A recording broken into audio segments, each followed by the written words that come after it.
firefly is born by thy wish, guided by lantern's light.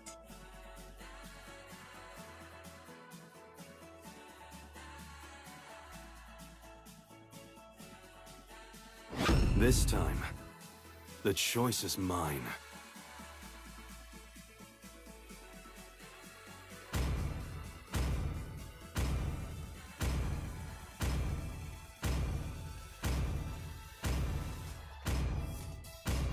Let's make the whole world green and lively. Let's make the whole world green and lively. Worry no more. Your hero has come to the rescue. Worry no more. Your hero has come to the rescue.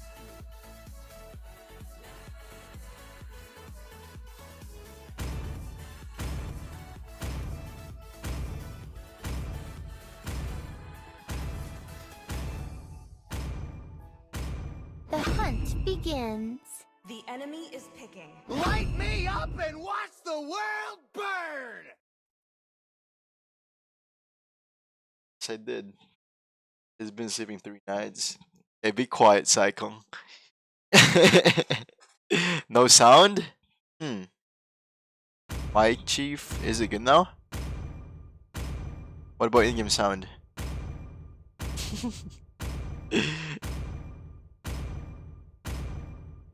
But I did cast the first one though, the first game. It was the NIP Flash, and they were going against what team was it, guys?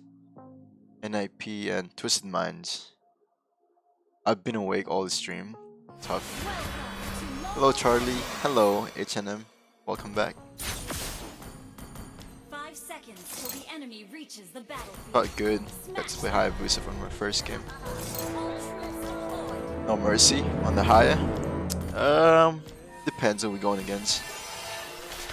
These guys look pretty decent to me. They're not like be best Haya. Thank you, sir. Nah, I don't gotta use my second skill here, man. I need help here. Chow up in this bush.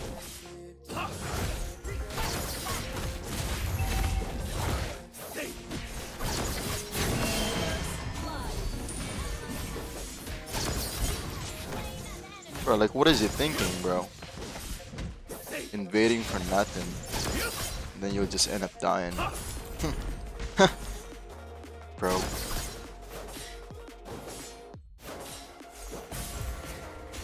Different. But recording.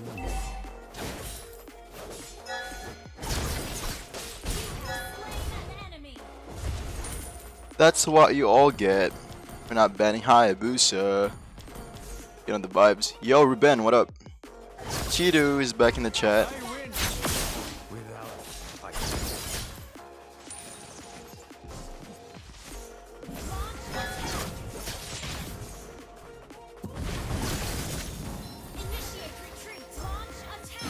What should a ninja fight for?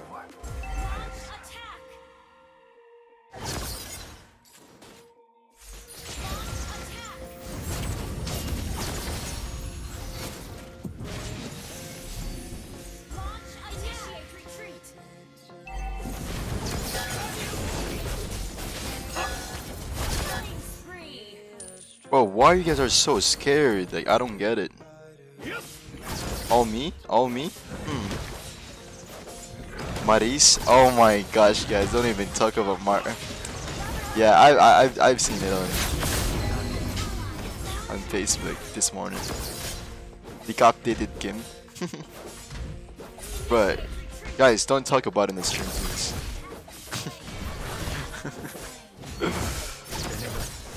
Kamusta ang buhay natin dyan?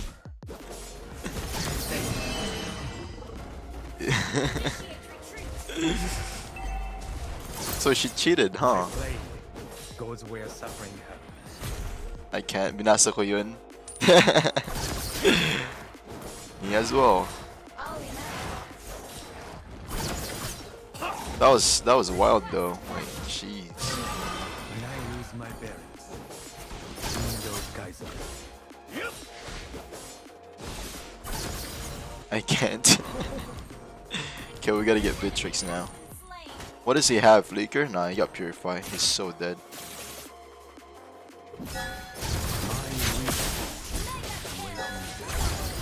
Oh my goodness, both of them.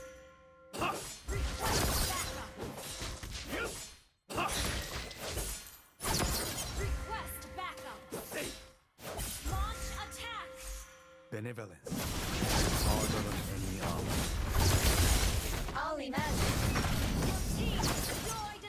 I don't think we can get him. I don't think so. But that damage coming from my ult though, that was tough. A higher spiritual Damn, the is my penetration, pursuit, crazy. but also Cheater? my weapon. Yeah, don't talk about it, guys, please. I'm not even talking about it. Like, I literally stopped, guys. Which team do you support on M6? Seeking the trap of light. DTK. But they lost. If they lose one more game, they're out of the M6, right?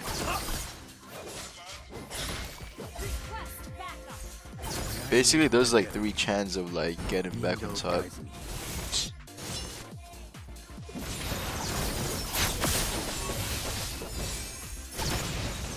He's dead.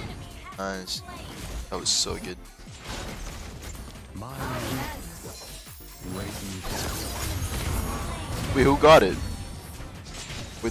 They were doing turtle? They were actually doing turtle right there. Wow. I win. No vision from Psychon. What you doing?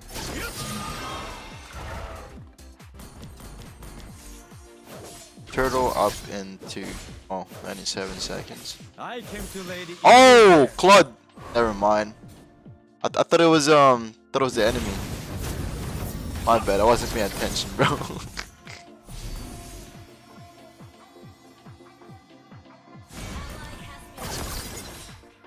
Updated si Rylles, partida na sa Canada pa yan. Bro, literally my feed on Facebook, it's... I said we're not gonna talk about it. Woo! Fast hand. My blade goes where Didn't expect that, huh?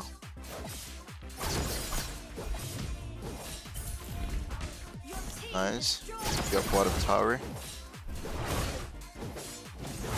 Mas malaman niya pa yung chismis kay Maris kaysa sa mature guy.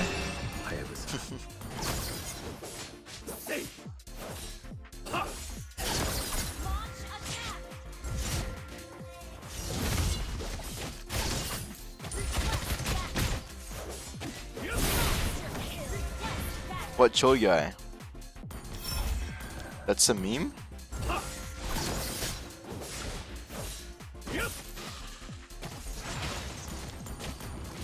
What chill guy?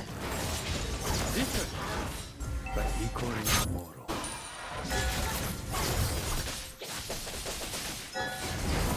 Oh, I'm dead. Wow. I didn't get to use my second skill right there. I got stunned for 2 seconds. Oh, diba? Ikaw yun si chill guy? How? How is that me? Who's BTK facing the next game? I don't even know.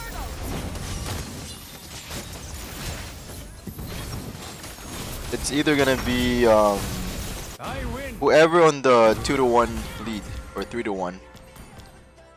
That was cool. Yo, they're doing turtle, please. Vision, vision, vision. Oh, messed up. The combo is so good.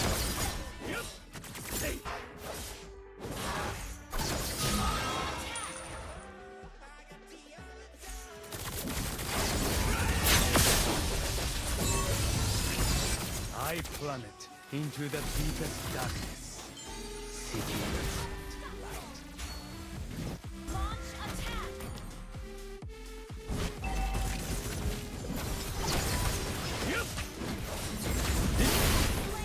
But equally immortal.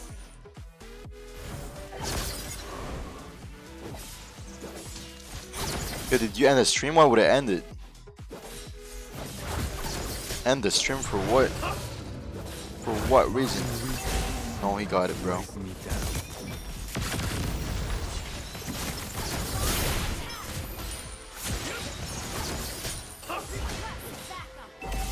Ball, come.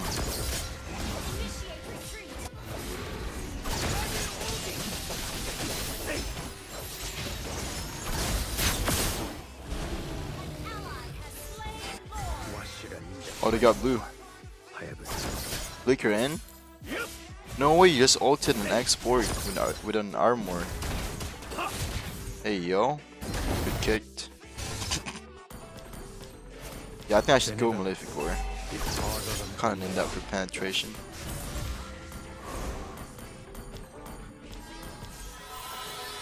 TJ, hello. What up, Rylles? Taquito, what's up? That was cool. An epic comeback? No, it's not gonna happen. But also my weapon.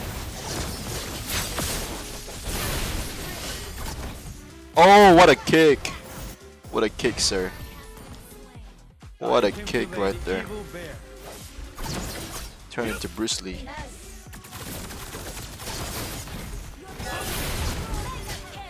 Surprise.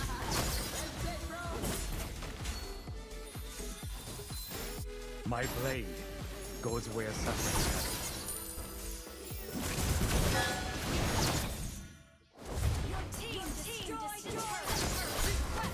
Wait, what? What should a ninja fight for? Hayabusa. Your team destroyed a turret.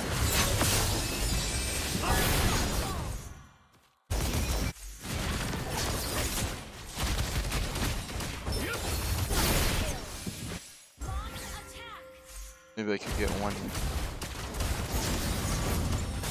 Oh my goodness. That hurts. When I lose my best, Nindo guides me.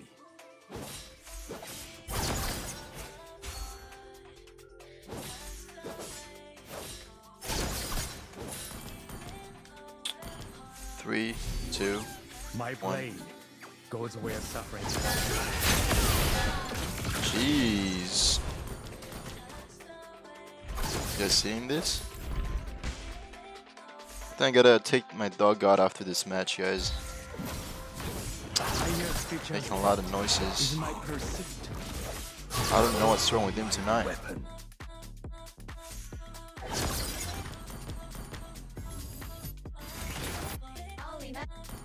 4, 3, 2, 1. I plummet into the deepest darkness. Team destroyed a turret. Launch attack. Launch attack. Benevolence is harder than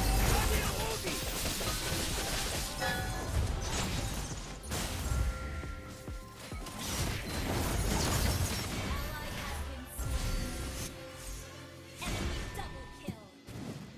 Initiate retreat. Triple kill. Initiate retreat. Legendary. Ally has been slain.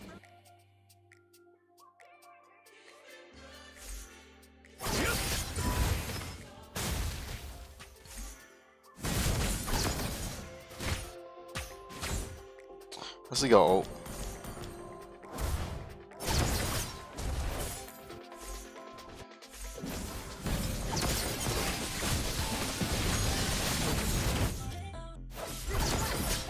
I came to lay the evil bear.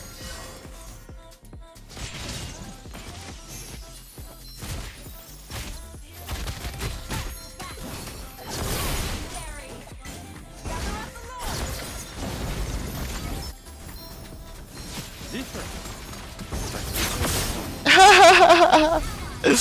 I'm such a gaudy, bro. What is this? Damn. 1 versus 4 and stole the dragon?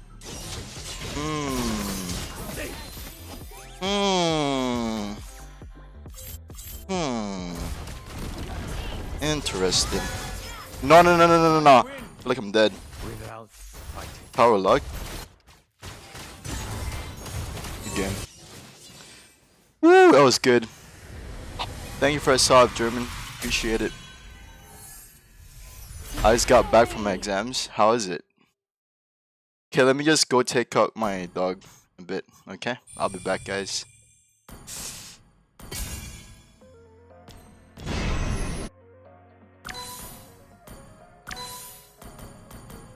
Give me like 2 minutes and yeah. Wait, I gotta turn off my cam because okay, you guys don't need to know. I'll be back, guys. Okay, 1 sec.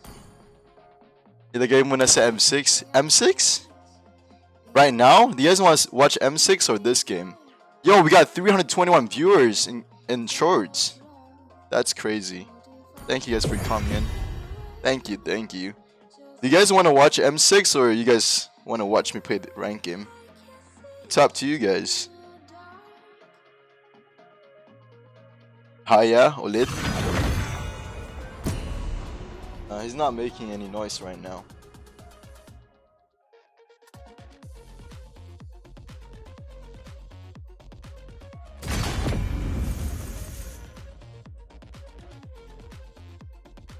Last stream you slept it off.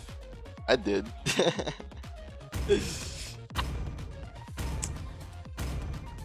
I'm sorry. It's gonna happen again.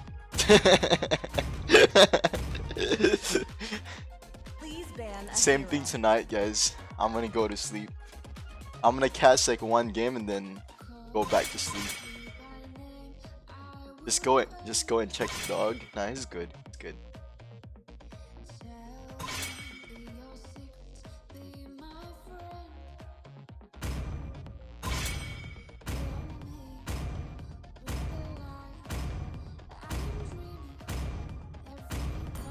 Team is banning. Can't go Hayabusa now to ban it. I could just go my signature hero, which is Joy. Oh, I could go Nolan. History repeats itself. What? Nolan, or we could just go Ling. What about Pakito? Your team is picking. Okay, let's go Joy. Well, Joy is much better. Give me that, please. Yoli, please don't troll me. History. Nah, we don't do that. It's not gonna repeat itself. Good. Wobbly, Ruben, Topfire, Shadow, Time and so on. tide They're all wait for missing right no now. man. The enemy They don't even know I'm streaming. Charles, just one answer. Messi, Ronaldo. Messi. Sir, what's your command? Messi all day. He's like Kobe Bryant. Experience the euphony of suffering. Messi. I mean, overall, he's just better, you know. But we don't need to compare, but it's the fact. Okay, so they got Fanny. Oh, forgot about Fanny, guys. I'm so sorry, guys. I love the smell of gunpowder in the morning. Venture and Fanny? No, I'm not going. Time to drop the beat of the flash. The enemy is picking. Joy should be good. It's Granger. Like, I could just toy them around. You know? In and out. Now I can start flirting since my back. Flirting. My inner light Boom. will instruct me. Tagnayan. Wait, what's the game right now? What? Versus who? The fire of battle never extinguishes. What's the game? I want to watch the other games. Okay, let me check it out. M6.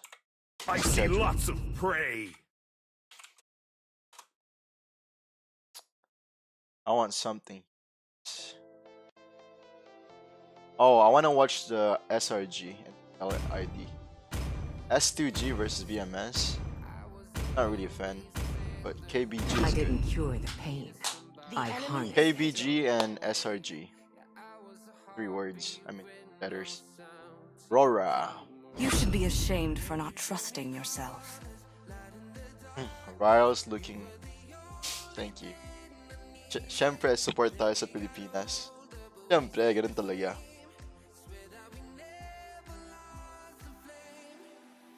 Vichy, thank you for a sub. Now, Wobbly isn't the chat. What do you mean? It's right there. I see him. Joy against who? Masha? Wait, is this a new hero? Oh, it's Adora. Never mind. Super Chinese Akadu. Better than you. Says. Bad habit. Bet makakatulog ka. Siyempre, galing ako sa work. Magtulog talaga ako. Nasa inyo na yun kung manunod kayo o hindi. Hindi ko kayo pinipilit. Enemy reaches the battlefield. Global 1 Haya is Stanley. I know. He's my sensei. Better follow the beat.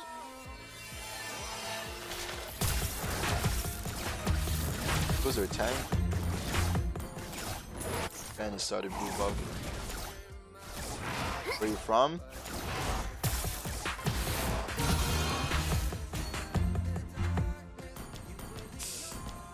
I don't know. Joy is God, no longer astray.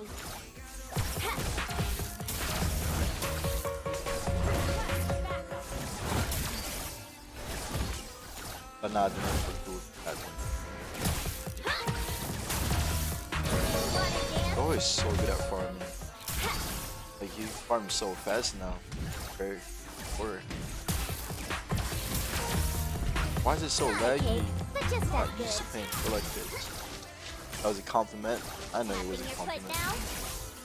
Shit.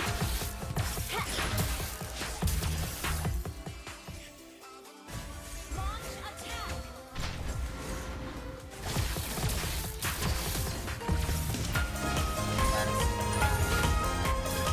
That was good.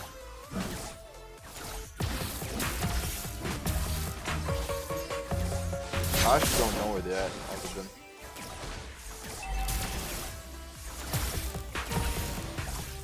But I'm so There's good. No stopping Joy. Like,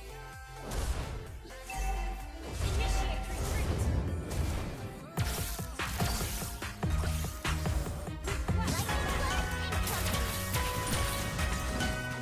yo, he got so scared. That's it. Initiate retreat. Yeah, when you play Joy, you just gotta be aggressive. Yeah, I mean, you gotta play passive at the same time, though. Like, put in the middle. That's what I do. And you can feel it when you're too bad. Request backup. Launch attack.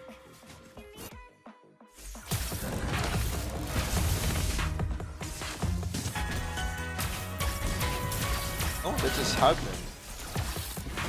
So Eudora kinda counters me.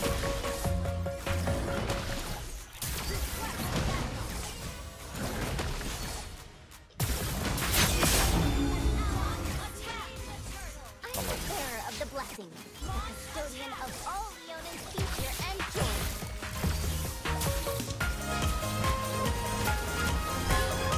An enemy.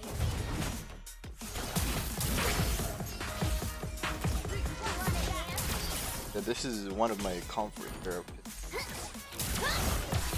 Every time he's open in Random City, I would pick him. Oh no, her. This is her.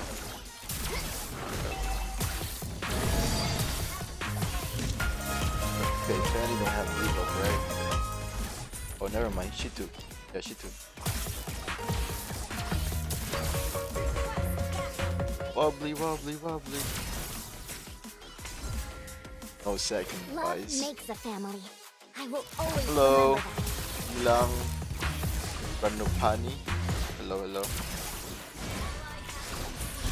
Oh, they killed Fang. Buff is gonna be up in 30 seconds right now. About 420, 430. Leon an exclusive? No?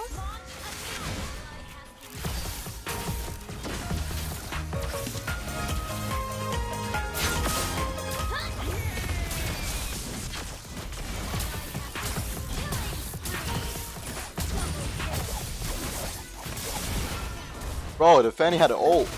That's crazy. 2-1-1. It's we good, we good, we good.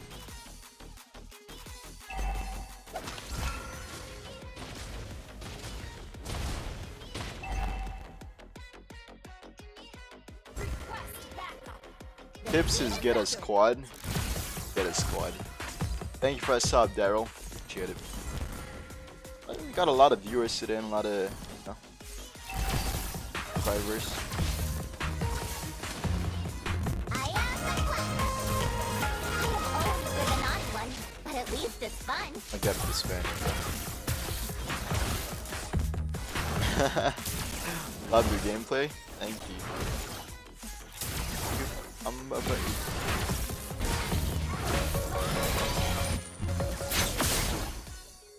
Yo, this guy must. Oh my. Got bottom lane. Bro.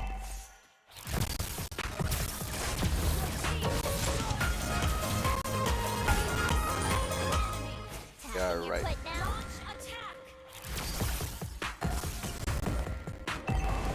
Turtle up. Psycho and Franco is. I like him. Cupcakes now.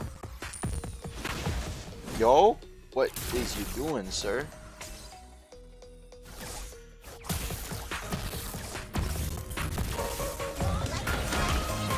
I don't think fans will come in this is.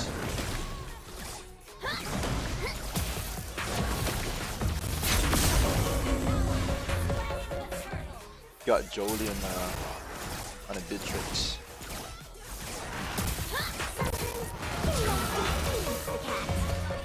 It's not a cake, but just as good. They will soon learn the short-tailed Leonin isn't as cute as it seems. For Noah is. Oh my gosh.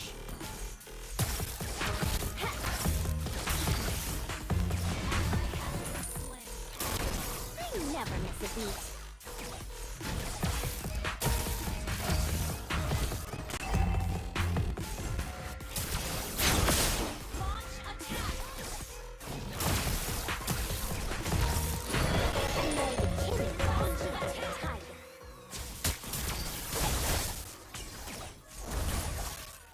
I think he has no ult. I hide in top lane. A blessed Leonin will be the blessing upon Leonins.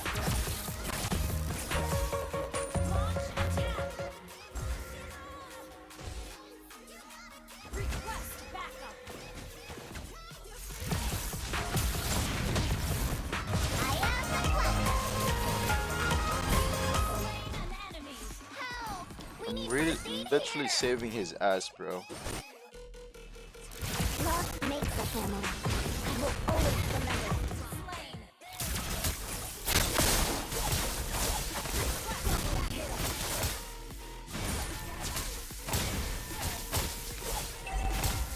Bro, what is this Fanny doing?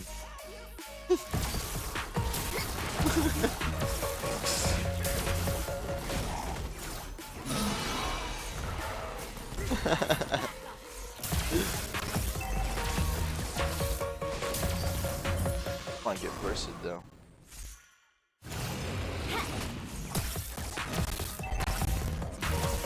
Lightning flash incoming.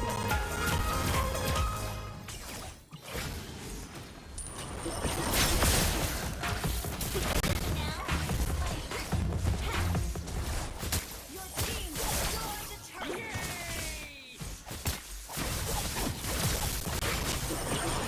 Bro, he literally ulted me instead of the Franco. There's no stopping joy.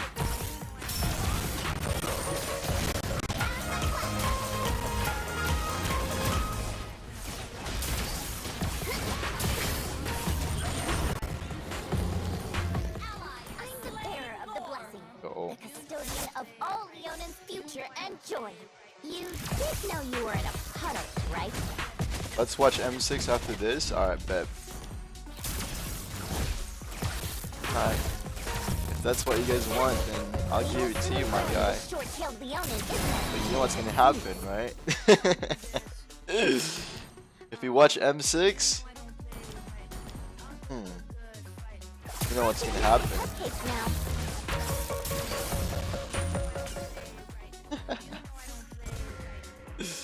But for the minions, I don't know where they at. Da Good da push, da. probably.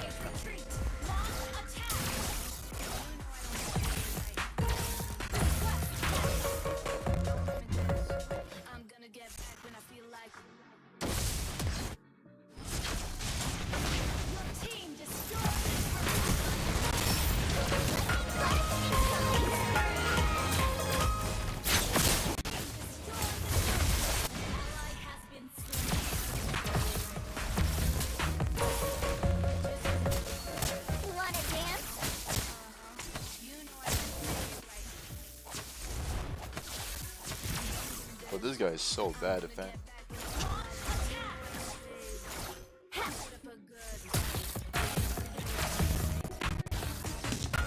Dizzy now?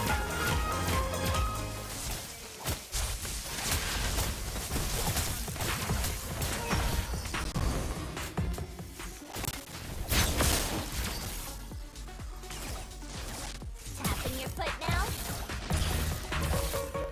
They're trying so hard to shut me down, but I can't. I'm rooting for VPK. Damn. Damn. Is BTK out? I think no. One more. If they lose one more game, then they're out. So they're gonna be in eliminated bracket.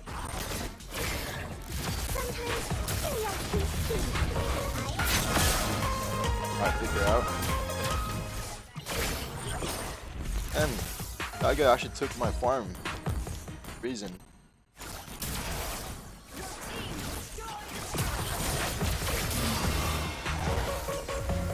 How's my friend go? Wait.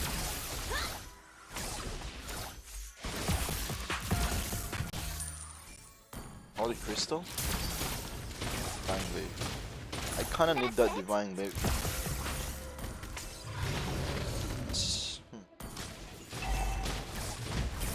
As long as they don't have defense data.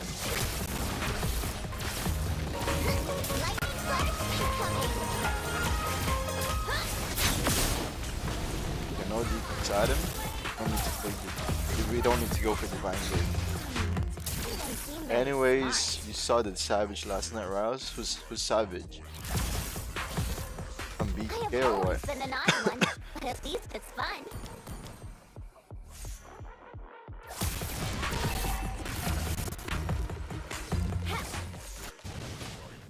Masha's gonna hurt.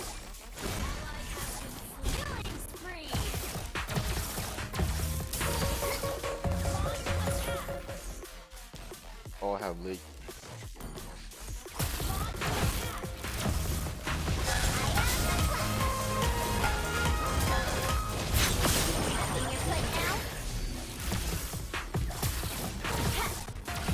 I feel like I used that too soon. Yeah, that was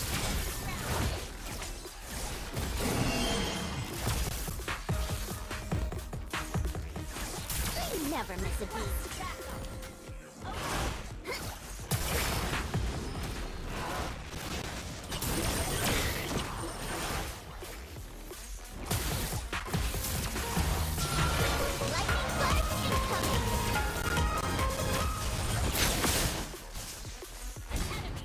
nice, good kill. Good kill on that Masha.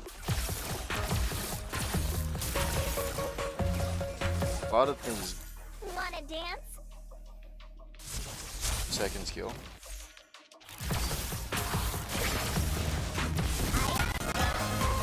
Can't really get him. What does he have? Why is she so tanky? I'm Joy and no longer astray. He's getting 20 minutes game.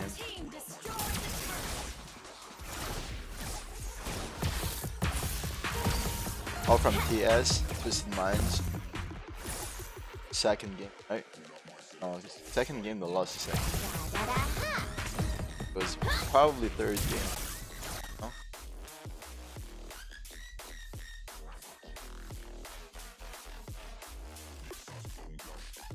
Yeah, he can have it.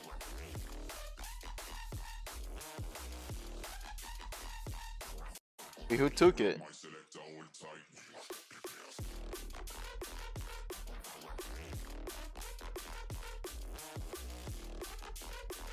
It was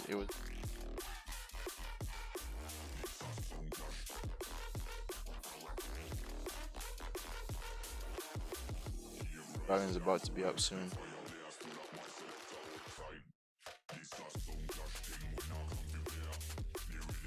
Put the pressure in there. Nothing.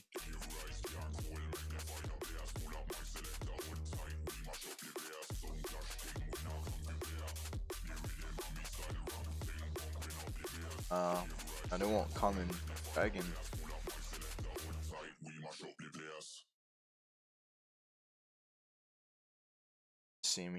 See me.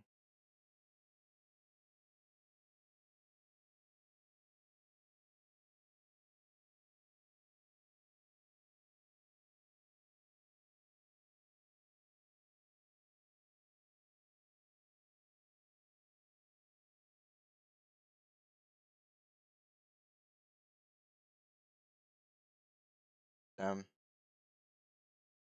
I thought you can use retribution. Why you use the winter crown? Fortunate.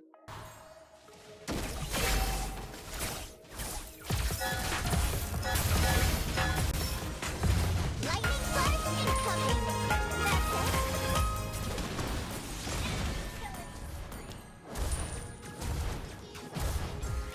That's Yo, Roger hit the tower. Request backup. No way. it. Could have A gotten a blessed tower Leonin mid. will be the blessing upon Leonin.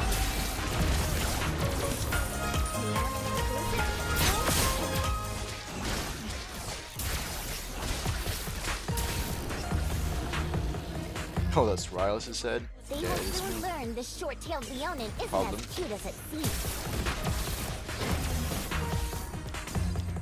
Give me it.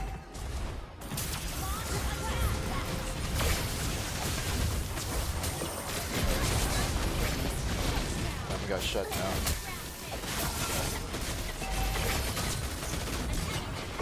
Turret has been destroyed. Why is it so hard to win the game?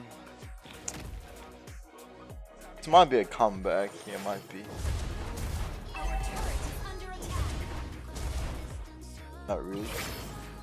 Not really. You play a lot better compared to this M tournament. Well, the meta changes, bro. We expect. Get bottom tower at least. See? Close enough. Never gonna stop here. There's no point in going that item. We could just go back to the round.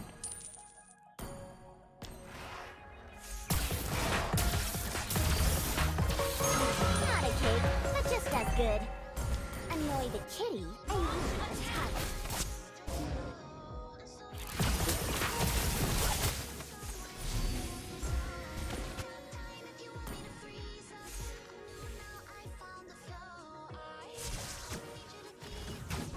I'm the bearer of the blessing, the custodian of all Leonin future and joy. Request backup.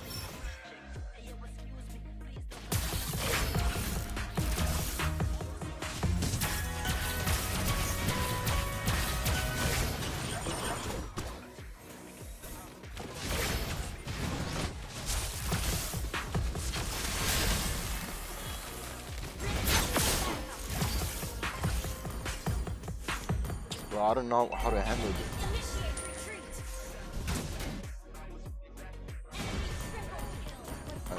That's about it, bro. Our turret I don't think I can defend this.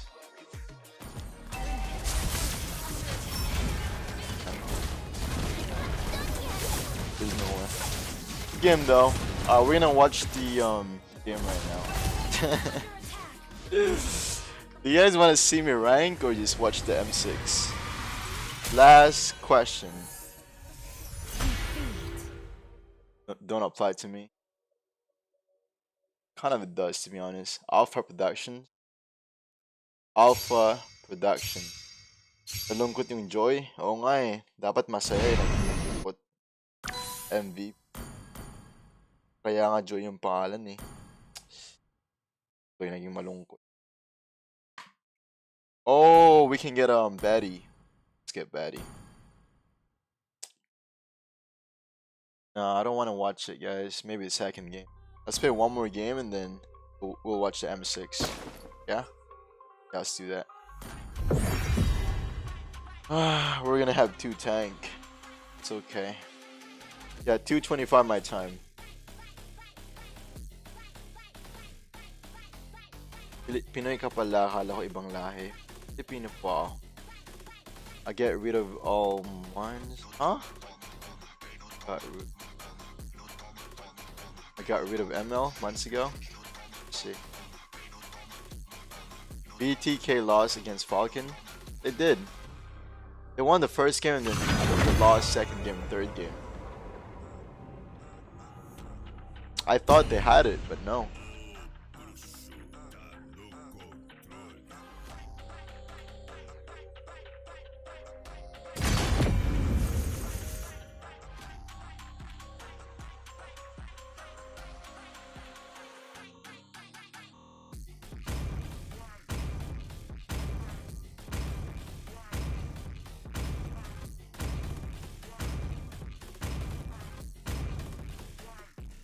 Please ban. Wait, it's Mieto.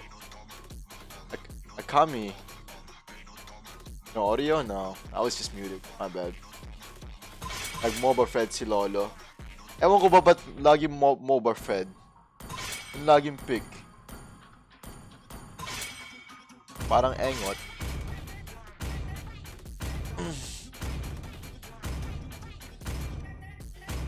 Your team is banning.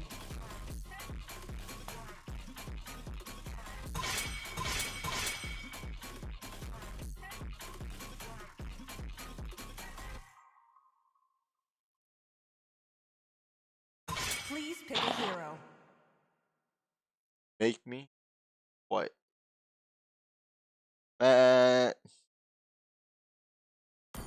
Swivel! Swing! The Not enemy going is jungle Slash. aspect, bro. Not bad. Random jungler? Are you?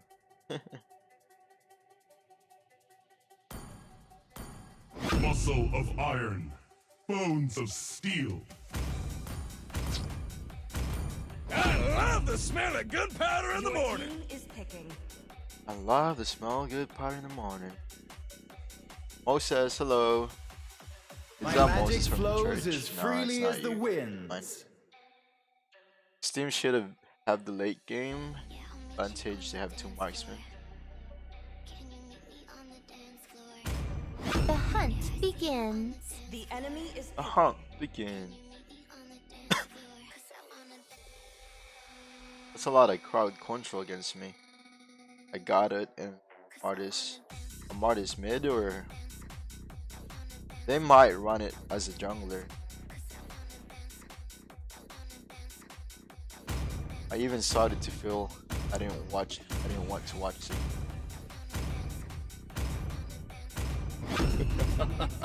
Yeah. 3,000 worlds, and not a single worthy foe. Do people actually go for Let's accent make thing? the whole world green Rylles and lively. eyebrows. What the frick? Imagine naming yourself to Rylles eyebrows, bro. Destroy and conquer. Jeez. My eyebrows is not even that thick. I might be a monster, but I'm Beauty and the Beast. What am I reading, guys?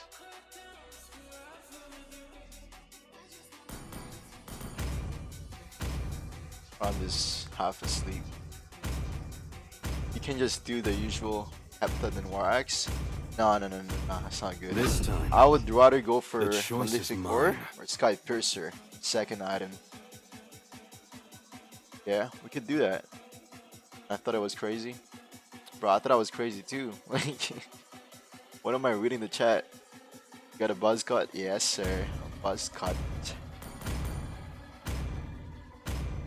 More like a French crop to me. With a fade. Wow, high fade. Someone needs to split push, bro. Not worried about it. Oibu. I don't know the enemy. Welcome to Mobile Legends. Don't know how to play Fanny. 5 seconds till the enemy How long reaches did the it battlefield. take you to feel comfortable with Fanny? About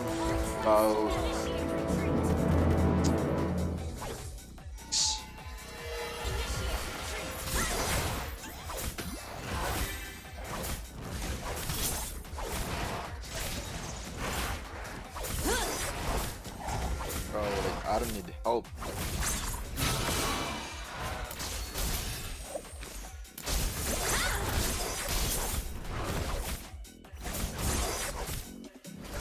Wasting all the energy costs, huh?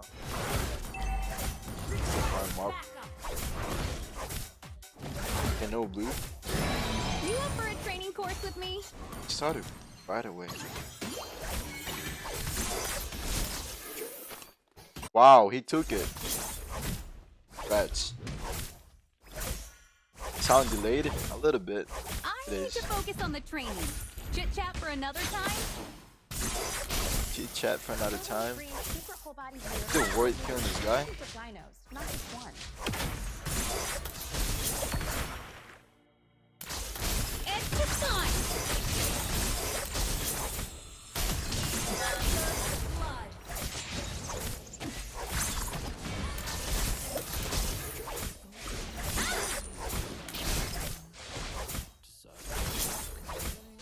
The Enders, nearly slightly advanced trainer bot. Did that guy have no vengeance? Top lane. As long as Franco don't have ult, we good. Fight him. Launch attack. We must defend our homeland. That was good. Was that Xavier?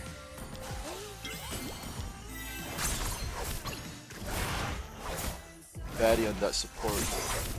I like Everyone him. aspires for a bright future. Pretty good at it. He's always on time. Seems like this guy's dead.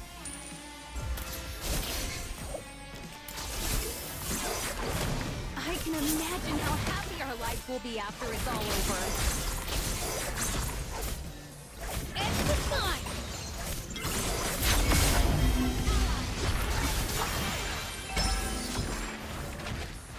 Cellric students know the rules. Request backup.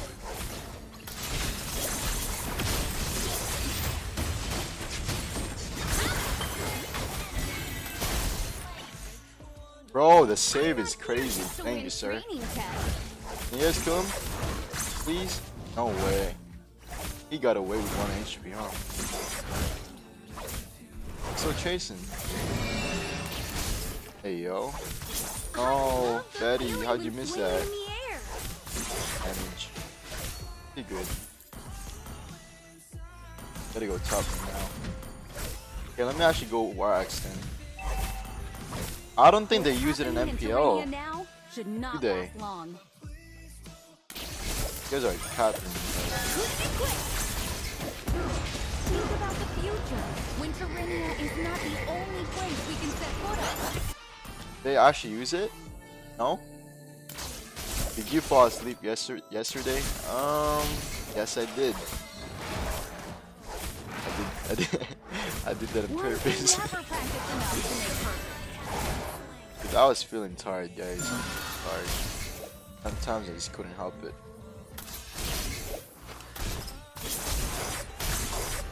Stay alert. Dangers everywhere outside Serenia.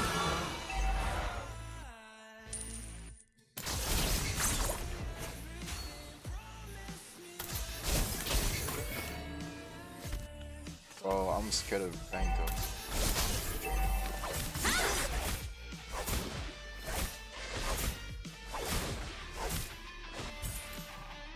Franco.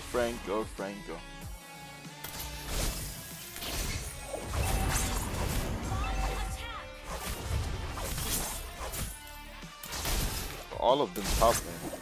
Launch attack.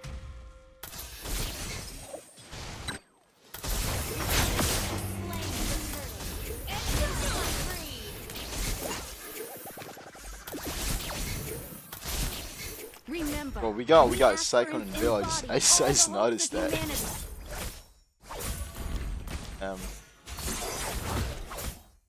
Rylles, there's a sound delay. I'll fix that later, okay? Sorry. The strongest aspirant takes on the heaviest responsibilities. I am ready. Initiate retreat. I don't think we can.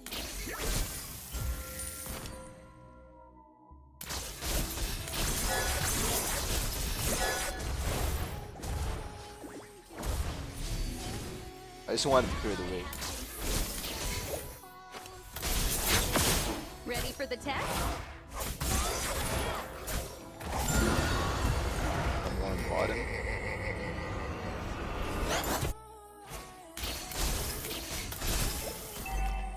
Yo, watch out for mid, guys.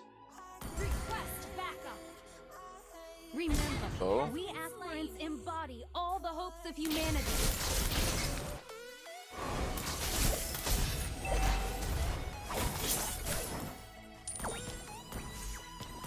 Launch attack.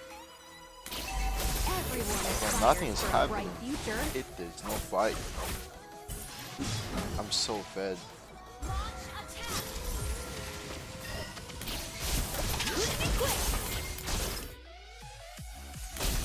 Cellric students know the rules.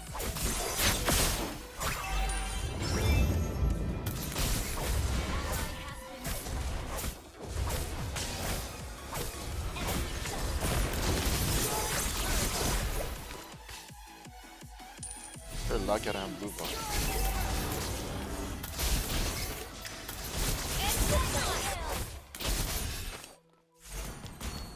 The Enders, merely slightly advanced trainer bots. Request backup.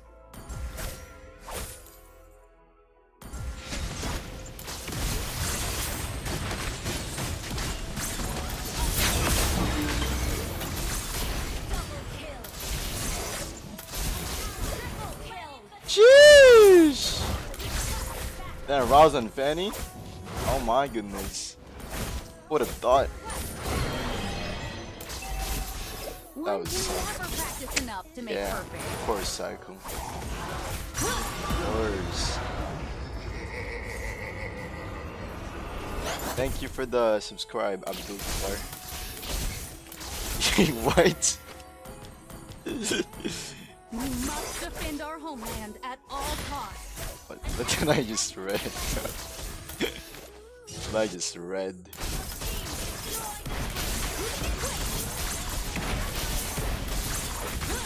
Legendary.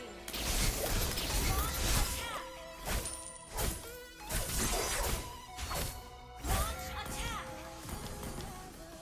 Okay, what are we going now? Team destroy the turret.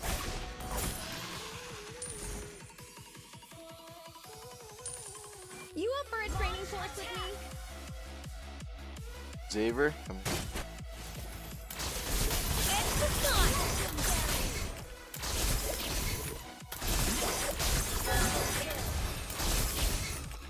I'm not here just to win training.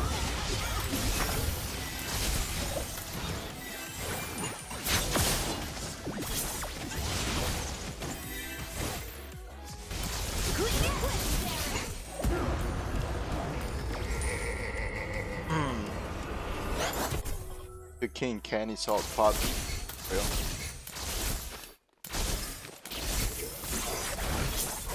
What's happening in Terrenia now? Rylles.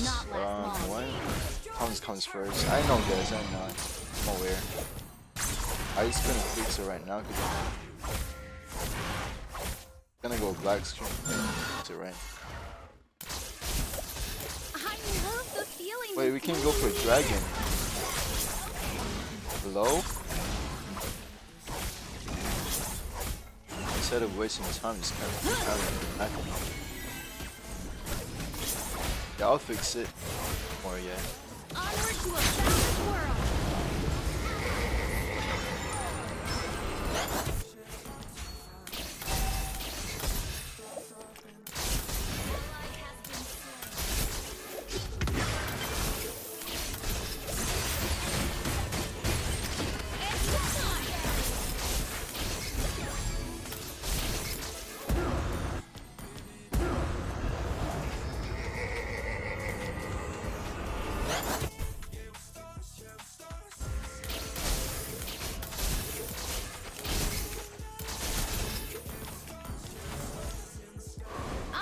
Oh, yeah, Focus on the muted. training.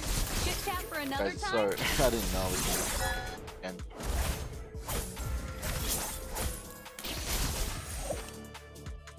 bro, where's that guy? Oh, Stay alert. Dangers everywhere outside Terrenia.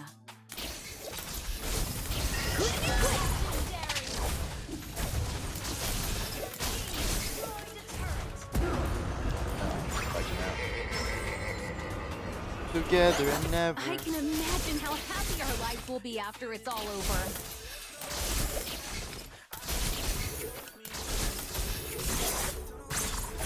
Think about the future. Winterinia is not the only place we can set foot on. Audio is patching the video. I know, guys. I know. I'll fix it.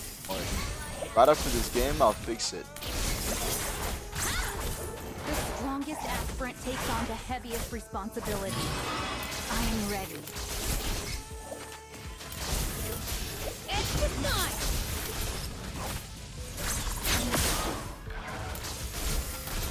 It's okay, Zest, you're good. I'm not here just to win training tests. We cook. It's burning somewhere else. My ass is burning right now. It's so hot. Happening in Serinia Like, now imagine sitting in will the not chair, bro. last Like, long. that long. It's like you being in a class.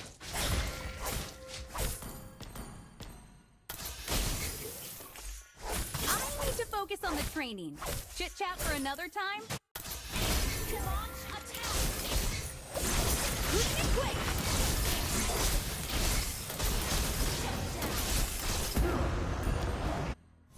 You up for a training course with me?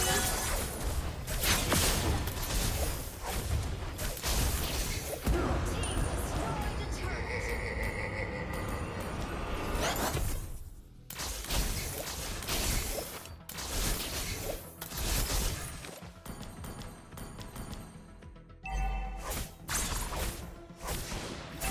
Artist is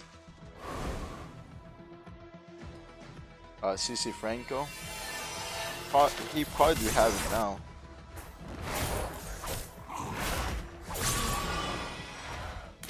Everyone aspires for a bright future.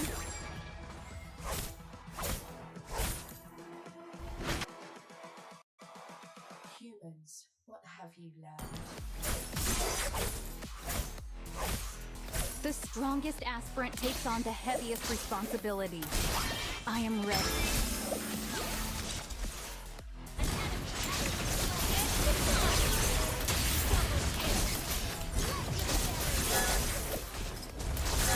One can never practice enough to make perfect. Legendary! I knew he was gonna die right there.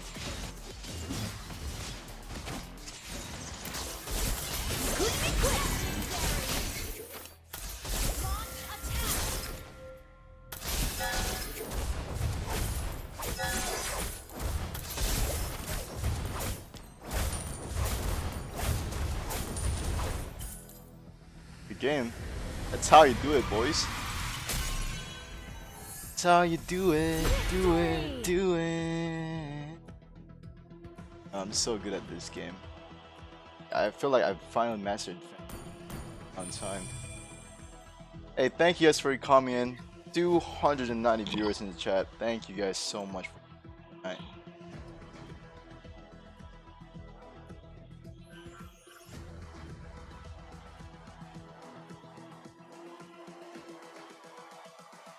The same mistakes.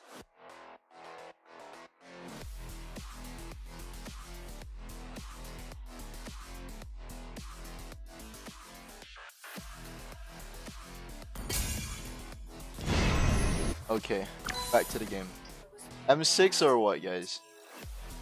Oh, I don't know what to do. M6? What do you guys want to see? M6 or just keep playing rank game? I don't know. Rank game? Rank? Yeah, I think rank game for now. Because we're having a lot of viewers in the chat. I mean, the short stream. We're good. Star! What up, Star? Yeah, rank game. Sure. We have a lot of viewers, man. Screw M6. Whenever I don't feel like ranking up, it's when we play M6.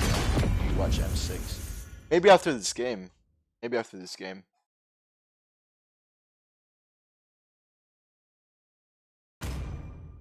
After this game. Yeah, we had 303 in a second. Yeah, we did. I think it got into 392 earlier. Came in. Your team is banning. Okay, You guys are not going jungle, guys. Holy smoky. Yeah, give it to me. Yeah. That's how easy it is. Show your win rate and then they just let you jungle. They all backed out, bro. They're like, okay, Rylles is here.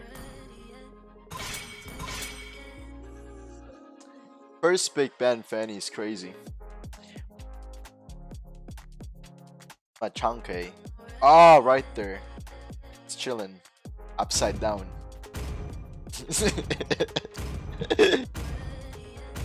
Your team is picking. At mo War Axe? Yeah, maganda pala eh. I am the moonlight that breaks through the I like the darkness. War Axe. 9,000? Need some stitches? I can help. Can Melissa pick? Oh, Ling is open. Muscle of Can iron. we go Ling or Joy? Bones of steel. Now let's go Ling for fast hand. But I think it's better if we do last pick. Yeah, we do last pick.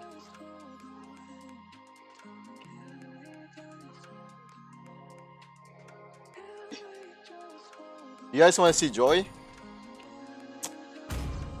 Highest band, guys. Pinoy ka po ba, kuya? Hindi, Tagalog na ako. Brought us here. I see lives fading away. Enemy is picking. Tagalog lang ako, sir. Hindi ako Pilipino. Thank you for a sub, Gabby. So, Upon the edge of the void. I don't know what to play, guys. Feed, Ascension? destroy, and conquer. Baka malungkot Joy mo eh. Oo nga eh. Maybe.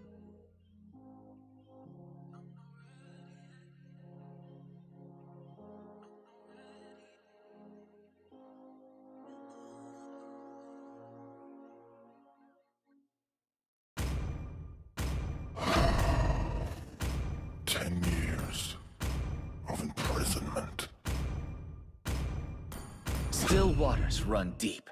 The enemy is picking. Yeah, this please. There you have it, guys. I was gonna go Yi and Shin. Kind of like want to do the 1-2-1 combination. Bitrix. It's not a jungler hero. Bitrix is a gold laner. I don't play gold. Too much work in gold.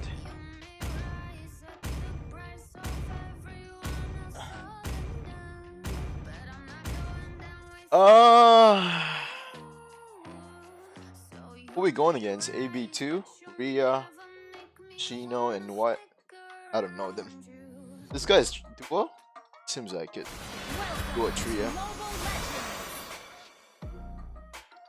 Oh, my phone is dying. 5 seconds till the enemy reaches the battlefield. Oh shit, my phone is dying. All troops deployed. My blade always strikes true. Leave it like that for now.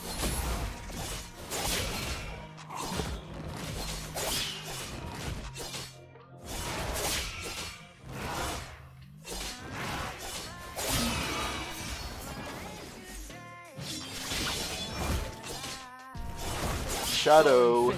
Hello. Poppy, Arena. What up?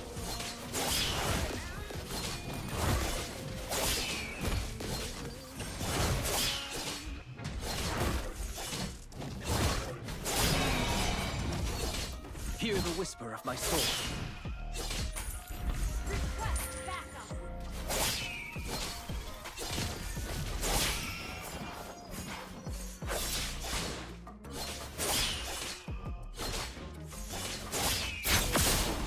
As the wind.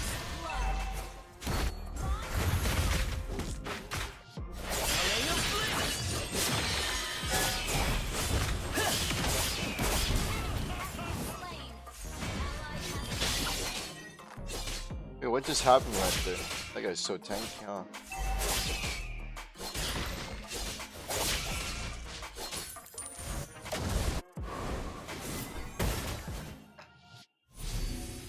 Why don't we have a tank, bro? You can't evade me. Launch attack. Where's our tank?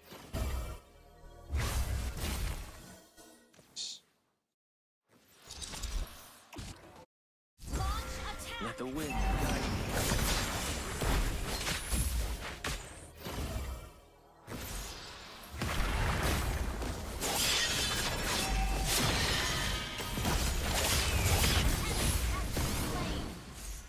Oh, he missed a fame shot.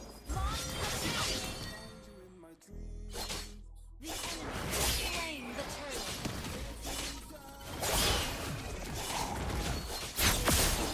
Soaring Finch. Ally has been slain.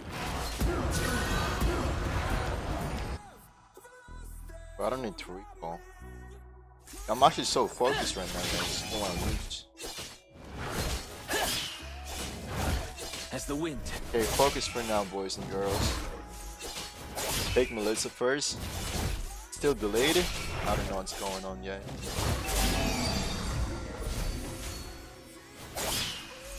I gotta reconnect my. Light as a feather. I'm talking about the.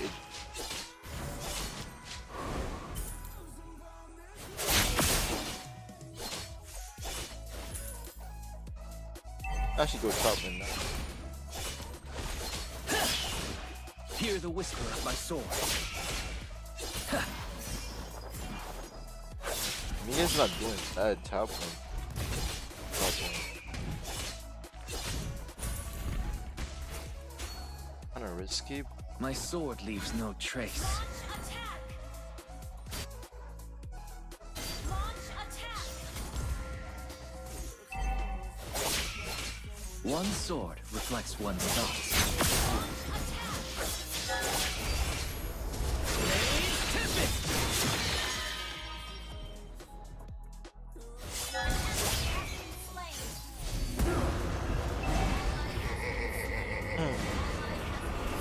Home is a state of mind. That was so risky.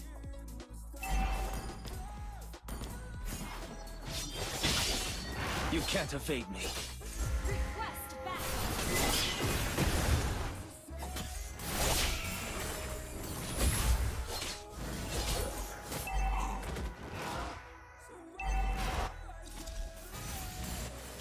Draw your sword with the intent to kill.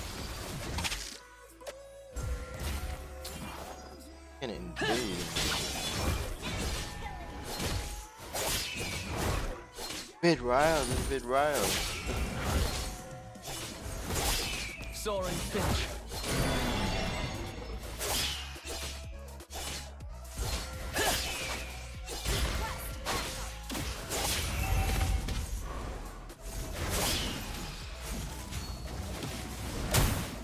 Hear the whisper of my sword.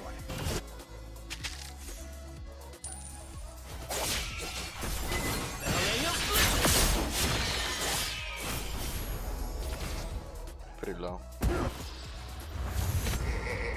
He could. Bro, I could actually kill that guy. My journey is far from its conclusion. Hold on. Request Stay won't connect. the enemy has slain the turtle.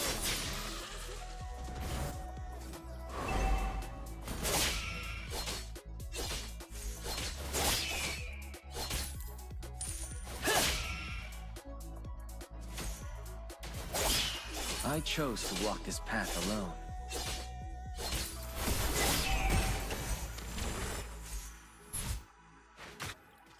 Alright, let's bottom. Request backup! There's never a final mission. They gave me blue, it's over. That's all I gotta say.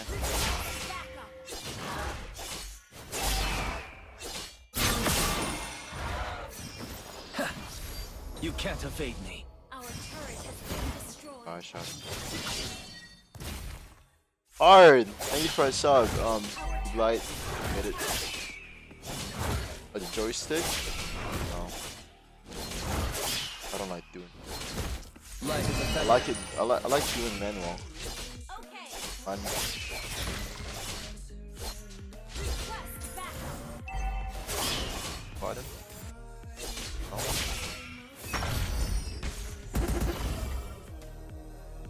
Don't be blinded by obsessions.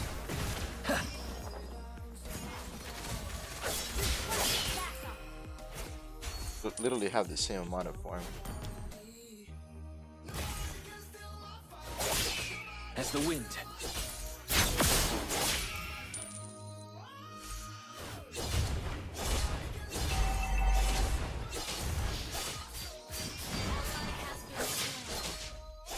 Our turret has been destroyed. Light as a feather. Trust me, guys. If this gets late, then it's over.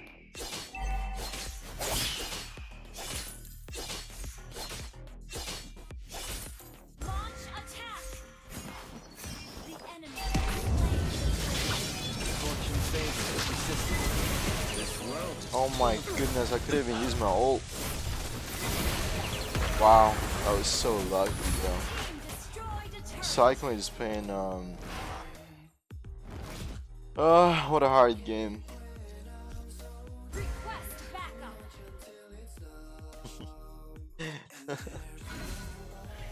Why is this guy spamming the chat, bro? Crazy. the path of cultivation is never painless. Now we got this. Press. What a strong aura. Can't use ult. I can find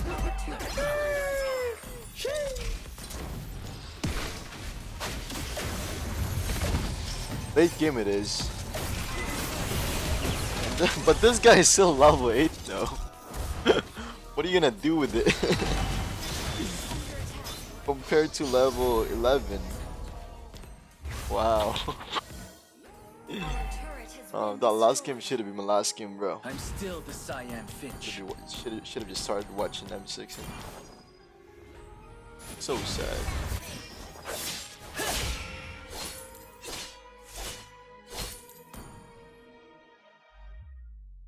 One sword reflects Yeah, I'm one's gonna type thoughts. it out instead. Oh my gosh, you're so low. I wish I was right there.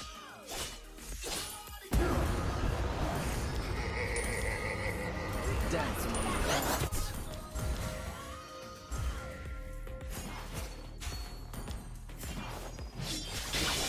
As the wind. Our turret is under attack.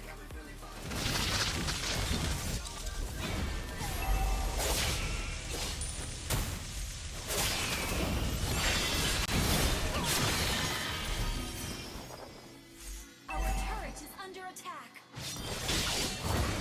I think we got mid tower. Our turret has been destroyed. Destroyed the turret. Don't give up. Let's try again. The enemy has slain Lord. He's gonna go top man. I think so. Our turret is under attack. Alright. Bottom? Launch attack.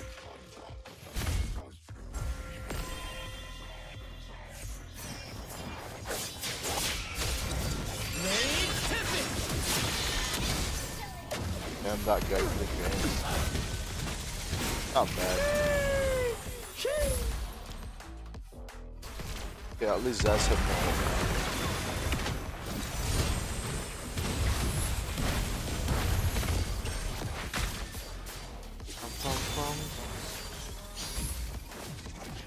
Rylles, there's many spammer in shorts chat. Nah, that's not a spammer. I mean, Turret is under attack. that's a real person, by the way. For one. Full of surprise. The path of cultivation is never painless. Been destroyed. Our base is under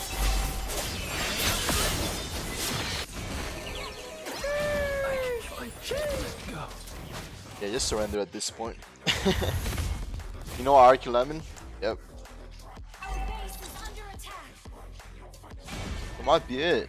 There's no way you can defend that. Yeah, let's go watch M6 now, guys, alright? Let's go. Time to go for M6. Then we're gonna nap right after that. You guys know me. M6 World Championship. Okay, let's do that, boys. M6 time. Wait, what? M6. I don't know what's going on, but which one is it? This one? Who's playing right now? G. And with the current lineup that Team Vamos has, this might not even reach the late game, Naisu. They're gonna have to stall out here. Hang on, that's This what S2G might also not needs to even do.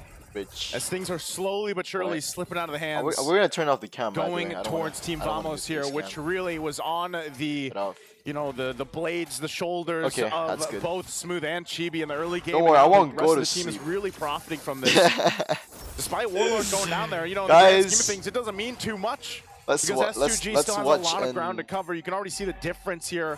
And every single lane, pretty much just the mid lane there, relatively even in the roam. But now the Lord for the taking, and notice where Smooth is. What country is this? Oh, Malaysia. This is Homeboys. Zoned out from this. I'm not sure if there's even an angle. This is them guys. We're gonna take a little breather here while we take these guys are from this time to adjust things for the players, of course, before this I see Soren. Lord gets taken up. Looks like it might be over here for S2G, but that's the thing, man. I mean, looking at this, the Lord they're already, having technical issues right now. They're not in a position here. What's They're not in a position really to contest it. I don't think they will. It looked like, you know, with it already being less than half health, it's just going to be secured here by Team Vamos, and then it'll be up to the situation for S2G to go ahead and defend. And if we look at that lineup that they have, do you think this is enough? Like Lunar, like I said, Lunar, he's not, like, all he has is a War Axe? He's got level 2 boots, of course, but he's got a War Axe. That's about it for the most part. And so even if he throws his body into this fight from Team Vamos when eventually that Lord is secured, once that vengeance is down, like, he's going to get blown up. You know, he's going to have a hard time, and the rest of the team is also just going to rely on Pagu to be that front line for them, but he doesn't even have his first item complete. Yeah, and that's the thing. S2G really needs to extend this game to eventually have a macro advantage, especially since they have the Moscow. But just looking at the grand scheme of things, we really had to commend Smooth. I mean, game 1 performance, the panel even mentioned it, they really commended Smooth with the glue, giving them an early lead. And this is the same thing that what happened during game number 1. Smooth's play, this is not even macro, micro plays up against a Lunar, going for the up against Lunar with the CC, going with the lethal ignition plus the petrify. Wants to dominate the early game, and with the help of Chibi was activated early on. The Sky Piercer really is bang for the buck right now for Chibi. 550 stacks already with the Sky Piercer. So at this point, S2G, they're playing reactive because we haven't seen any much big rotations coming in from their lineup, especially since Vamos literally repeated 3 rotations on the XP lane consecutively. I guess that's why, you know, even with LaFell mentioning on the panel, like, it's a signature hero for Smooth, and Smooth obviously, you know, he knows those limits, but it's not so much for him to get those kills, but it just worked out perfectly for him to be like, hey, Chibi, come on up, you know, get your kills, get your stacks eventually when he had the Sky Piercer too for Chibi. And it's just relatively done wonders for them because even so, Nets hasn't had to do anything. Like, Nets is 0-0-0 right now. He's been just stacked up, having that gold lane experience, farming up everything he needs. He's almost on his 3rd item. He's got the Corrosive Scythe and the Golden Staff. And he's essentially locked and loaded and ready to fight this fight. So we got word we're jumping back into the game. So it looked like all right, the Lord reset a little bit there. Back to it. Nets is going to go ahead and start it up. Pagu trying to get the information. Of course, Sigiboom up on top side. Can join the fight, but they break out. Zoran! Oh, Soren pops to revitalize AOG defensively, but here comes Chibi. Pagu forces to close his fire. Look at Chibi with a weaky shadow kill. He's not going to take down anyone just yet, but might be enough to keep S2G at bay. And Team Vamos going to try and play this patiently. They're not going to force out anything. All the while, Sigiboom just working on for the cross-map play, trying to take down the top lane turret. Great push from Sigiboom to go ahead and push that turret down. Got word that, hey, we don't need you. You can keep pushing. We got to get some control around the map. And also, that was great revitalize from Pagu to go ahead and keep his team topped up in health because of what Chibi tried to do there. Again, he is pretty stacked on this Hayabusa. They're going to go for a fight, Zorn. Okay, plus the Carthan call and the glorious pathway to bring down Zorn. They're in trouble. Chibi will be able to get a kill and make it a double. 3 fall for S2G. Sigiboom and begin to try to hold it together. Now Smooth just around the corner. The rest of the team going to start up the Lord. And look at Warlord. He's got information. He's going to back off, but this ultimately results in the Team Vamos. Good try from Sigiboom trying to take that Lord, but Team Vamos will secure the Lord. This is where you see the immense goal difference of Team Vamos. 4 ultimates just to take down Soren. The curtain call was used, the glorious pathway as well. They did, however, successfully take down Soren. But after that, Team Vamos was comfortable enough to go and dive in back because they know that S2G used up a lot of resources. Able to take down 3, able to take down the Lord away safely. Even with the attempt of the Spear of Destruction, Team Vamos, it looks like from minute number 1, from second number 1, they're in control of this game. And again, we might not even reach the end game where we see a lot of Moscow players really shine because Team Vamos, they're disciplined enough, but at the same time, not afraid to go for those dives because they know that they have an immense lead. They might try to make it work despite the deficit they're up against. 7,000 now as they watch the tier 2 turrets and the holy defenses being popped here in the base. GB's gonna jump in, takes a ton of damage. As Kazooie will be able to get the kill. A crucial stun there for Pago. A bit of an overextension from Chibi. They did, however, pop all the Holy Shield from S2G. That wasn't such a crucial loss for Team Vamos because, again, they're holding on to a 5.6k gold lead. But again, when it comes to the late game... That's a lot of gold, though. That's a lot of gold, a lot of shutdown. And to top things off, Sky Piercer got affected from that kill from S2G. I mean, the fact that Chibi went in for that, I don't think he was expecting to, of course, get stunned, stopped in his tracks, and then killed that quickly.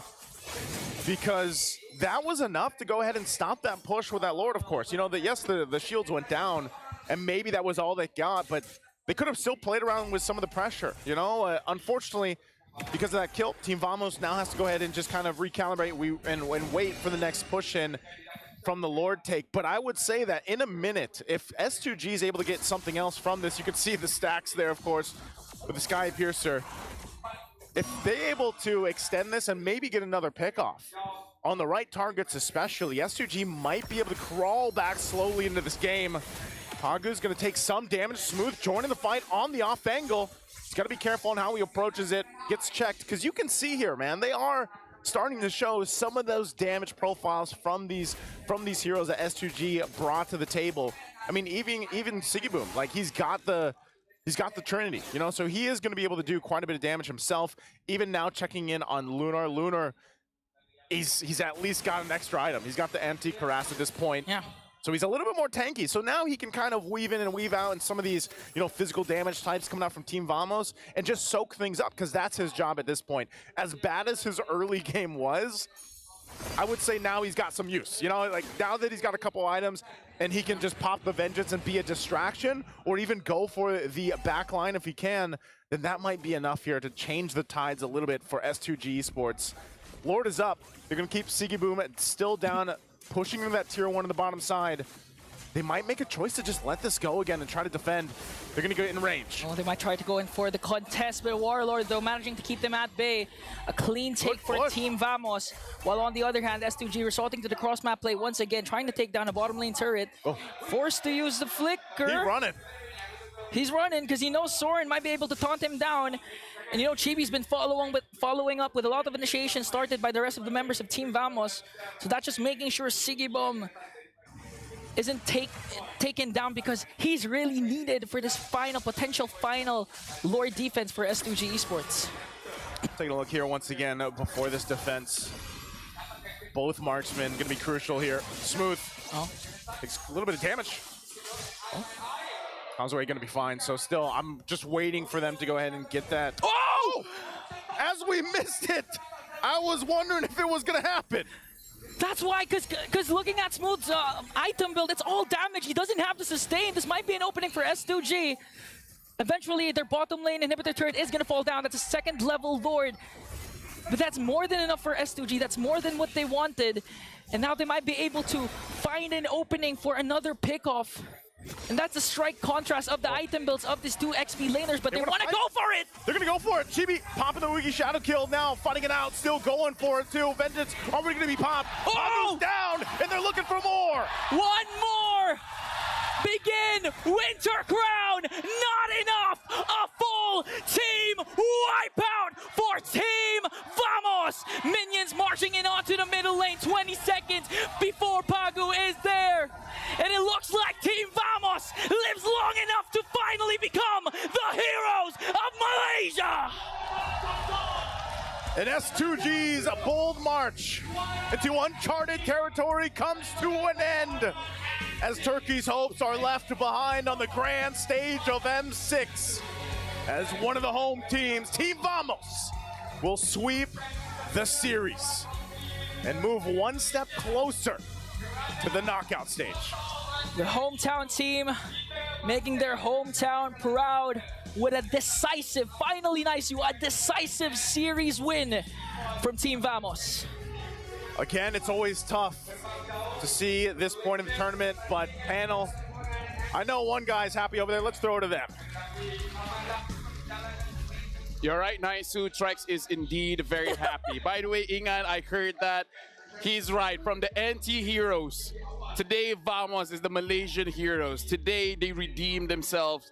It's not over just yet. If they want to make it to the knockout stage, they need one more win. But we gotta talk about this. Unfortunately, S2G has been eliminated. And I don't know, I feel like a Malaysian-Turkey rivalry is about to start because, again, it's something about Turkey as well as Malaysia. We keep facing each other. I agree.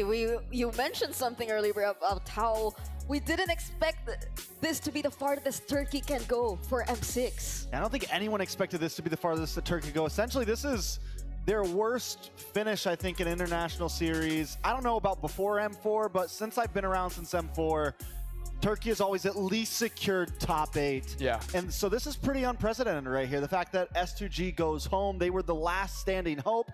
This is the first time they had 2 representatives on the main stage. And they just fell short, sadly. Goodbye, Turkey. Yeah, but again, like, Vamos is looking very good. The crowd is feeling quite happy as well. But again, we have to throw it over to the stage where both teams are present. So, Rose, it's your time to shine. Their presence on the world international stage paved the way for a new generation of players. However, Turkey Ace S2G's journey in the M6 World Championship ends here today. Ladies and gentlemen, before anything else, I would like you all to give a round of applause to S2G. And in a count of 3, 2, 1, you guys may give your final bow. Thank you very much to S2G. We hope to see you guys come back stronger next year. Thank you very much.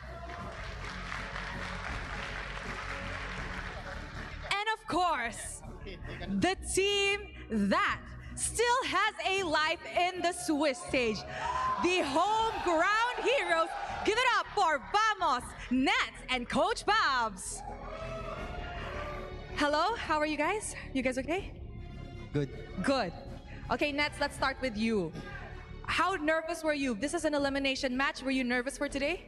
No. No, not nervous. Because best of 3. Because best of 3s. So best of 1s, I'm pretty sure it was scary, but best of 3s, you guys got it in the bag. Okay, Nets, before the match started, we saw a quote from you saying that you took responsibility for your loss against CFU. Maybe you can share with us, why is that so? Why do you feel like you were the reason why you guys lost? You can answer in Tagalog, you can answer in English, it's okay. Nets has fever. Oh, Nets has fever. Okay, fever also can play really well. Now, Nets, I hope you get well soon, okay? Okay, now, Coach Babs, despite facing an elimination match today, you guys went out and had fun on your off days. Other teams would be like practicing and whatnot. So do you guys not feel pressured? The sport that we played is part of our weekly activities that can release our stress. So that's why, even though we have packed schedule and we have received so much pressure because of this, it can be our one last ride, right? So yeah, we just focus on what we need to do today instead of not having fun. Yeah. Okay, since you said Nets is having fever, I'll leave all the hard questions to you, okay? Okay.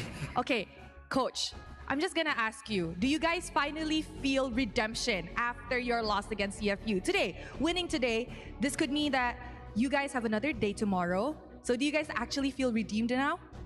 Not really, because if you want to make a redemption arc or if you want to redeem something, we need to go to the knockout stage first. Yeah. I like that. Knockout stage is the goal, and hopefully even Axiata Arena, you know, it would be amazing. Nets, I said I will leave the harder questions to Coach Pops, right? But Nets, maybe you tell me something, okay? I heard you lost your lucky charm. What's your lucky charm about? I heard you lost it on the day one. Is that why you lost? Ching Ching. Chin Chin, ring. What ring is it? Onik Ching Ching. Onyx? Onyx ring is your lucky charm? How did you lose it? Dahilang di ka hotel. Hilang de hotel. He lost it at the hotel. I love it. He's a Filipino answering me in Malay. I love it. Now, is it the reason why you lost on day one? Maybe. Maybe. Mungkin. Mungkin. Mo sebab tu. Mungkin sebab tu. Maybe because of that. I love it. I really do. Okay, so now do you have a new lucky charm? Ada. Ada. What is it you have? Coach Pop. Huh? Coach Pops is your new lucky charm? So with Coach Pops, do you think you can go to knockout stage? Boleh. Boleh. Can. Okay, now maybe Coach Pops, I'm just gonna thank you, Nets. You can move. No, don't go. Just stay. I'm gonna just ask Coach Pops one last question, or maybe last two. Do you feel like your performance today was good? Our performance today? Yeah, they are playing so well, and they are playing how they are supposed to play. So yeah, I'm so happy with that kind of performance. Is this the Vamos that we will be seeing if you guys do qualify for the knockout stages? This is part of Vamos because when we play Hellcat, that is also Vamos. I love it. All the cheeky strats, all of it coming out. Okay, Coach Pops, final words to the fans who has come and support you guys. Full house today at IOI. Thank you. Okay. Okay. Thank you to all supporters that comes today, especially if you are from supporters for S2G, and of course for Zavamos, family, bosses, and thank you so much for coming today, and all of you guys that come here to cheer all of us. We really appreciate it, and we hope you guys can continue supporting us. Thank you very much to Coach Pops and of course Nets. Congratulations on the win today. They live to see another day. And with that, let us throw it back to the panel to break down what happened in this best of 3 match against S2G. Thank you very much, Rose, Pops, as well as Nets. It's unfortunate to hear that Nets is unfortunately having a fever now, but still he had an amazing performance. But we got to break that down. S2G going up against Vamos. Let's first talk about Chibi on this Hayabusa. This time there's no Chow to lock him up. Unfortunately, the CC, Lunar, had to be the one on the receiving end to receive Chibi's wrath. Yeah, Lunar, he didn't have the best time. It was kind of similar to what Chibi had to go through during the first few minutes of the previous game. But now Chibi, he would just shine. And we see the intention now of Team Vamos. They were really trying to put an emphasis on the XP lane, on Smooth. And it's nice to see damage XP laners come back once more. Yeah, I think once again, Vamos came in with a clear win condition, and they hit it right on the head. They focused on the XP lane, and what I was worried about was Smooth not being able to supply space for the team, not being that tanky XP laner that so many teams need right now. But Vamos knew that was a weakness, so what do? We make sure Smooth farms up quick. We make sure Lunar has a horrible game, and that's exactly what they did. They just, back to back kills onto Lunar. Can I just say, even though it worked out in that game, but honestly, this draft, the win condition isn't that easy to execute, because imagine if that initial gank, for some reason, Lunar was actually the one that able to got a kill there, right? Would it have looked this good, right? Probably not. No, everything probably would have went downhill from there, honestly. If like one small mistake happens in the beginning, Vamos' draft most likely falls apart. Yeah, the strength of a Vamos lineup in terms of really just continuously going for the engages, they were able to do all that, especially because they were also in the lead. And even during moments wherein we thought S2G were actually getting the advantage in terms of team fights, I recall one recent team fight wherein we thought that S2G might have actually gotten the upper hand, but Nets, he just went unnoticed.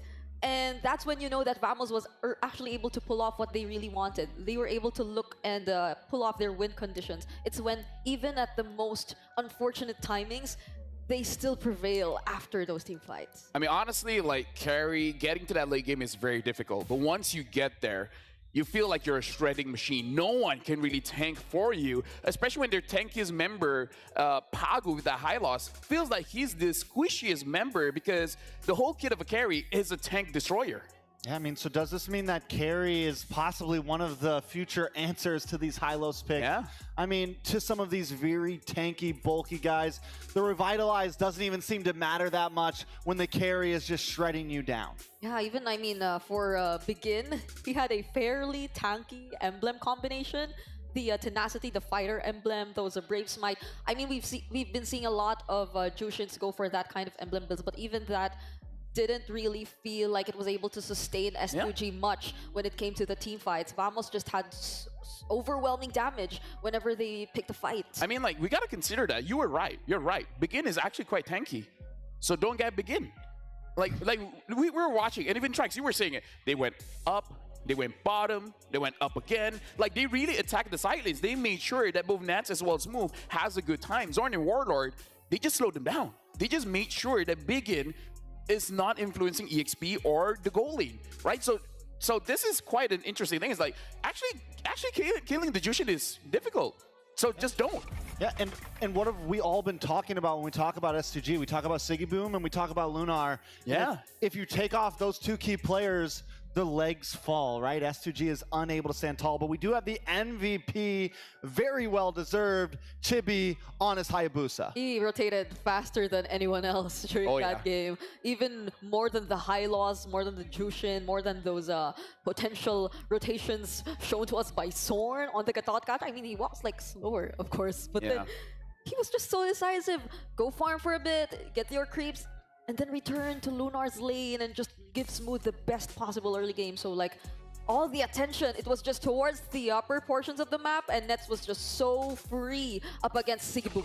And as we see some of these highlights, I mean, personally, as an EXP laner myself, this is the type of jungler you want, one that is always willing to come up, gank, and that was just the start. And literally, half of these highlights are going to be him attacking the off lanes here, from top to bottom, from top to bottom. I mean, in Smooth, the timing, the communication between these two was so key, because every time you think Smooth's about to die, every time Lunar thinks he might just win this fight, up comes Chibi to get that final kill. And this is one, once again, Smooth thinks he's going to go down, and Lunar just knows at this point. I think he's like, oh god, I fell for it again. Here comes Chibi. And that's another thing, right? Like, the XP lane, that happened multiple times. It was always Smooth trying to pick a fight against Lunar, but Lunar just attempts to fight back. And maybe he hasn't learned his lesson that I shouldn't be fighting back, I think. There's a potential follow-up that will always and always come out from Team Vamos, and they were able to capitalize on that. This is one of the few things that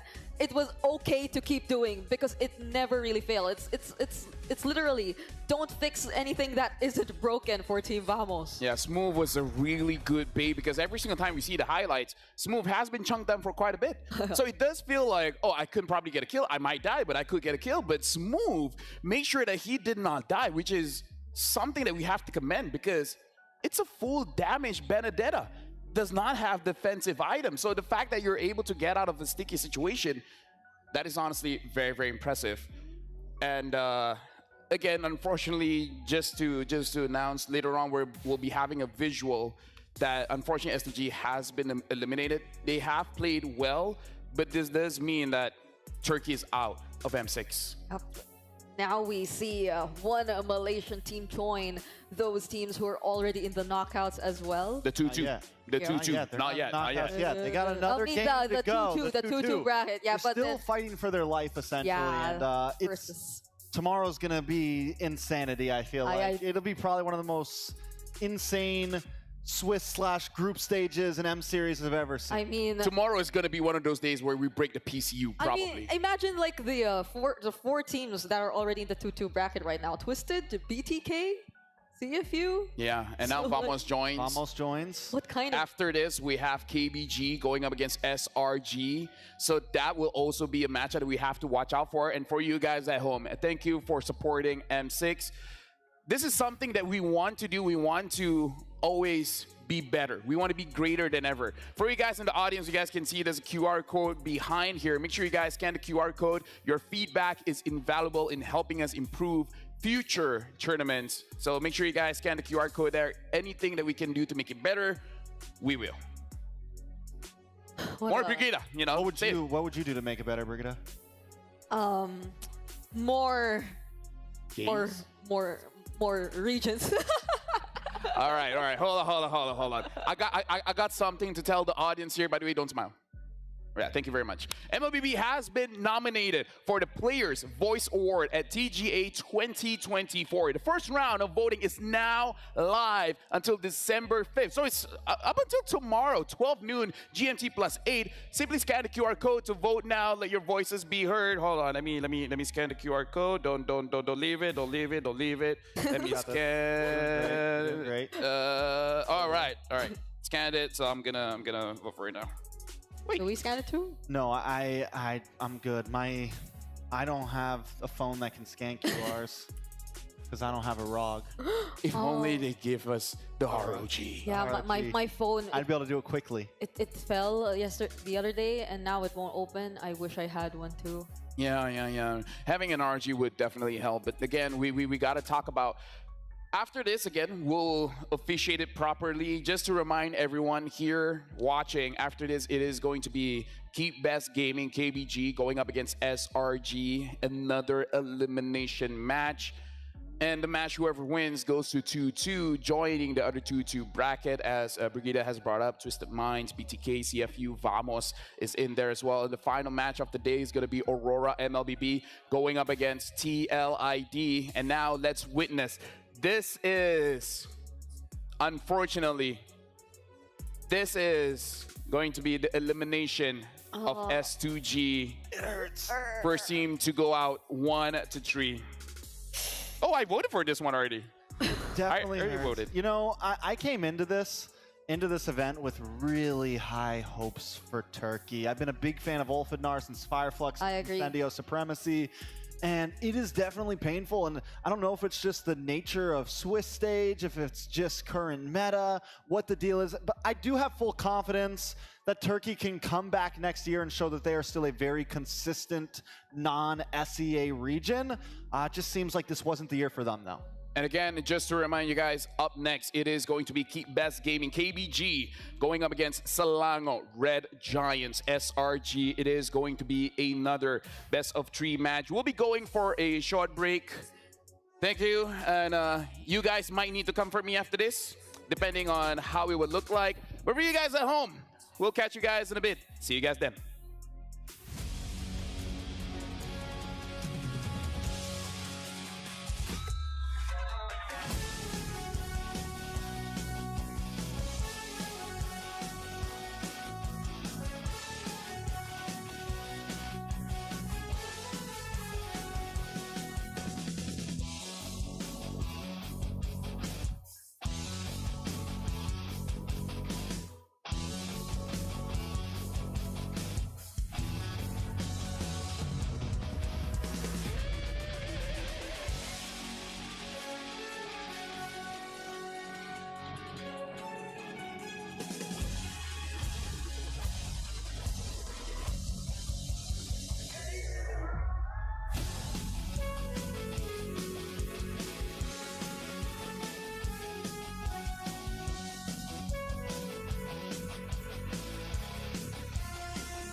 ultimate glory starts now.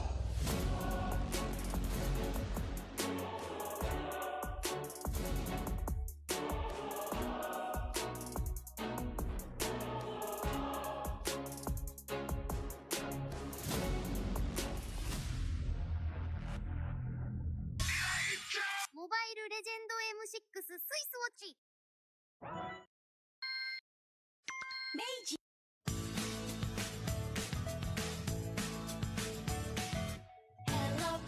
Hello Panda, semua suka biskuitnya. Biskuitnya enak, isinya lezat, rasa coklat dan strawberry. Hello Panda, semua suka biskuitnya. Biskuitnya enak, isinya lezat, rasa coklat dan strawberry. Hello Panda, biskuit isi yang enak.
In MLBB, each of the 5 players plays a distinct role. Whatever it is you want to believe, But how do these roles work together on the world stage?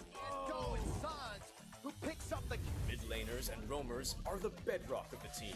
looking for the knockup, not able to find it, sends who he wants for, takes him out. Whether it's picking beefy tanks, mages, or sustain, together they provide crowd control and damage in the early game, making space for the team to farm or secure objectives.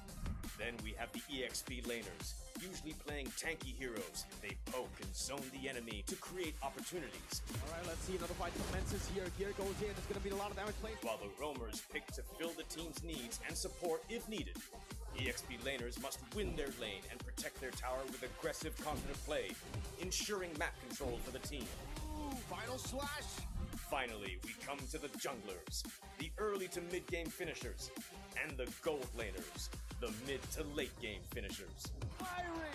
The god in the jungle takes a double kill. For junglers, whether it's frontline tank utility or assassin early game assassin burst, they form the core of the team. They act on the space created by their team to finish off objectives, utilizing power spikes with the early game advantage they get from farming the jungle. Should be a retreat from the Burmese gold, and they get sent down into the ground. Gold laners focus on farming for gold to become late game monsters. 1v3. They are savvy observers, staying out of trouble and positioning well to deal the most damage with their fragile heroes. Do you agree? How would you describe the roles that make MLBB greater than ever?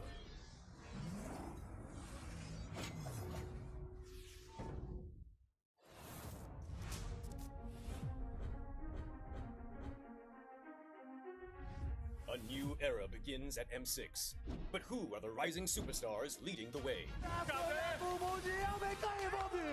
In Latam, Maycam Evolve emerges as the new gem of the region. With Aurora's fierce adaptability and rookie sensation Super Nahuel, the Dynasty Enders made history, toppling the undefeated RRQ Akira after a 2.5-year reign. At MTC Turkey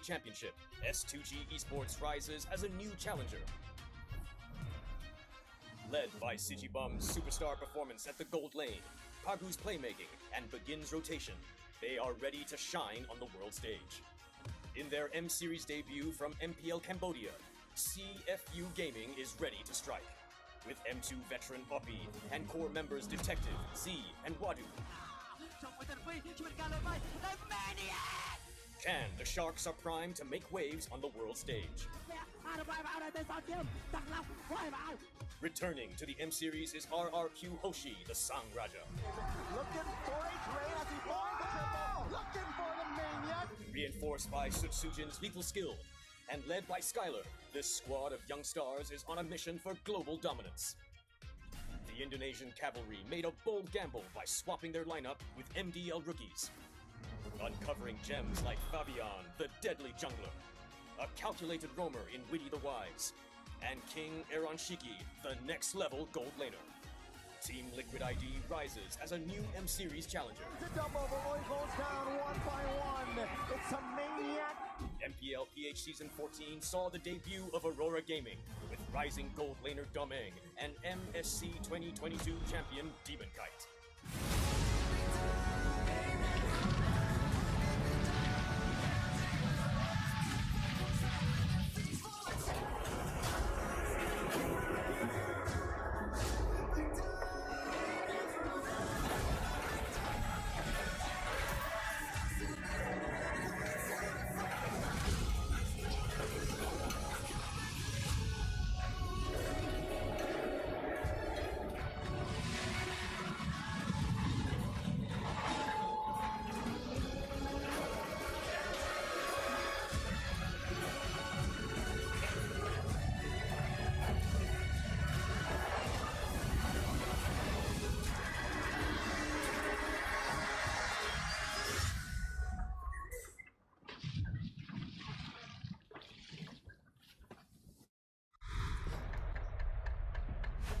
Welcome back, ladies and gentlemen. Today is the elimination day in the Swiss stage. Just in case if you guys just tuned in, we had our first match between S2G going up against Vamos, where Vamos was able to win 2-0. And now we're about to head into the matchup between KBG going up against SRG. Welcome back. My name is LaFell, and alongside with me is Brigida as well as Strex. Before we even begin, I would just like to say shout out to Stormy's mom, W to Stormy's mom giving us apple strudel. That is absolutely amazing. You guys haven't had it yet, and make sure you guys do. We will. And before we even talk more about the competition, we would like to say thank you very much to one of our best friends, Kadia. Discover the beating heart of Kadia City, the gaming and esports district, the world's first real-life gaming hub and a beacon of gaming future. If you guys haven't heard of Kadia, you guys are missing out. Make sure you guys head over to Kadia and give him a shout out. Thank you very much. But now we got to talk about this matchup. Vamos becoming the heroes today, able to get a W for Malaysia. But now it's Selangor Red Giants' turn going up against KBG. On paper, people would say Selangor Giants is the favorite, but we've seen how that really, shapes M6. It doesn't even matter. Papers don't matter here. Nope. Stats don't matter. Stats Numbers don't matter. Past internationals do not matter at this point. Yep, the Red Giants felt a little shaky in terms of performance for the past few games that we've seen them for M6, whereas for KBG, it feels hard to say or describe how this team plays overall because they've been facing Titan after Titan for the past few games. Yeah, they face against RQ, TLID. That's where they got their losses, and now they're on their final loss. But now we got to talk about our topic here. Keep best or be the best. SRG's last stand begins now. And both team, right now KBG as well, a lot of pressure is on them. They're the only China representatives here, and of course, they want to make it to the knockout stage, but this is the nature of competition. Only 8 teams can go to the knockouts, and 5 teams have already advanced. 3 remaining slots to get into the knockouts, and they don't even get there once they get past today. So literally, the competition, it's becoming more and more intense even if they get past today. But for SRG, that's a different kind of pressure, I feel. Like, everyone had so much expectations for SRG coming into the M6, but from what we've been seeing from them, I don't know if it's like a case of being too aggressive. Like the overextensions, they've been happening quite often for SRG. I feel like both teams have essentially kind of the same story. They both started pretty rough and have been adapting quickly, have been gaining some momentum, but at this point, one of them has to hit the brakes, right? One of them has to go home. KBG, we saw DFYG come into wildcard almost completely adapted, ready to go, ready to swing. KBG, day one, the drafts were a little off, their compositions were a little off, their rotations were a little off, and then same thing kind of goes for SRG, but now it feels like both of these teams have adapted and are ready. So who's going to be more prepared? That's the real question, right? You talk about draft. Draft is going to be something that I really want to touch on. But before we started the match, we were able to talk to Ozora Vecchi, the analyst, the coach for Selangor Red Giants, the last chance to keep the dream alive. This is what Ozora Vecchi had to say. He said, our mental strength must remain strong because the pressure is on now that we're in a do or die situation. Another loss means elimination. Returning to our comfort zone, the BO3 format will give us a better chance since we've faced similar scenarios many times before, even in MPL MY Season 14. It would be a waste if we didn't make it through. A whole year of effort has led to this moment. So the stakes feel incredibly high and we're determined to give it our all. Yep, definitely. I'm looking forward to Ozora Vecchi and Arcadia, all of the possible plans they brought into this match or they're bringing into this match. Because even when we had a different meta, a little back in, let's say, SPS or even MSC, like they were the coaching staff who were really able to play around the meta. I recall them introducing the entire concept of the Melissa even, countering all those Paramis games, and that's those potential surprises that would show up last minute in the draft. And now that we're seeing a lot of new metas emerging in terms of what our priorities are, I'm looking forward to see that. Now that we're in the best of three, could there be something that they've been cooking all along so that they could redeem themselves now that they're in this very dangerous position? Gentlemen, something has to be said here. KBG has a secret draft, which is the Freya. Yep. The Freya has always been banned. I wonder if Selangor Red Giants will take a risk here and let go of that Freya, and then we might be able to see of what this Freya has been all about. But we're gonna discuss that and more right after this. But right now we have an interview with Gorgeous, so we'll see what is on his mind before we start the game. Hi guys, welcome to the Courtside Report. Here's Michelle with Poji again. And now we are having the SRG Gorgeous with us. Poji, I need help for the translating maybe. That's right. Apa yang dia cakap, selamat datang kepada semua. Kita ada Gorgeous dan juga saya dan juga dia. Tapi sekarang Gorgeous sedikit sebanyak soalan berkenaan dengan super sub daripada Selangor Red Giant ni. Macam mana perasaannya sekarang? Perasaan dia tak sabar nak menang. Betul. Well, basically, I'm asking him, what does he feel right now? He said he doesn't feel anything. He just feel that we will win this. So you didn't get stressful before the game? What? You didn't get stressed before the game, right? It's stressful. Oh, no. No, you keep calm. But however, it's a do or die matchup for you guys. So how's your like the team energy right now? The team energy is currently just fine, just good, because we know that we are the king of best of three. Just fine. Everybody is confident about the game, right, Poji? Tapi sekarang Gorgeous, bila kau cakap korang king of best of three kan? Nak tanya sikit lah, sedikit sebanyak perasaan bila kalah dengan Falcon tu. Macam mana rasanya? Because I'm asking, he's losing against Falcon. What does it feel? Lawan Falcon tu, bila kalah tu rasa agak mental boom lah. Sebab sepatutnya game tu dah owning sangat-sangat, tinggal nak end je. Cuma kita ada masalah nak end the game, so yeah. So apa puncanya? Apa ya maksudnya macam bila cakap tak tahu nak end game? Apa puncanya? Puncanya adalah Granger is bukan salah satu hero yang menggunakan basic attack lah. So dia susah nak end game. I see. Just because of the Granger, they can't end the game easily. So got some miscommunication, something in there. But what happened is what happened. It is what it is. But they actually figured out something wrong with this. So, and actually it's happening a few days after your last matchup. So any preparation or the like the training before this game coming up to you? Yeah. Actually, as we can see, both of the game we lost because we got comeback. And yeah, we know we got comeback because we have a problem to end the game. So actually, the preparation that we done is just to how to end the game and Probably, not drag the game to late game. Yeah, that's right. Alright. Apa yang Gorgeous kata, kali ni diorang dah belajar daripada kesilapan 2 game yang lepas, membuktikan jangan drag game lama sangat. So kalau kata ada peluang untuk NN terus, buat apa bersimpan lama-lama, betul? Betul. Alright, sedikit sebanyak lah I nak tanya dekat you Gorgeous kan. Kalau lah pemain-pemain daripada Selangor Red Giant tengah tengok kita sekarang ni, ada tak apa-apa kata-kata semangat nak bagi? Because they need your boost. Untuk pemain SIG, my teammates, my coaches, just do as usual that you done before in MSC, in MPL. Just do your job and we can win. Just keep your confidence and good luck on SRG. So now it's a good time to figure out who's gonna go on our journey to the M6. Back over to you, Pano.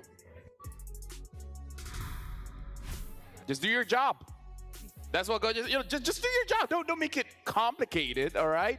You know what to do, and then keep on doing it. But now we got to talk about the drafts here, and I'm actually going to go over to Trex because we got to talk about there's 8 heroes that has not appeared in any M series. Freya is one of them. Freya, Zilong, Sun, Johnson, Argus, Hanabi, Aulus, as well as Yin. These are the 8 heroes that has not been picked up, and Freya is one of KBG's special. So if SRG doesn't ban it out, there's a chance. Yeah, I think SRG, the fact that it's going best of 3, there's a big chance eventually it will not get banned out.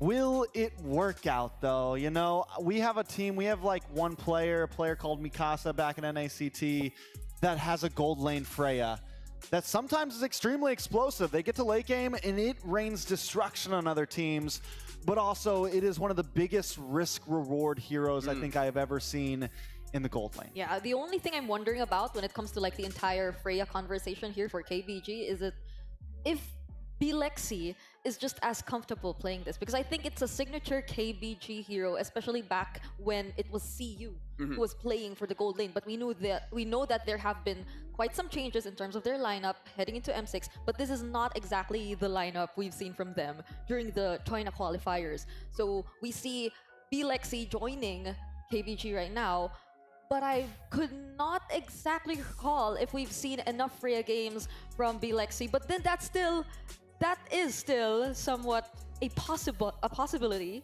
So we're not taking it out. And if SRG still wants to respect it, then we won't be seeing it. We won't narrow down the heroes who haven't showed up yet in M series to 7 or something. Yeah. Now we got to move our conversation. The Golden Road. So far, it has never been achieved. Is there some kind of Golden Road curse? Yes? No? Maybe? Panelists, what do you guys think? Do you guys think once a team has a chance for a Golden Road, something gets in the way, something just makes the whole road bumpy? You know, I have a theory on this. All right. I got a theory on this. Go for it. I like, in all honesty, a practical theory. The fact that, you know, you win MSC, you're on that high, man. You're on cloud 9. You come in, you win MPL, and I think at that point, you know, either the pressure gets too high, or maybe you're just too comfortable at that point, right? I think a lot of teams, you win MSC, you get that nice little chunk of change, you go shopping, you get the haircut, you buy your new Louis bag, and you get to a point where maybe you're just not as hungry. And I think a lot of teams, we see it happen, a lot of teams, or you're completely burnt out, right? You've been training nonstop for a year, and you're so much mental pressure that you're burnt out. But I think it's one of those two things usually. I don't really believe in curses. What about you, Brigitte? I think the same, especially in terms of like the burnout aspect, because the life of a pro player, of like the coaches and everyone involved in a team, it's no joke. Like the amount of scrims that they have to go through in a single day, especially when there are upcoming tournaments and when there are like a lot of or even off season, like they have to set particular schedules and just allow for some room to breathe. But when they know that there's still something up, they have to work. So I don't know if it's catching up to them, but it's now or never, definitely, for SRG. And now let's look at the lineups, the players that will be playing here today. We're going to start things off with KBG, Belexi, Tracy, LMU, Saksa, as well as Win Return. One of the players I'll be watching is Saksa, because Saksa has played with Stormy before. So TNC reunion, you know, a bit of SMG reunion, a lot of reunions here between KBG as well as SRG. Yep, and I think for Keep Us Gaming, we sort of see like the intentions, who they really want to primarily play around, especially when it comes to the early. But I want to see like their fallbacks. Like if they don't succeed once, that doesn't mean, or that shouldn't mean the end for them. Like I want to see them try to work things out a little bit more, especially when it doesn't entirely work in their favor, just so that we know they really want to pursue and actually assert dominance when it comes to the fights. And now we have to introduce the lineups coming in for Selangor Red Giants. Innocent, Humes, Stormy, my boy Stormy, Sakai's, as well as Cram. Yeah, shout out to Stormy's mom once. Shout out to Stormy's mom. Were delicious. But no, you know, this is a team we haven't seen them change roster. They've been doing their thing. They were the undefeated Giants before MSC. And now it feels like that weight is getting a little bit too much. What's going to be huge for them, I personally think, is getting back to just playing a solid game. But my eyes are going to be on Innocent and Cram. The offlaners have been so important in current meta. We've seen so many teams fold because their gold laners or their EXP laners just can't capitalize in the laning phase. So if they can enable, if the mid trio can enable those two offlaners to really pop off, it's going to be huge for the side of SRG. I really feel like they can do it, but we heard the quote as well as the interview with Gojes, where the Granger looks like is a bit of a problem, where it's amazing everywhere else around the game. Ending the game does seem a bit of an issue. Like if you get a wipeout, then it's gonna be easy for the Granger to end the game. But you can't force an end, and that's kind of the most important thing about the game, right? You gotta end the game. So it's gonna be a question: are they gonna pick up the Granger again, or they just have a different kind of answer in case the Bruno gets picked up? But now we were able to talk to Stormy. How do you feel seeing Saksa here at M6? And he said, I'm happy for him. He has a long way. He has come a long way with KBG. Now we're going up against each other. So good luck to Saksa. Yep. I actually like what you mentioned about whether or not we'll be seeing the Granger again, at least for SRG, because earlier, together with Michelle, Gojes, right? They were talking about what did you try to address prior to this match? Like, do you know already? Have you learned about your previous losses? And like Gojes was pretty much saying about how they just really want to focus on closing out the game. So if that's their intention heading into this match, I see a world where they might not be prioritizing the Granger just as much if they know that it's possibly one of the biggest weaknesses. Yeah, I mean, it's definitely a possibility. I think a lot of it's going to come down to how KBG wants to play the gold lane. Do they get something like that Freya in there, right? Do they go for something crazy and it gives SRG some ability to counterplay? But as we've gotten farther, as we're getting down to some of these last teams, you know, we've seen the Bruno to be able to be countered. We've seen the Granger actually start to work in the right hands of some teams. And we've also seen that micro can sometimes be a bit more important than macro right now. Yeah. So it's maybe not about finishing the game with the Granger, it's about getting the full wipe. And I think some of the teams that have been so macro-orientated for the past year or two are now learning, okay, let's just group up, let's just attack, let's try to get this wipe before this Lord and finish the game. We need to out-muscle them. Yeah. Time to show what we build in the gym. Yeah, flex it, Brigitte, flex it! Okay, they can't see me now, but I am. But then, now we're finally about to find out what might be the answers here for both SRG and KBG. And actually, I like what you mentioned earlier, because we know SRG as a team who really specializes in terms of the micro. But like, we need to see a little bit more of macro from them as well, especially based on how they tend to really overextend and commit mistakes in terms of the late game. One big difference here now, SRG has finally banned out that Bruno. So they banned out the Jushin, the Bruno, and KBG banning out the Lu Yi as well as the Fanny. So for KBG, really hitting, I would say respect bans here going up against SRG. Well, you know what respect ban's not there? The one you've been whispering about, talking about. The Freya ban is not on the field just yet. Alpha ban from the side of KBG. SRG, would you ban the Suyo here? The Lu Yi hasn't been out as well for KBG, so the Yi's still open, Suyo's still open, Hylo's still on the field as well. SRG, them being on red side, once again, want to look for some trades here. So honestly, the Freya, you know, a throwaway ban wouldn't be horrible because at least there's still 3 or 4 power picks on the field and you win something out. But at this point with the Alpha ban, I think you do go for the Suyo ban. And you bring it down to more of the assassins, the joys, things of that nature. I'd be okay with seeing a Hayabusa as well. It performed pretty well earlier when we've seen it in the first series. It's been one of the comfort heroes as well for Saksha in the previous qualifiers, if you'd recall. But now Bandit focus instead. So yeah, definitely a lot of power picks still available here for KBG. Yep, they pick up the Cho first, not letting that into the hand of Yumes. We haven't seen the Matilda today, but Yumes does enjoy using the Matilda quite a bit. However, without the Alpha here, it's going to be quite an interesting situation. By the way, the Hilda is still open. The Hilda is still open if SRG wants to pick that up for Hilda Matilda right here. Hilda Matilda, yeah. Kind of clean. I mean, it would be a nice, aggressive, fast-moving comp immediately. Something that can at least counteract the Cho's quick movements. But Hilda, just about anything would look good right now. Yeah, if a safer option, there's still the Hylos as well. But they get the Suyu immediately together with the Hilda. At least now they know that they have the Hilda in their hands. The Eve is open as well in case if KBG wants to pick it up, because if they don't pick up the Eve, it is going to be on SRG to pick it up. By the way, if we're looking at fighter tanks in the jungle, only Fredrin is really one open here. Bane here and there, but hasn't been having quite a good success. So if KBG doesn't pick up their jungler here, I'm thinking the Joy, but I don't know if they want to take that risk against a Hilda.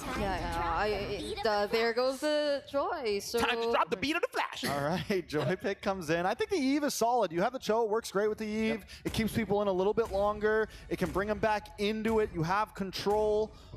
So overall, just a nice pressure. They do go for the Hylos though, which again, solid. The only problem is now we have there's no flexibility left, right? The Eve or Valentina EXP here. Roam is already in. Yep, and the problem with the Cho and the Joy right now is that they can disrupt so much of SRG's potential positioning if they were to go for a hero who's very much reliant on that. If not disrupt, penetrate, and just really pour out all the damage towards those targets that they look for or look out for in the backline. So I'm thinking about if ever Stormy wants to go for a mid lane who's a little higher in terms of mobility. I was considering the Louis even earlier, but now that we're seeing this kind of lineup, Eve or Matilda. And Louis, well, Louis banned out, so no Louis.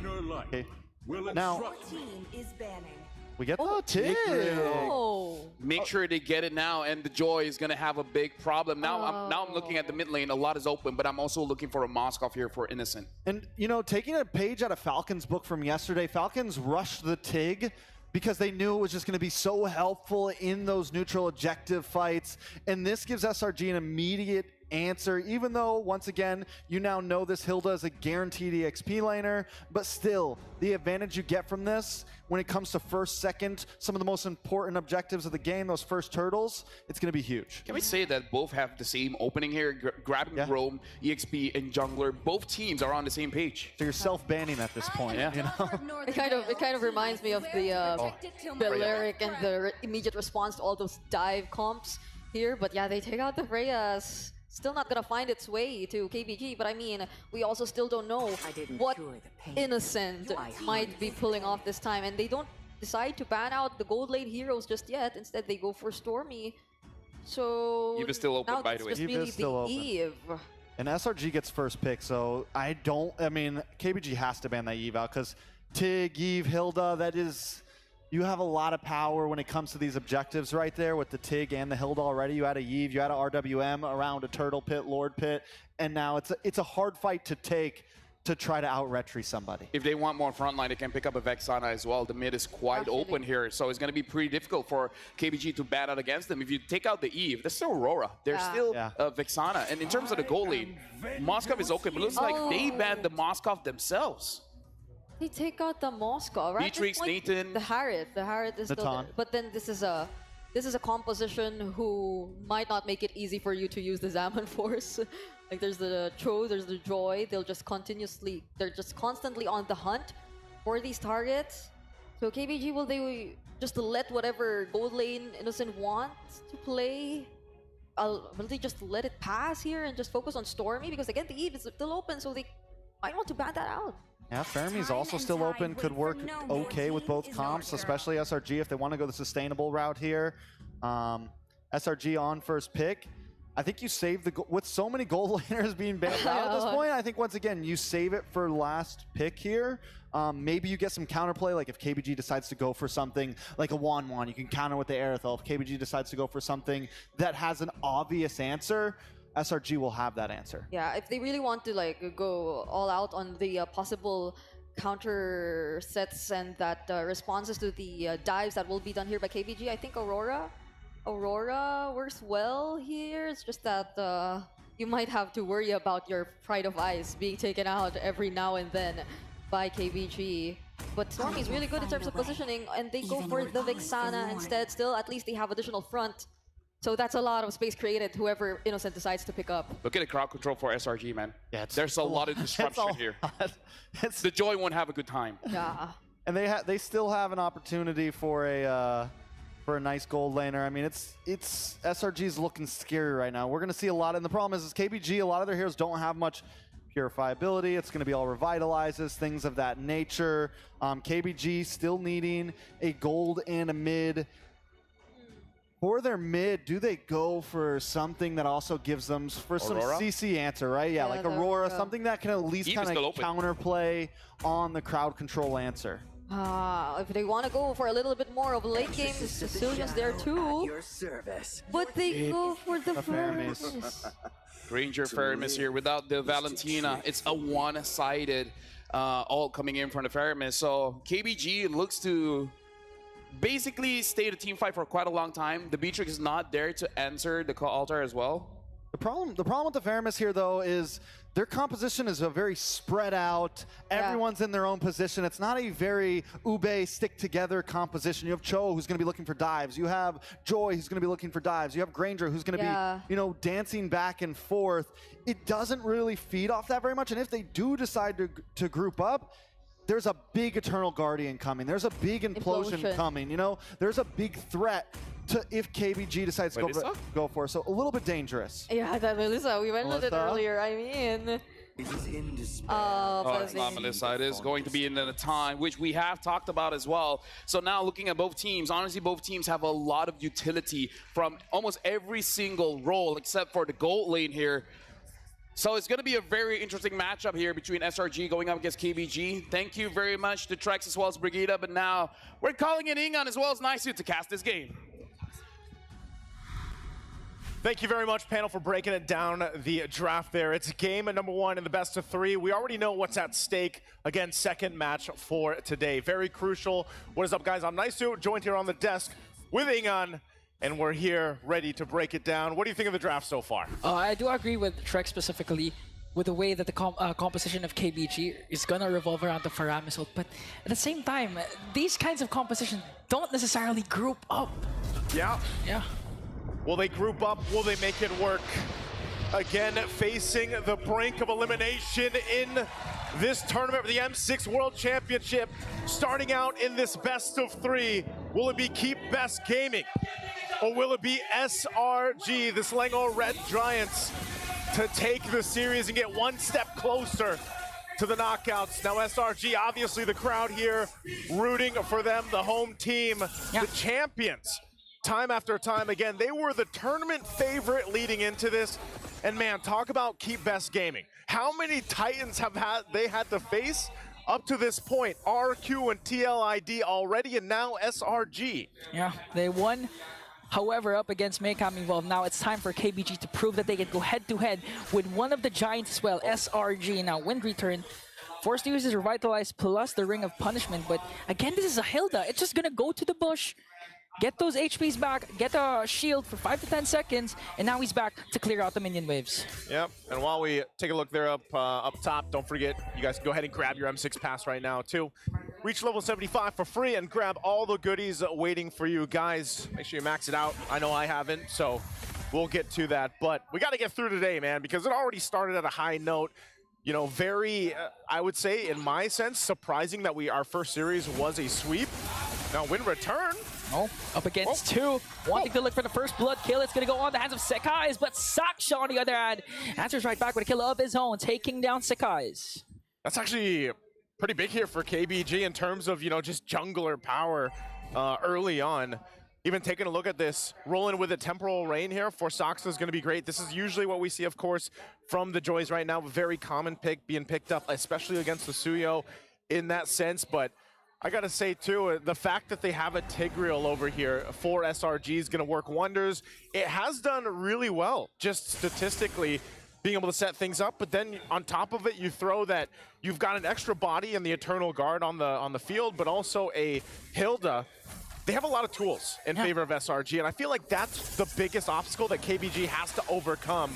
And it's going to start up with this first turtle. Okay, Eternal Guard pop right out by Stormy as KBG just trying to kite away the turtle. A kick coming in from Tracy onto the backline, but Crab on the other hand, here comes the NetherRealm Glorious Pathway, and Sekai's will secure the turtle. Here comes the counterattack coming in from KBG. They're going to take down Yumes. So a turtle for SRG, but a kill for KBG. Yeah, a trade again. You know, the trade went in the hands of Saksha, so this more or less continues to build up, at least for him, the momentum that he can get on the Joy. But eventually, you know, the rest of the team's also got to keep things under control. Sekai's himself has been doing really well, you know, counter jungling when he can. He gets the information like this, of course, from Yumes, as Yumes tries to go ahead and protect that purple buff. But ultimately, they want to go ahead and put pressure around the map. One of the things that SRG loves to do is play to that style where they're, you know, putting pressure, they're playing a very aggressive. But at the same time, that aggression has been kind of a double-edged sword so far throughout M6. I mean, that's exactly why they're in the situation they are. They've kind of had to make some adjustments to their decision-making and to their discipline. And, you know, we heard that even earlier on in the first couple days of the Swiss from Coach Arcadia, where it was just like, you know, yeah, we lost discipline. We got to be able to keep things together even if we're ahead. And that's been the case of a lot of teams here, Ingan. Yeah, considering the fact that they lost to S2G, they were in control towards the mid-game, but S2G still hold on, was able to extend it to the late game, eventually wiped out SRG to take a win. Now this time, they can't afford those kinds of mistakes because, again, they're tournament favorites. Tracy got cancelled out with a Sacred Hammer. Oh, Tracy's going to go down. Yume's able to escape. Saksha was going to hunt him down, but just backs off for now. So again, Tracy gone, SRG picking up a kill. That's about all they're going to get as they get back into the lanes. Yeah, and that's the thing that Trex was saying. You know that Tracy is going to look for those initiations, so realistically, he's going to be out of the vicinity of the NetherRealm. Yeah. So how can you save Tracy, your main initiator, if you can't reach him, and at the same time, heads up play for Yumes actually to use the Sacred Hammer to make sure the kick is not going to connect, but this time it does! There's the kick, running the target. Yumes going to go in, dash in. Glorious Pathway already dropped down too. Still going to be bringing the fight. Tracy's going to be in trouble. Still 1 HP, tries to help him out. Cram couldn't get the kill. But Saksha does bring down Karam, and KBG finally, that clash was in their favor. The turtle has not yet started. And this is the over-aggression that SRG is really known to commit mistakes on. Again, going back to their first game up against S2G, these were the times that their opponents capitalized on their over-aggression. That's what they want to do here. Looks like it's going to just be ignored for now until they reset. They get to the turtle. Innocent does grab that tier 1. So first one of the game going down. And they'll play around some of the macro decision they have. Win return. Again, Kram too deep there. Connects the Way of the Dragon. Get bursted down by 4. But Selangora Giant still not starting the turtle. So another kill onto Kram. They did, however, trade for the top lane turret. And considering that Innocent has a mystery shop, he's gonna eventually reach his power spike early on if KBG doesn't manage to contain Innocent Nathan. This is where you really have to capitalize on the fact that Saksha already has this kind of lead, you know, this many kills early on, and he should be able to be enough of a damage threat, you know, towards that back line of SRG. The hard part is, again, getting through Yumes, and even this Eternal Guard to an extent. I think that's why Tracy is also, he's kind of facing this obstacle and really can't find that window that he's looking for as that second turtle gets grabbed and secured by SRG. You can see where they're starting to focus. Good return, though, up top. That's a trade objectively. Turtle for the tier 1 up top. So they try to even things out. Nothing too crazy. They're just trying to clear out the lanes at this point and hold on to what they can in terms of turrets. Now the question for KBG is how do they play around this portion? We've seen this so much, you know, Ingan, where teams trade for objectives, they trade even kills, but then how is that transition into that mid to late game for them? And can they adjust from there? Because they're looking to make a play down here on bot. They already used the conceal, but it's going to get spotted out. Yeah, SRG was all ahead of the play that KBG was planning to make, and I do like what Kram has been doing. Although he's 0-2-2, he's just trying to go for the backline, forcing KBG to group up. Tracy, though, on the other end, got bursted down once again by Sakai's. That was a quick kill for the Giants. You're seeing how much damage is already there. Overloaded now in the mid lane. Going to force him back a little bit more. Rhapsody from Lexi, he's going to have to wait. Wind return! Oh, wind return is gone. Not going to be able to return from that. And that's a big pick-up there for SRG. 2 kills plus the mid lane turret, exposing the base of KBG. And we all know that Saksha in the, with the Joy is a scary jungler when it comes, especially late game when it scales up. He did, however, start with a 4-0-0, but this might be the tempo break SRG is looking for up against KBG. And again, I like to go back to my point where in Kram, just really focusing his attention on the damage dealers, Saksha and Belexi, forcing KBG to group up. And even if they're forced to use that Netherrealm, it's not going to be used up against a huge 5v5 team fight. So that's a concept SRG is going with right now. At this point, too, SRG getting themselves that little lead. This is what I was talking about when I was saying, you know, this transition from games where that mid to late, especially with the Lord up, again, the lockdown. Even onto Wind Return, they're not afraid to commit these kills. Here comes Shadow Stampede onto Kram plus the kick. They might be able to bring him down, though, where he comes to Kai's, though, on the other hand, Saksha onto the backline. Innocent forced to use the entropy in. Netherrealm is there to save the members of KBG, but Saksha, on the other hand, got slowed down by the weakness finder of Innocent. Even though he's a mobile hero, he can't escape the wrath of Innocent. A big pickup, too, for SRG. Now they're going to have to fight for the Lord. Sakai's will be able to get it. They forced him back a little bit longer, but SRG gets a whole lot. Here's the conceal. Even with one Sacred Hammer, they were able to force out the Pure Run coming in from LMU. Look at the damage coming in from Innocent, though. Even forcing Wind Return to use the Revitalize. A lot of battle spells, a lot of skills have been expended, but no trade whatsoever for KBG. No trade at all for them, and this is where we do see KBG struggle. Now that there's a point in the game, the Lord making its way, they're quite behind. Holy Crystal nearly there for Innocent. As soon as he gets that power spike at this point on the Natana is going to be huge.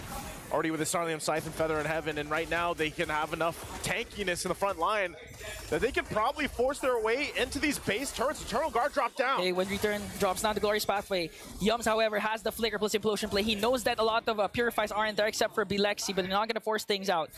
The discipline, once again, of SRG to just maximize the Lord, go for the outer turret takedowns, and just eventually help Innocent get his power spike once again so that he can burst down any member of KBG standing in his way.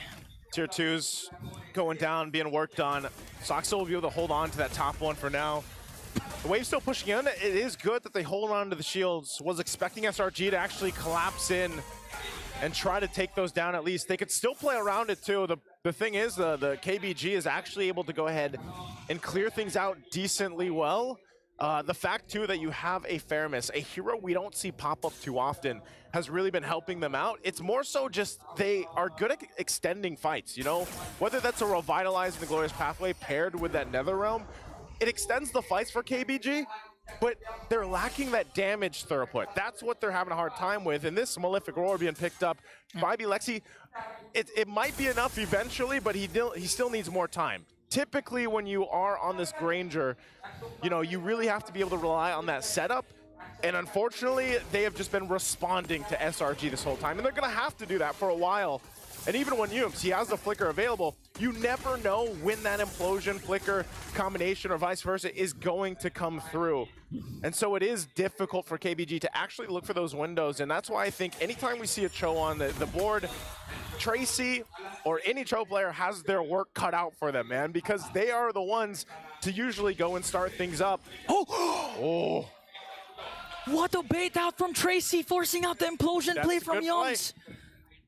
But ultimately, you're still 30 seconds away from the Lord. So SRG can play around this unless they force a fight. They're going to force a fight. Even Innocent has to use the entropy out. Oh, no. Here comes Cram onto the back line, just trying to work on Bilexi. Sekai's enters the picture. They're going to back off. NetherRealm already popped. Tracy gets the kick. Stormy flickers out defensively. Sekai's will pick up a kill. Tracy is down. KBG has to retreat here, and Selangor Red Giants still standing strong, even with the NetherRealm, even with a glorious pathway, plus the revitalized. They seem to not lack damage. That's why they're ahead. A 5.8k gold lead, and plus this, Innocent picks up another major item. Now SRG, this might be a clean Lord takedown for the Giants. That's what I was talking about. You just saw a preview of that. Lacking the damage. Trying to keep Wind Return at bay here. He might get collapsed down on. Now they commit the implosion. This time it's going to connect. Saksha though, trying to see if they can have an angle over this Lord, but the problem is Wind Return is down, their main front liner. Tracy still has his Way of the Dragon, can commit it and try to burst down someone, but Selangor Red Giants, again, the discipline of the MSC champions portrayed right now. Start up the Lord. They should be able to just go ahead and freely secure this. Cram will just post up, staring down any of that entry point that could come from KBG. So with that being said, SRG finds himself with a massive lead.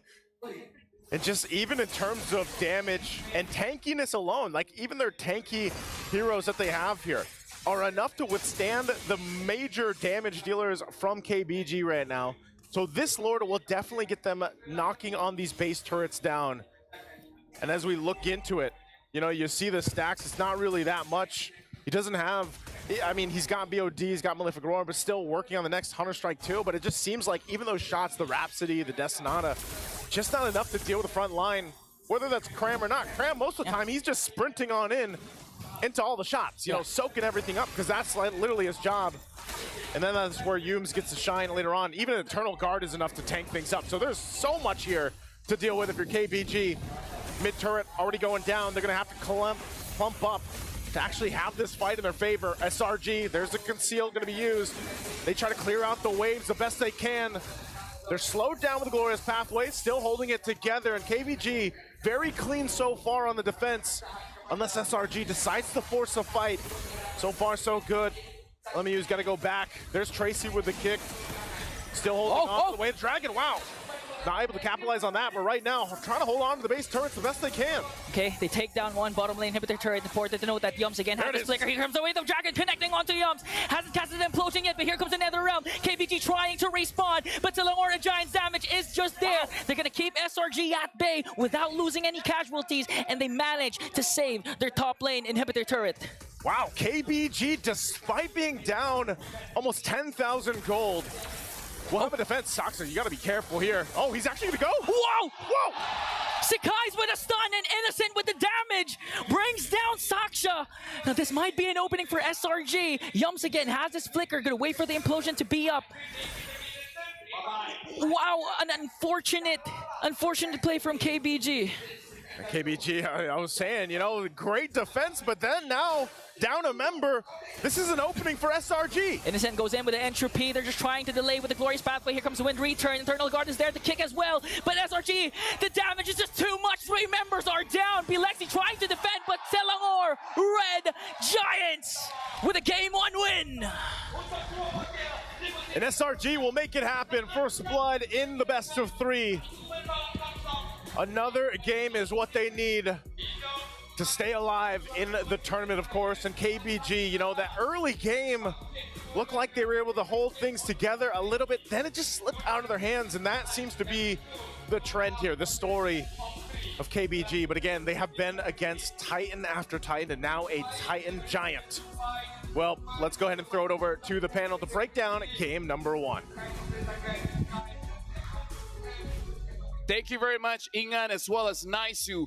One of the things we have to talk about, what is up with the EXP laners today? Because in that game, Cram on that Hilda, he's the biggest reason why Bilexi as well as LMU could not deal out that damage. He just zones them out away. And we didn't expect it to happen that fast after he's been taken out, what, 2 or 3 times consecutively in the early stages of the game. We were thinking that this might be an opportunity for KBG, but that was all just a distraction because SRG, they were able to focus on the other parts of the map. Yeah, I mean, with Cram in the very beginning, to elaborate on that, you know, he died, what, twice? There was a few times where like, what is he doing? But that seems to always kind of be the goal of the Hilda.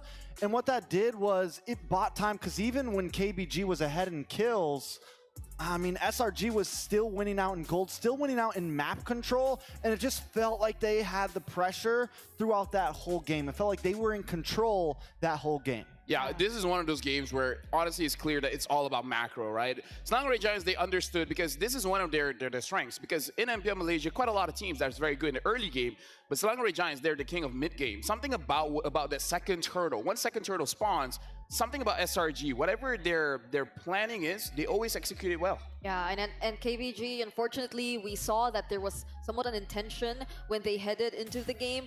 But then in the latter portions, after the mid stages, as you've mentioned, everything felt so reactive from them. The Nether Realm, it just felt like it was there to save whoever was in danger for KBG. It wasn't necessarily used to create some place for themselves, and that was something SRG just kept capitalizing on. And taking a look at some of these items, focusing on Cram, I mean, Thunderbelt up front, just overall a lot of physical defense, just a little bit of magic, but it's enough, right? The Radiant Armor at least helps deal with Saksa. It helps deal with what KBG wants to bring. And even though Cram, I mean, essentially, for the XP laner, it's not like he was insanely, you know, he didn't have the gold of a damage dealer, but he was still able to output the damage of Innocent, of Stormy, of Sekai's, of the rest of his team, right? I mean, like, here's the thing. I doubt that he's the MVP, but if we look at his highlights, it's all about zoning everyone else. Like, look at this. Look at this. KBG has 4 kills and only 1 assist on Bilexi. Like, Bilexi probably deals damage, but it's all on one guy. It's all on the Hilda. Yeah. So this is probably something that KBG will have to respond to if they let go of the Hilda again. They need some kind of Hilda counter, because their lineup here, I don't know about you guys, but I don't see it. Yeah, I mean, like, a lot of times it didn't even feel like SRG were just going in for the surprise plays whatsoever. KBG, fairly enough, had a lot of ways to face check, especially through Bilexi. Like, he was always throwing out that Sonata, the Rhapsody, the range. Of course, they were capitalizing on it. But then, as you mentioned, I think they didn't like find the perfect way to put all of their, or make all their skills work together in the best way that it could. And most of the time, like, even though they're able to scout the members of SRG, the sheer damage, the sheer aggression, it was just so difficult to stop if you were in KBG's position earlier. If I can take your attention, look at SRG's stats, look at the damage taken from Yumes and then as well as Cram. It makes sense that they have that much damage taken, but look at how little damage Innocent took. Look at how little damage Stormy took. This just shows that KBG, Saksa couldn't go to the backline. He couldn't go to Innocent. He couldn't go to Stormy. Yumes and Cram, they create such a big barrier so that KBG, they really can't penetrate. And Sakai takes a little bit of damage here and there, but once he's in immortal form, it really doesn't matter. He has that damage reduction and he's able to deal out the damage as well. And not only did they create such a good barrier, but they did it without dying, right? We saw a few times Yumes was able to go in, set up implosions, and get away. And they were up against a Netherrealm to where they were still, I mean, they were able to outlast a Netherrealm, not die, and then output even more damage. And a big part of that has to be Sekai's, who gets this MVP on the Suyo. Just overall wonderful gameplay from him. Yep, I think it was a near perfect performance for Sekai's at this point, honestly. Imagine just how well they were able to control the macro and the micro at the same time for like the early to the mid stages of the game, and showing us how they've decided to really start focusing on how they're closing out the game. Taking out all the outer and inner turrets in less than 10 minutes? Yeah, 10 minutes. They took out all the turrets. It was only the base turrets left for KPG, so it was all the more difficult for them to actually find the openings and create plays for themselves. Even Tracy, like, the moment he finds a target that he uses the Way of the Dragon on, there's just immediate punish. There's a counter implosion. There are just follow-up from, there's just an endless sources of damage here for SRG. The big thing about Sekai's getting this highlight is we just saw there, he takes a death early on in the game, but is still able to pick up the pieces and still keep his head in the game and start getting those picks. And, you know, a lot of people play the Suyo more as the fighter, as the bulky frontliner, but Sekai still has that inner assassin in him, right? You never know when he's going to come. You never know when he's going to hit. And he is a Reaper on this hero. The rest of his team gets them low, and Sekai's comes in and cleans up. And this is, again, when the Sky Prince has a good time, the entire team has a good time. This is just a reminder that Sakai's was the MNC Grand Final MVP. Like, when he's feeling himself, like, the entire team just starts going online. So, honestly, when we're looking at Selangor Giants, we got to look at Sakai's. He's having a good time. If he doesn't have a good time, that's a different kind of Selangor Giants that we'll see. All those soul sivers, all those... That's how it looks. Yeah, Perfect imitation. it's literally how it looks. It just you hurts are so much. Suyo. I like that. Yeah, there you go. But now it's really on KBG. Now that they see what Cram is able to do, they got to make sure that whatever Bilexi as well as LMU Hero has is able to really help out. Because looking at the draft, it does look like they want to make sure that both Saksha as well as Bilexi is able to dish out damage. However, with that kind of draft, it looks like they were not able to do so. Before we even jump into the second game, Michelle as well as Poji is with Simon, the head of SRG. So let's see what he has to say.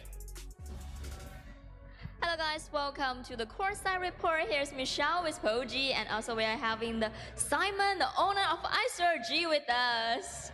Hi guys. Hi Simon, how Hi, are you? Michelle. Yeah, thank you so much for joining us. And so I just asked about how was your experience so far throughout the tournament about the performance of SRG, because they got a very high expectation before the game, right? It's like ups and downs. It's like a roller coaster. We won one and lost two, so it's a bit like what I said, like a roller coaster, lah. Yeah. Yeah, but they did well today, right? What do you think about Poji? So far, yes. We got one more game to go. I'm confident. I'm optimist. I think the boys looking good today. Sure, you're confident about the players, right? So Poji? Alright, sekarang ni Misha tanyakan macam mana perasaan dia semua, dan diorang sekarang rasa sedikit optimistik dan juga yakin yang diorang boleh close game ni lah. Tapi pada masa sekarang, Boss Simon, saya nak tanya persediaan SRG tu sendiri macam mana, because yang kita tahu dekat dalam best of one dia sedikit goyang dan juga goyah. Macam mana perasaannya tu? Of course, masa kekalahan dekat Falcon tu kena comeback. Yes, it really demotivate the boys lah. But kita ada 3 hari rest, so 3 hari reset. Kita coaches buat balik, kaji balik, analyse balik gameplay and what not. Here you go today lah. You see hari ni dia orang performing good lah. Very proud of the boys. Alright. Basically, I'm asking him, what's the main problem? Because in best of one, they are a bit, not strong enough. But then again, they said after they've been losing for twice, and then they went back, and then they try to look, what is the problem? What's the main cause? Because it really made the players demotivated, don't have enough strength, doesn't feel, we cannot do this. But then again, after a bit scolding here and there, now they're proving the game. They already prove it. They have made the improvements. So how did the players to keep their energy after the previous losses of the game, maybe? Of course, the boys has a good 3-day rest. They revitalize and re-energize. Of course, our mental coach did help them as well. And today we also have our nutritionist is here as well in the back room, helping to give them good supply of fuel of energy for them, make sure they are strong. You got a very professional system for all the players, right? Jadi untuk melakukan persediaan mental tu macam mana dekat player-player ni? Tapi sekarang ni kan dia cakap ada nutritionist, ada mentalist, ada macam-macam, ada pelbagai coach yang ada dekat belakang tu dah ready untuk kalau kata dia rasa down sikit, okey bagi nasihat. Kalau kata dia rasa macam lemau dan lesu sikit, okey ni Panadol. Macam itu. Tapi sekarang ni kan dari segi kejurulatihan lah, in terms of coaching staff, do they feel any pressure for Ozoraweki and also Coach Arcadia? Of course, kalau you tengok lah, kalau netizen semua cakap and all that, the bannings, the drafting kan. Tapi saya yakin 100% dekat my technical coaches. Dia orang tahu apa dia orang nak buat. Kita sebagai netizen, saya pun public juga kan, mata public. Kita percaya dia orang, yakin dengan dia orang. They are good. As the boss himself said, he's confident with his team, he's confident with the coaches because he believes they can prove it. By what mean? All mean it is. They have to win the game itself. And now, Michelle, do you have anything else to say to Mr. Simon? I got a message because now we can see a lot of fans here sitting and rooting for SRG, and also lots of fans back home watching. So as a boss and as the owner of SRG, any message to all the fans who is watching? Okay, to all the fans out there who are supporting SRG, and also we are carrying Malaysia flag, please, thank you so much. Thank you so much for standing behind us until today. We will definitely try our best and go to the next round. And, well, Malaysia boleh. Thank you, Simon. Thank you so much. It's a good time to start a game too. So, Piano, back over to you. Malaysia Boleh, a good closing statement by Simon, the head of SRG. But now we got to jump straight back into the game here, where again, KBG and SRG, just to remind everyone that this is an elimination match. But before we even go through there, have you guys heard of Ferry? Ferry. Of course you have, because here's the thing. Like, we've been talking about the watches, but something special here, something special I want to show you guys is I bought with my own money. Oh. This is not sponsored. This is not sponsored. If you guys see the ring, this is Stormy's ring. So if you guys want Selangor Red Giants ring, it is outside. The Ferry booth is there. Stormy is my boy. From the very first time he entered MPL, I've been a fan of him. And this is my way of showing that I support my boy. I want him to do quite well. So shout out to Ferry. Luxury meets gaming. Ferry's first M6 watches here, and special jewelry that I bought myself my own money. Yeah, I mean, it's a collaboration with SRG, right? Yep. So each of the players, they have their own, it's based on the eyes, like Yeah. the shape of the eyes of their cartoon character forms. You guys have to check it out. I mean, you have a chance of getting the stickers if Yeah. you just spin the wheel. I got all the stickers, by the way. You did? I got all the stickers. I got Stormy's ring. I might add more to my collection. So for you guys, make sure you guys follow Ferry on TikTok as well as Instagram. There you go. I got Stormy merch, man. Yeah, I mean, whose wrists look better right now? Mine. Not mine. Not mine. Because I don't have a cool Ferry watch. Just saying, wish I did. Would be really nice, you know? I mean, you know, maybe Ferry can hook us up. Anyways. Thank you for that. But feeling a bit hungry here. Like, looking at the games, I feel low energy. Like, let me try this. Let me try this. What-ha? Yeah, I don't have enough energy. Oh, you don't? What-ha? Do we have Hello Panda or Trex? Come on. No, we ate them all. What? What? How could you? What? I just want to Because say... they were so delicious. No, I just want to say I only got to eat 3. Trex. Have you? I had none. By the way, fuel your game with Hello Panda Crunchy Biscuits. Trex did. We got the strawberry one. There's more in chocolate and other flavors. The ultimate snack to keep you energized. Level up your day and visit Hello Panda's website for more. For me, I gotta hit up Trex to make sure that he doesn't eat everything anymore. It's like they knew. It's like they knew. I mean, we did say it suits your suit. It's suit. But we didn't say My suit. you. So the entire day, I'll just be like, "Watcha." By the way, Brigida, Yeah. someone texted me on IG, Oh. and he's like, "If Vamos win, now you guys can smile." Oh. It's a serious day. Serious day, no smiles. Trex, stop it. Stop it, Trex. Get Wait. out. Well, I just want to say, we never did predictions. I was going to vote for SRG, and right now, we're no longer T-Rex. We are T-Bless. We've been blessing them up and down, left, T-Bless. right. T-Bless. That's me. You're Because T-Bless. before I was T-Rex, now I'm T-Bless. Wait, so mine's also... I know you haven't asked, but I'm just going to put it out there that I was supposed to go for SRG. You were not.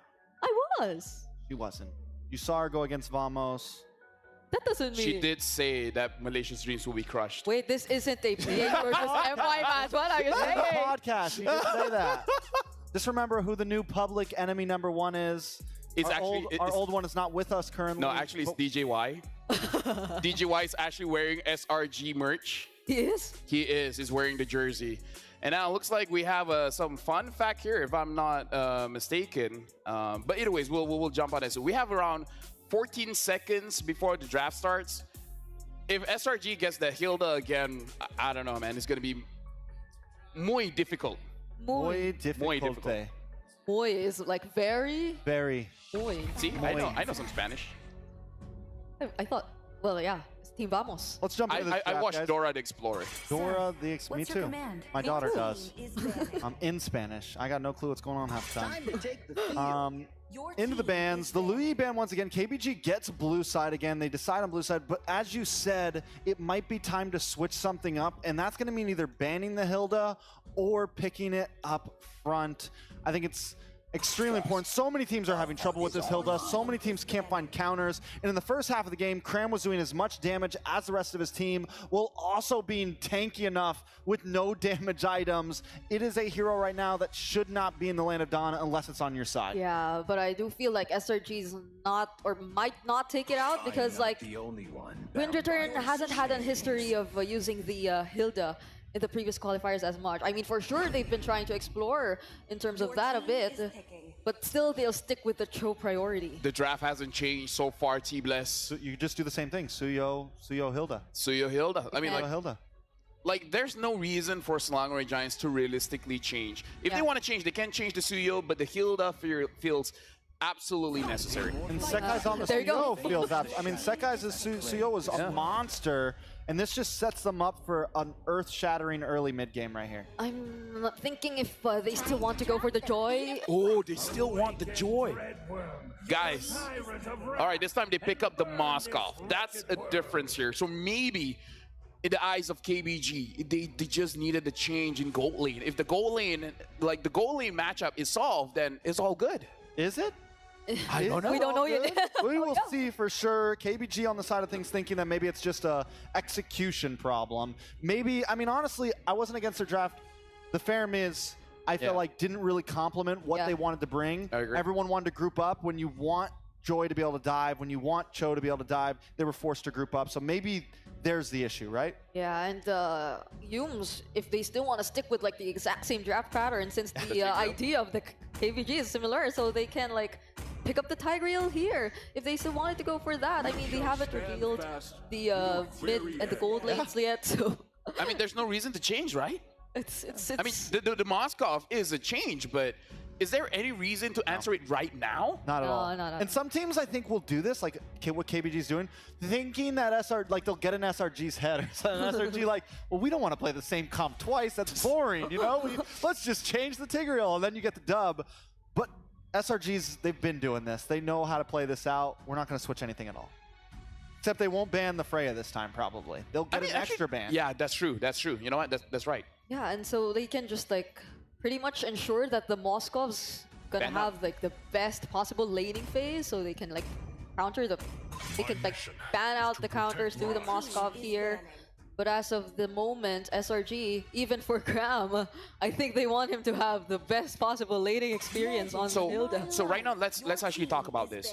What's a good answer against the Hilda now that we've already seen the roam, the jungle, as well as the gold lane? Yeah, go ahead. The Barretts. The Barretts. I mean, we haven't seen it for quite some time, but like We I think saw the it in Barretts works a Wildcard. lot. Was it with- Wildcard, yeah. right? From Ulfid? Or was it the other EECA team? I don't remember. Either, we did see a Barats very We did early see a on. Barats. I've actually, me, Gideon, Leo, were contemplating how to deal with this Hilda because nobody has an answer. If it goes in the XP lane, you could go for the Ruby, which mid to late game it would be helpful in 5v5s, but early game you're going to lose out on rotations. I thought maybe Jawhead. What about CC's? CC's a possibility because you need something that can keep up, right? But the problem is that CC doesn't give crowd control to peel her. So it's like you might be able to tie in rotations, but not in team fights. You always have to like choose. Yeah, but now, interestingly enough, they ban out LMU's hero. They ban out the Faramis. So they still respect that the Faramis did some job there. And to be fair, it did disrupt SRG quite a little bit because they want to go for the team fight. And they essentially have to kill KBG twice, which I kind of feel like it slowed them down just a little bit. Yeah, and so even the Valentina's gone here for Stormy. So is there a chance that we'll see another signature here from Stormy, or still the Vexana, Eve? Because again, this is a very similar composition for KBG, but if there's one thing that we've realized from game number 1, it's that they barely got access to the backline. So I feel like Stormy has nothing to worry about if they get to execute it the same way as game number 1. Yeah, they can pretty much, at this point, they could go for Vex Aurora, Yve, whatever backline mage they want, and the team feels comfortable. When you have a Hilda and a Tigreal and a Suyo, this Vexon is completely safe. KBG, I think, is one that's really forced to find an answer here.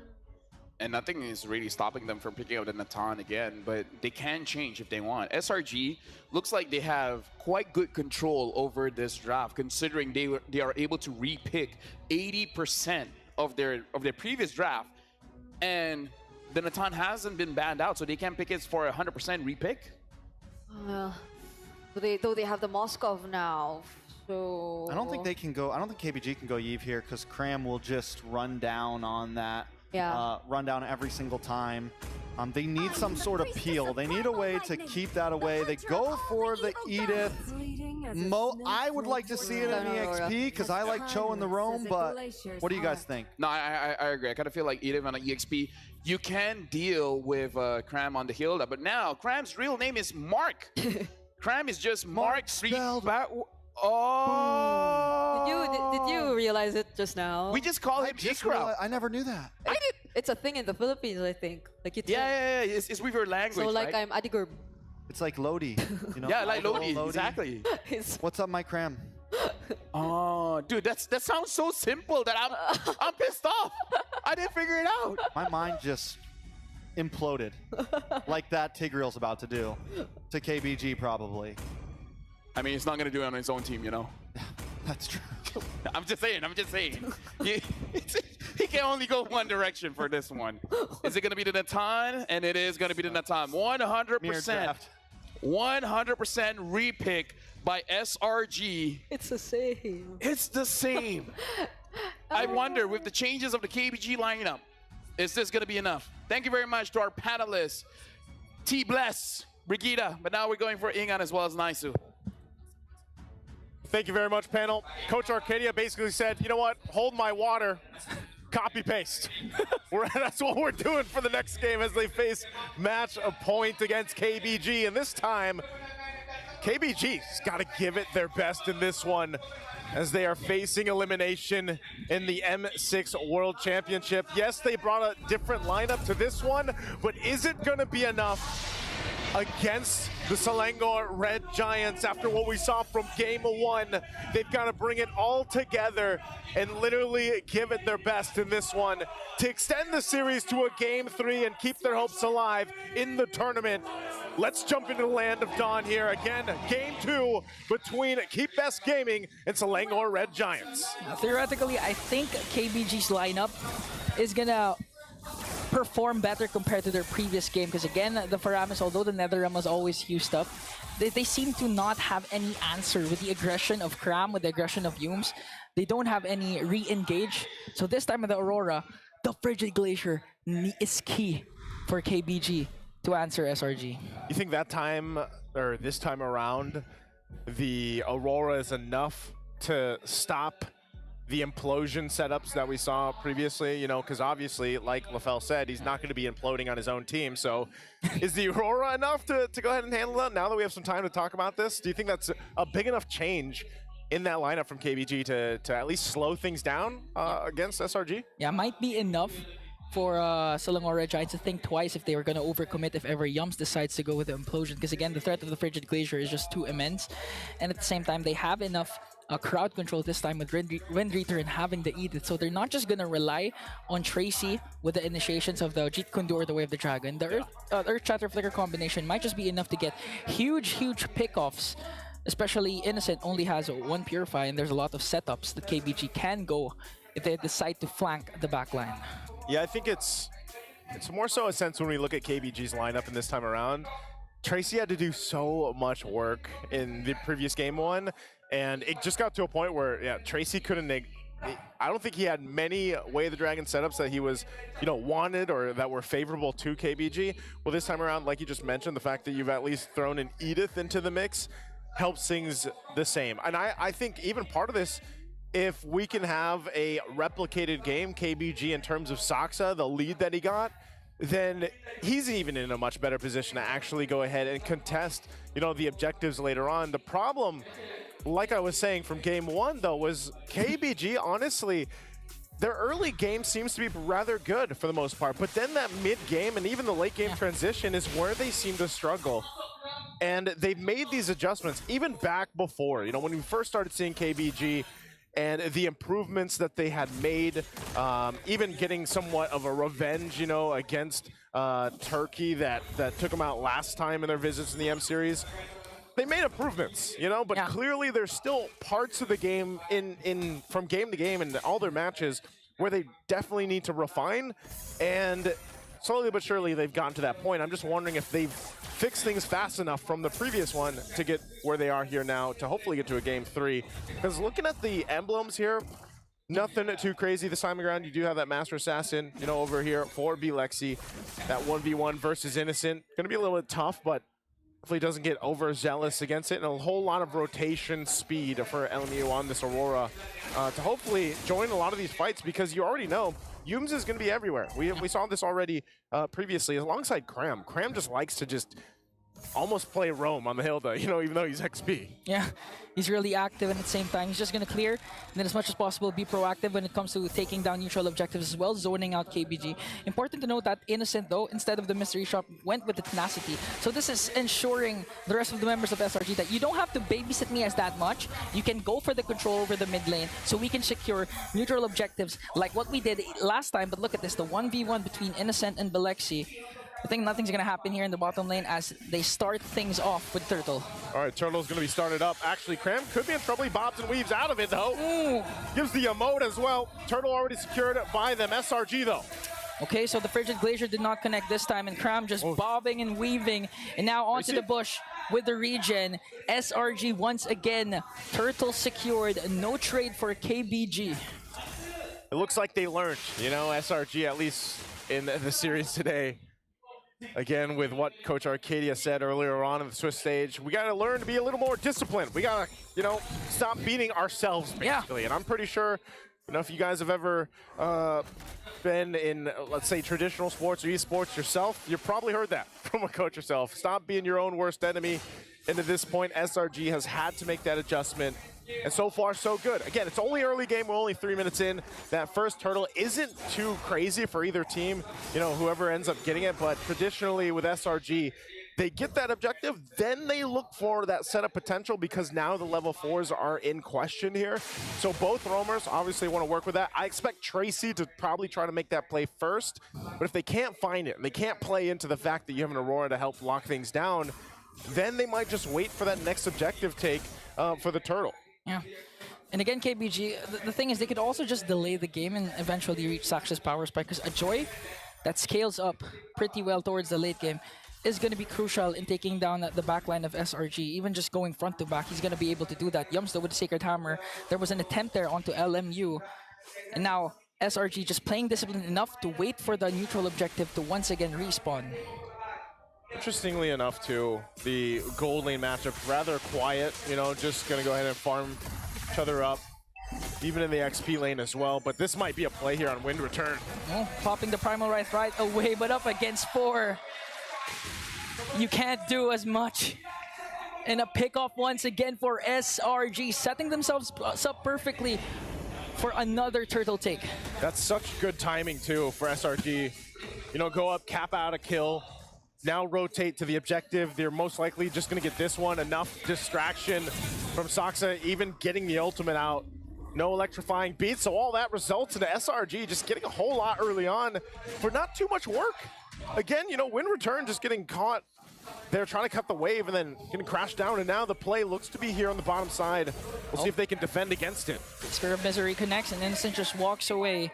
Selangora Giants, although Yums has the Flicker plus Implosion, they're not going to overcommit, because again, Bilexi has a Purify alongside LMU as well, and they don't want to dive down any deeper. And now the problem is for KBG, although they're up against the similar lineup of SRG right now, as Saksha pops his electrifying beats up against Cram, they were able to find kills and eventually farm up Saksha. But the thing is, right now, SRG is getting all neutral objectives, no casualties on their side. KBG, it seems like they have no answer whatsoever with how SRG is rotating. Yeah, it's really hard for either team to like force fights early on. just because they're waiting for Tracy like this. Oh, but the question is, are they going to be able to burst him down? Because the Frigid Glacier was there, but just cram bobbing and weaving once again. Another major resource expended. That was actually 2. Way of the Dragon, Frigid Glacier did not connect for KBG. See, I don't know, man. I don't think that's the right target, you know, for Tracy to just kind of focus on.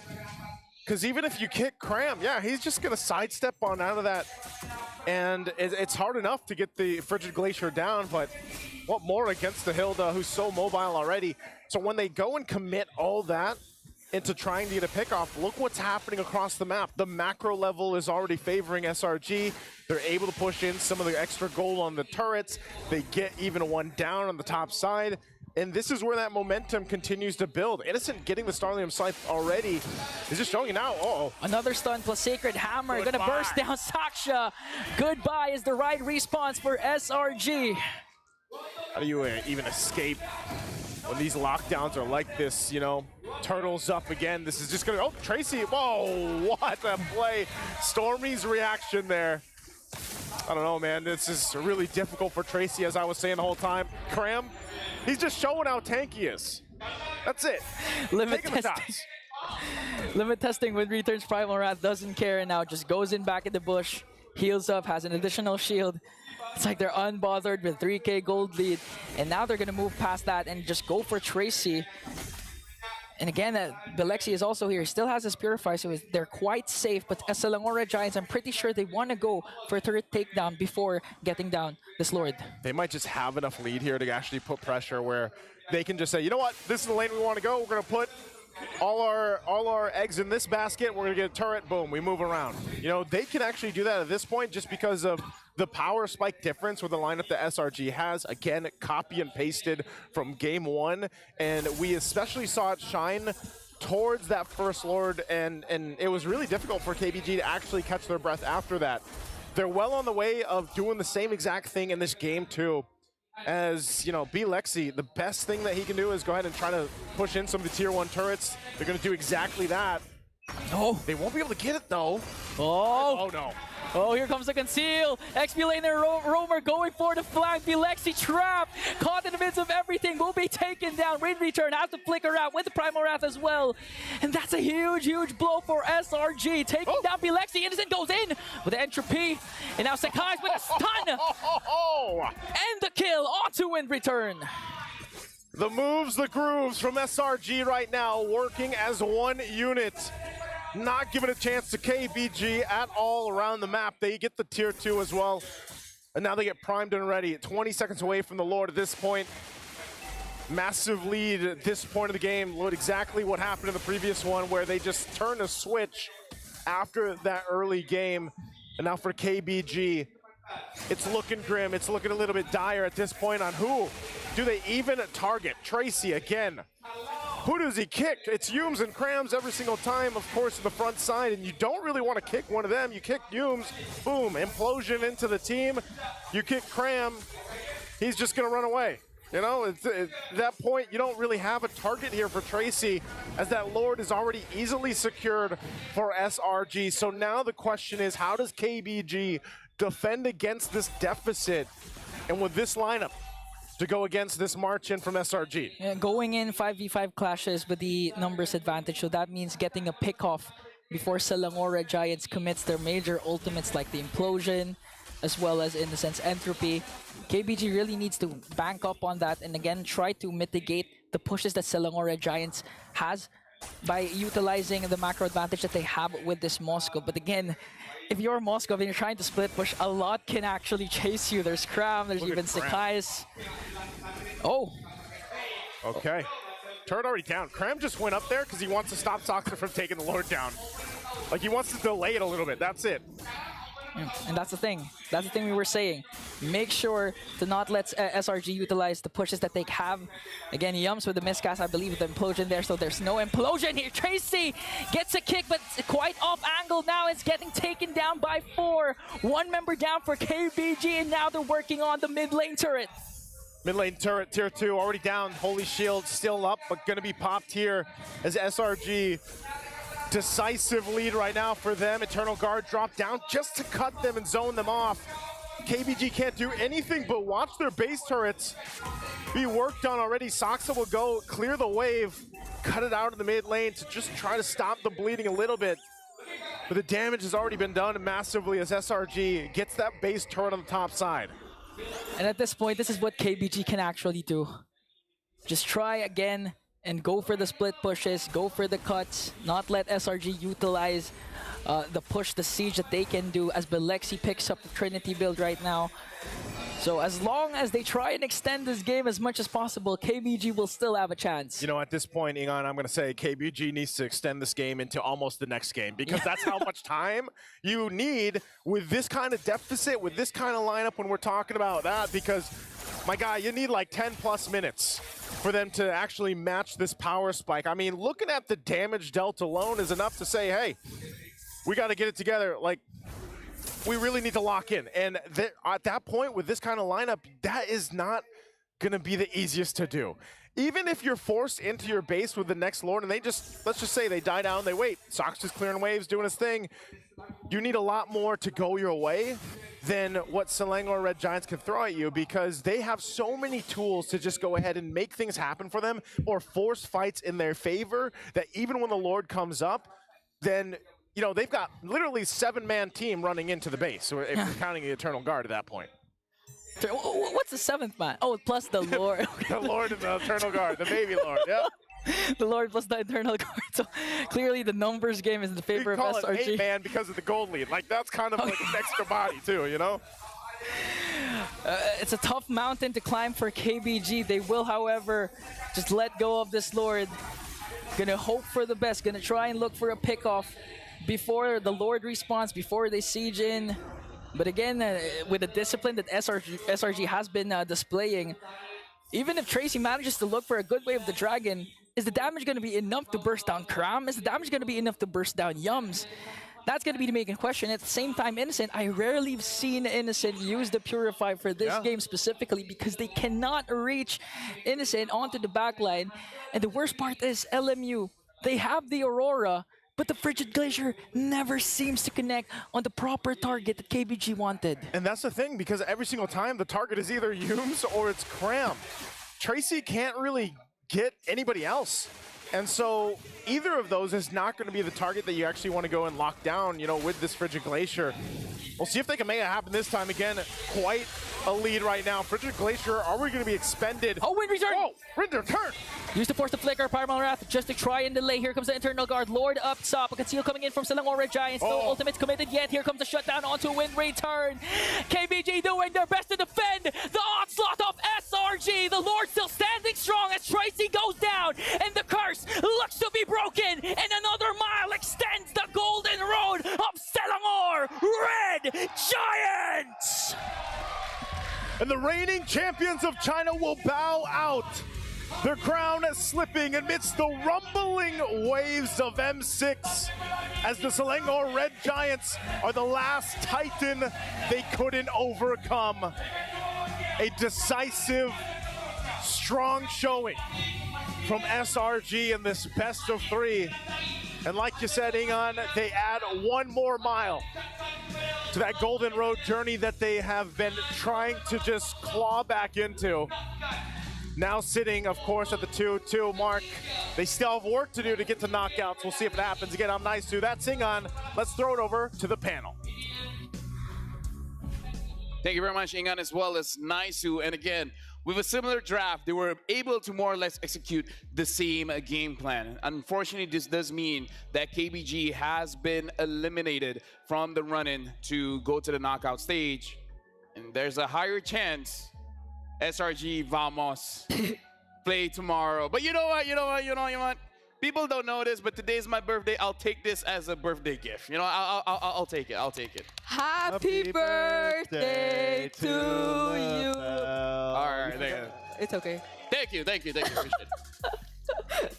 Actually, it's for the other team. But anyways, after this, we will be going on stage where both teams will be on stage because, again, this is going to be the final bow for KBG. And I feel like China as a region, they've really grown. Even at the wildcard, Tianfeng Yaguai almost did it. Yeah, even in like other competitive scenes, the female competitive scene of China. Like they've been performing really well in a more recent international tournament prior to this. So definitely we're watching out, or we're looking out for more from China and the other regions as well in the upcoming tournaments. Turkey, China, all of them. I want to see them again next time. But now we have to see what's happening on stage with Rose, where KBG will have their final bow, and of course the interview with Selangor Red Giants. We have seen an impressive and drastical improvements with the MLBB China team. Keep Best Gaming has done their incredible best. Unfortunately, their quest to be greater than ever ends here today. However, guys, ladies and gentlemen, let us all give a round of applause as Keep Best Gaming give us their final bow. In 3, 2, 1. Thank you very much. We hope to see you guys come back stronger next year. And the team that survives the elimination round this time around, the MPL MY champion. Give it up for Selangor Red Giants, Sakais and Innocent.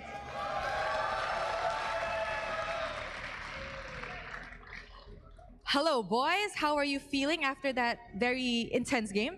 Good. You're feeling good, Innocent? Yeah. Okay, now that you guys have just been through a do or die situation, right? Essentially, if you guys lost this, you guys would have been packing your bags and going home. What do you think of your team's performance this time around? Out of 10? For today is 10 over 10. 10 out of 10? Innocent? 10. You have your own mind. 10. 10 out of 10. So this is going to be the peak form that we will be seeing from Selangor Red Giants. Is that what you guys are trying to say? Not yet. Not yet. So I'm guessing this is a 9 then, if this isn't 10 out of 10 yet. Next 100. Next is 100, which will be tomorrow. Am I right?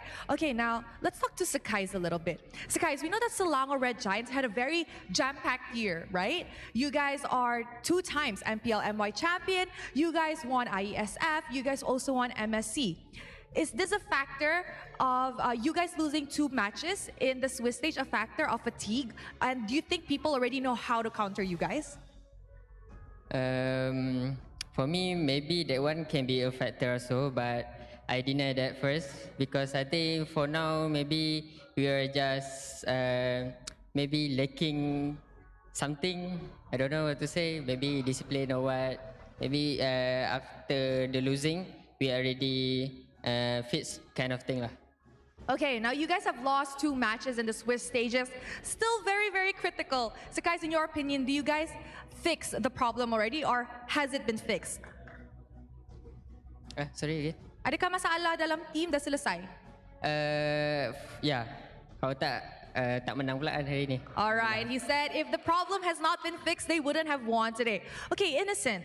Now, Innocent, we have seen that despite losing 2 matches in the Swiss stages, your performance throughout the Swiss stages has been consistent. Do you want to share with us how you're able to work under pressure like this?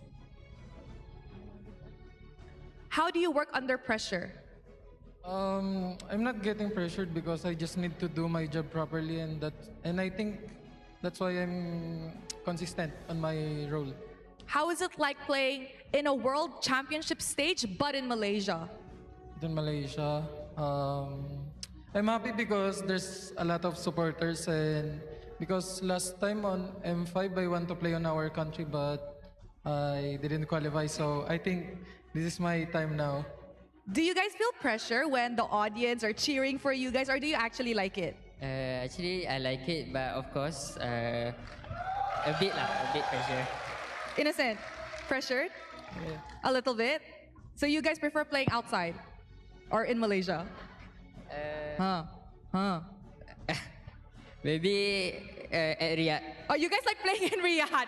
You know what? I understand. You guys did win 2 championships in Riyadh. Okay, let's do a little bit of a question. After this will be a do or die match between Aurora and TLID. Come on, guys, give me your prediction. Who do you think will move on to tomorrow? Is it TLID or Aurora? Innocent. I think it's Aurora if they manage to get a good draft, because I think they're strong in this meta. Okay, so guys? For me, I think say Aurora, right? I choose the LID. And then if if Aurora lose, I will punch him. Huh? So that's what you guys are betting on. Okay, Yeah. I like that. Now maybe to wrap up this interview, just a final word to all of the fans who has come here to support you guys. I just want to say thank you so much for all Malaysia supporters because still trust us lah, even though we lose last 2 games. Thank you very much. Anything you want to say, Innocent? I just want to thank our fans for coming here, and especially my family in PH and also my girlfriend. Oh!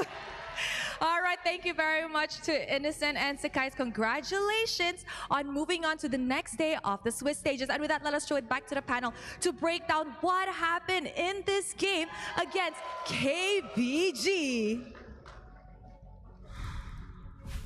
Sakai's and Innocent can be talented. Because they're like, oh, you said Aurora? Well, I'm going TLID. What you going to say about that? That's basically our predictions for like all the previous. Wait, what? Nothing. But it is, Hey, right? It's always. hey. It's always. He's T-blessed today. Ah, right. That sounds like a rap And name. you're the Brigga Curse. Brigga Curse. Do you even like that? Do you want to change? I like it. She wanted the curse. She's like, I want to have a curse. I want to have a curse. Because she I doesn't wanna have have a a curse so caster far. curse. No, my curse is like we tend to watch long games, but in this series, it did not happen. It absolutely did not happen. I got a birthday buff. Birthday buff. Maybe that's stronger. He's the birthday buff. We Who's got to the talk birthday about buff? this game, and I feel like more on KBG rather than Selangor Giants because essentially it's the same draft. And I feel like quite a few times we see Cram limit testing how much damage he can take by standing there and taking the damage head on. Yeah. I feel like I worded it the best way I can. Yeah, and it wasn't a revitalized Hilda too. So it was literally limit testing. But even after those multiple Way of the Dragons, it didn't seem like KBG had enough damage, and it didn't seem like it was the right target for them. Yeah, but look at Cram's build, right? He goes, he switches it up this time, goes for the blade armor, in hope that just in case Bilexi eventually comes online. He even picks up, a little piece item of penetration for some extra damage. He goes for the plates. I mean, Cram definitely, with every game, he's thinking about what he's going to build depending on what the opponents are to a T. Especially that tough boots, because we've seen the Way of the Dragon, it cancels out so fast. Yeah. Like the Way of the Dragon, and then he instantly gets out of it. That's because of the resilience that tough boots have. Imagine even the knock-up, the airborne time, like there were small adjustments done towards that. So to couple it with the resilience and like Cram's innate tankiness, it was such a hard job for Tracy. I mean, he's the most accessible hero you can actually use the Way of the Dragon on. But it's at the same time, you can't take him out, so you can't proceed with the other members of SRG. No, this is just a quick one. I just noticed this is a 0-10. This is an absolute perfect game by Selangor Giants. It's a 0-10. Oh, that hurt. I didn't notice. I What a didn't way notice. to go. No, me too. I noticed. I just wasn't going to point it out. Oh. I'm just kidding. I didn't notice. I didn't notice either. But not enough damage, probably. Yeah, it's not enough damage. It's honestly because their composition does have damage. It just takes a little bit to get on, and that's a risky way to go. You really have to be able to play the early game. You have to know how to do it. And SRG just took full advantage of their weak laning phase and hammered in. Yeah, and I mean, KBG, looking at their lineup, it feels like they want to play the slightly longer team fights. They have the Edith in the hands of Wind Return, and the Bilexi, he did take some time to actually get enough items. And even for Saksha to look for the targets, it didn't really play out well for them because SRG, whenever they engage in a team fight, it felt like Innocent, he had that burst damage. And then like Stormy, he could just like disrupt all the positionings. And SRG was just always prepared for this idea that KBG had to the point that they couldn't really pull off the conditions of their lineup anymore. Yeah, and one of the major conditions of their lineup from last game to now as well, Sekai's in game 1 had a rough start, died once or twice. This time, I think ended up deathless and just completely popped off. Like, now we know why the last game didn't, took maybe a little bit longer, and there was a few deaths in there. This time, Sekai's goes deathless and put so much pressure on KBG through that game, it was ridiculous. Yeah, so far, Selangor Giants played perfectly in this matchup, and now the MVP, the Sky Prince Skies, 7-0-3. How many dashes into Soul Severs that he did? It's like, oh, they're very low HP. Do we want to let them go? Sakai's just like, nah. I'd get them. He absolutely did not let anyone pass, and I could only imagine how it was such a struggle for KBG there, who didn't feel like they had that much tankiness in their lineup as well. I think at most it was really just the Edith, because whenever the team fights began, Tracy was almost always not part of the other four members anymore. He was attempting to look for a target, but the team fights are always so separated, so it seemed like a constant 4v5 between KVG and SRG. And speaking of, you know, the way that they were going, we're going to be taking a look at some of these highlights. And you mentioned it very well, because when we look at the minimap here, Keep Best Gaming is always a little bit split up. There's always one member off, like here with Sasha. With Tracy up on top side, the other two members are on the boss side. And St. Louis Red Giants, they are always 4-1 or just all five together. And that is the advantage. That's why they're able to push this early aggression in these first 7-8 minutes and just completely start snowballing. Yeah, looking at the side lanes is never someone alone. Even Krem, as tanky as he is, he's never alone. Like, he will set up the lane so that Sakai's can come and pick up the farm as well as pick up some kills. So the macro coming in from Selangor Giants is absolutely impressive. And I gotta say, speaking for all the fans of Selangor Giants, this is the Selangor Giants that we've been wanting to see for quite a while. But that's all for the game for KBG against SRG. I've been nervous this entire day, and not gonna lie, I'm still nervous because we still have the draws later. But after this, Brigida's gonna be the one that is gonna be a little bit nervous. It is gonna be Aurora going up against TLID, where again, just to remind you guys, it's an elimination match. By the way, for everyone here at the venue, make sure you guys scan the QR code, because we want to say thank you guys for supporting M6. Behind me, you guys can see the M6 survey. Your feedback is invaluable in helping us improve future tournaments. So when you guys let us know what we can change, what we can evolve, what we can put in the show to make it better, we'll do our very best. But yes, I kind of want to immediately go for the next matchup. But before that, MLBB has been nominated for the Players' Voice Awards at TGA 2024. The first round of voting is now live until December 5th, the 12 noon GMT plus 8, which is Malaysia as well as Philippine time. Simply scan the QR code and vote now. Let your voices be heard at TGA 2024 so that everyone will finally know the name of Mobile Legends Bang Bang. Have you voted, Brigida? I will scan the QR code later. So you haven't voted yet. I did not say I did not. I will. Have you scan voted? the voted. I've done it on cam. I'm just gonna let you know. You guys know I did it on the cam. Next match, TLID Aurora. It's been a 2-0 day, Trex. What do you feel like? Do you feel like it's gonna still be a 2-0? Do you feel like that's gonna be a trend? I have to go look at my crystal ball. All right, fair. And I'll let you guys know when we come back. Oh, okay. T-Bless. We are waiting for his crystal ball. I'm preserving my prediction for later as well, just so it's a little bit of a surprise. Though. All right, but now unfortunately we have to go backstage. We're gonna look at the wall of brackets here, where unfortunately KBG has been eliminated. And after this, we will have one more team in the 12th to 14th spot being in the 1-3 bracket. And we know we're getting closer to figure out who will be the champions when teams are dropping left and right.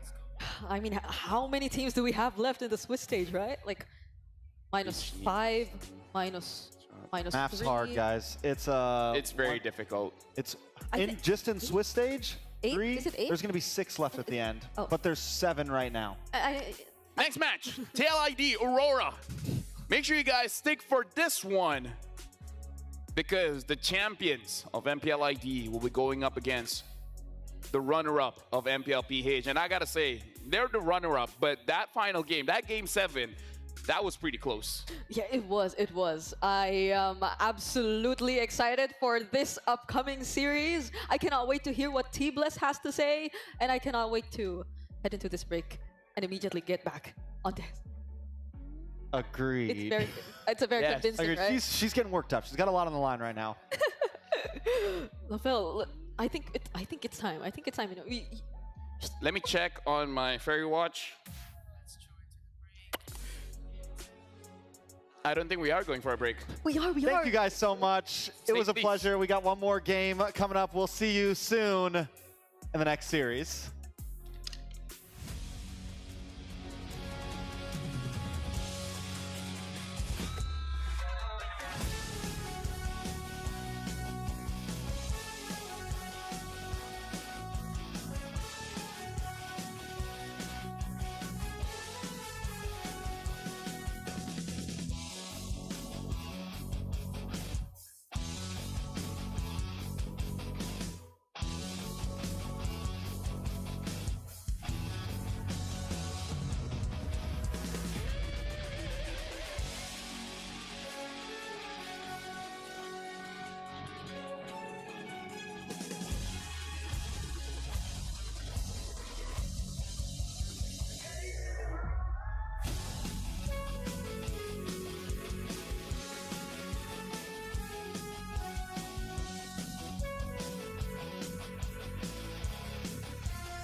starts now.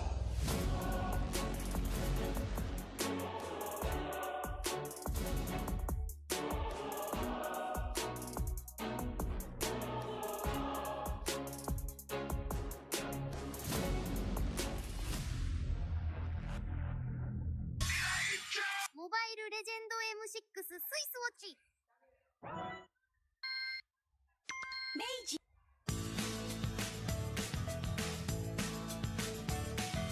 Hello Panda, hello Panda, semua suka biskuitnya. Biskuitnya enak, isinya lezat, rasa coklat dan strawberry. Hello Panda, semua suka biskuitnya. Biskuitnya enak, isinya lezat, rasa coklat dan strawberry. Hello Panda, biskuit isi yang enak.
In MLBB, each of the 5 players plays a distinct role. Whatever it is you want to believe, let's again! But how do these roles work together on the world stage? Go Suns, who picks up the Mid laners and roamers are the bedrock of the team. looking for the knockup, not able to find a sense who he wants for, takes him out. Whether it's picking beefy tanks, mages, or sustain, together they provide crowd control and damage in the early game, making space for the team to farm or secure objectives.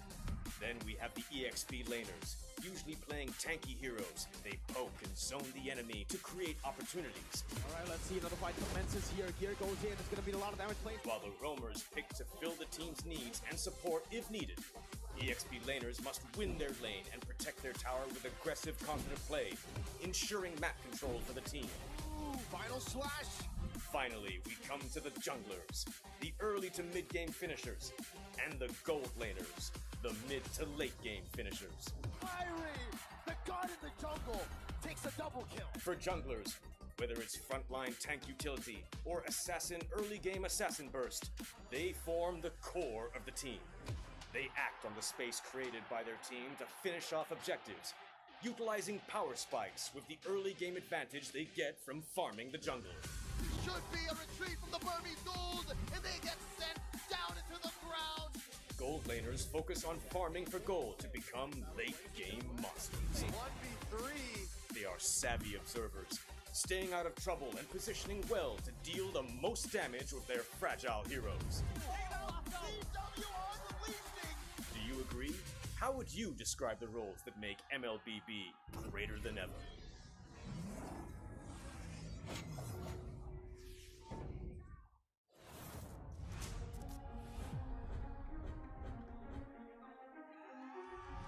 A new era begins at M6. But who are the rising superstars leading the way? In Latam, Maycam Evolve emerges as the new gem of the region. With Aurora's fierce adaptability and rookie sensation Super Nahuel, the Dynasty Enders made history, toppling the undefeated RRQ Akira after a 2.5-year reign. At MTC Turkey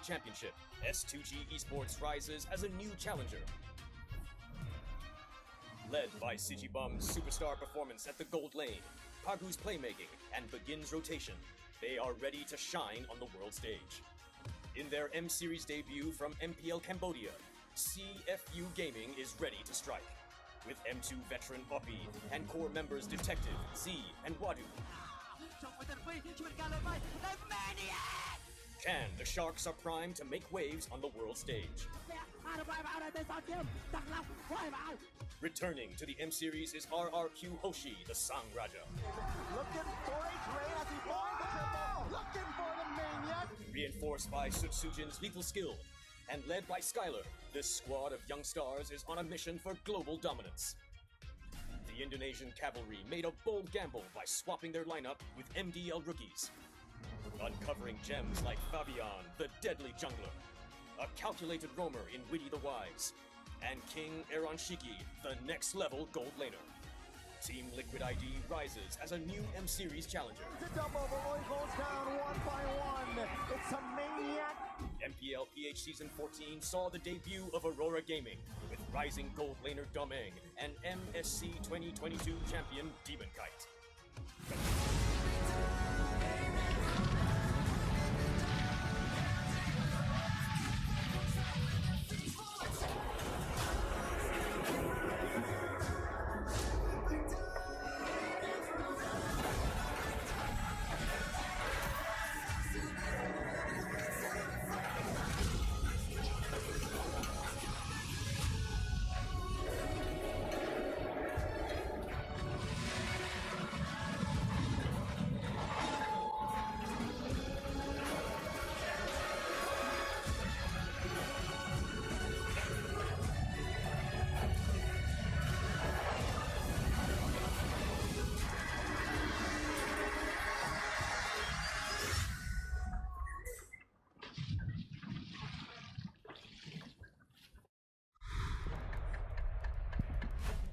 Welcome back, ladies and gentlemen, to the M6 Swiss stage, where this is the final elimination match for today. It is between TLID going up against Aurora. If you guys just tuned in, we have just had 2 elimination matches where both Vamos as well as Selangor Giants are able to win their matches. But that does mean, unfortunately, KBG as well as S2G has been eliminated.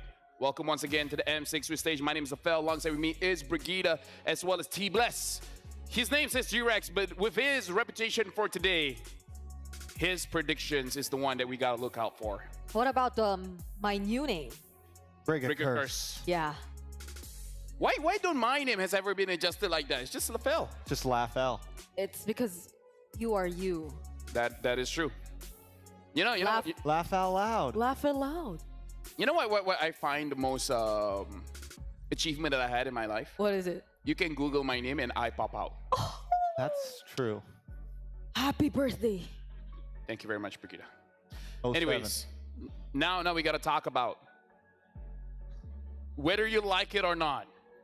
Either TLID or Aurora, one of tournament favorites, will be eliminated. And for you guys at home, you guys have to discover Kidia. Kidia's gaming and esport district unites gamers, communities, and fans across all genres and walk of life. Thank you very much, Kidia Gaming, for sponsoring M6, the wildcards, all the way till the end until we find our champions. And for you guys at home, make sure you guys get the M6 Pass, because from the 18th of November all the way to the 29th of December, participate in the M6 Lucky Gift. Join the draw for a chance to win Claw's new Epic Skin, challenges Flare, and Beatrix's new M4 Epic Painted Skin, Light Seeker. Don't miss out this rare opportunity to get Beatrix M4 exclusive and M4 Prime skins, returning for a limited time. And now we gotta go back into the conversation. Philippines going up against Indonesia. If Aurora loses here, it's gonna be the first time we don't have 2 Filipino teams in the knockout stage. And if TLID loses here, an MPLID champion loses, gets dropped out before we get to the knockout stage. Either way you look at it, folks, it's a win-win. This, no, Trent, Trent, that's not the message here. For all the other teams. For all, yeah, sure. For all the other teams. Well, That's gonna get clipped. I'm just saying that's gonna get clipped. But yeah, no matter what happens, something unbelievable will happen for today. So I don't think it's exaggerating by saying this is the heaviest game we have for today, the most anticipated one for today. Yep, so much is at stake for these teams who came into M6 with so much pride after proving so many people of their capabilities. They're kind of similar in a sense that for Aurora, they're under a new name. And like, they just built this roster for the previous season. Whereas for TLID, it's also kind of similar. They're full of young people, aspiring young people who have made their debut in the world stage, also seeking to prove their name. So after they've made it this far, they definitely wouldn't want to let go of this opportunity. I feel like, in all seriousness, this is a game that a lot of us thought would happen in, you know, lower bracket finals or upper bracket semifinals or maybe even grand finals. These are two teams that all of us had our eyes on. And as you said, these are the ID champions. Just like there hasn't been a PH team, there has always been two PH teams. Yeah. There's just about always been the ID champion getting close to that finals, if not the finals. So this is unprecedented at all angles. Yeah, the status quo at stake, PH versus ID, elimination thriller. This is, again, something that no one saw coming. And this time for both teams, it is going to be a best of 3. We've had 2 zeros across the entire day. But if we're gonna see any kind of 2-1s, it's definitely gonna be this one. But something in my gut, you were talking about gut. I feel like whoever gets the first win in the first match will lose. If it's a 3 game, if it goes 3 games.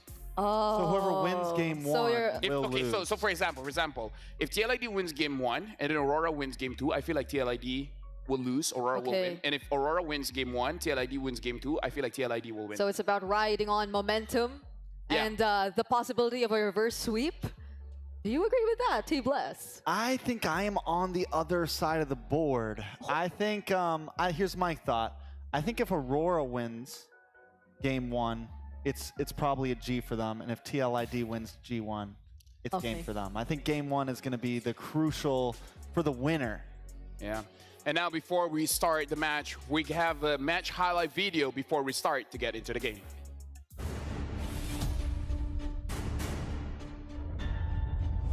Last opponent for Aurora MLBB is Team Liquid. Champion of Indonesia will face off against a runner-up of the Philippines. Aurora MLBB, wow! Spatial migration from Renegade. Kalau Aurora bakalan jadi match yang lumayan cukup panas dan pedas ya. Di beberapa scrim, sebenarnya dia duluan yang trash talk. Terus kita lanjutin. IP Flash left the Northern Lights down south of the Swiss bracket. Team Liquid ID, tingin ko kaya din namin kasi tinalo sila ng FNOP. FNOP, make it quick! And they seem to know what TLID had in mind.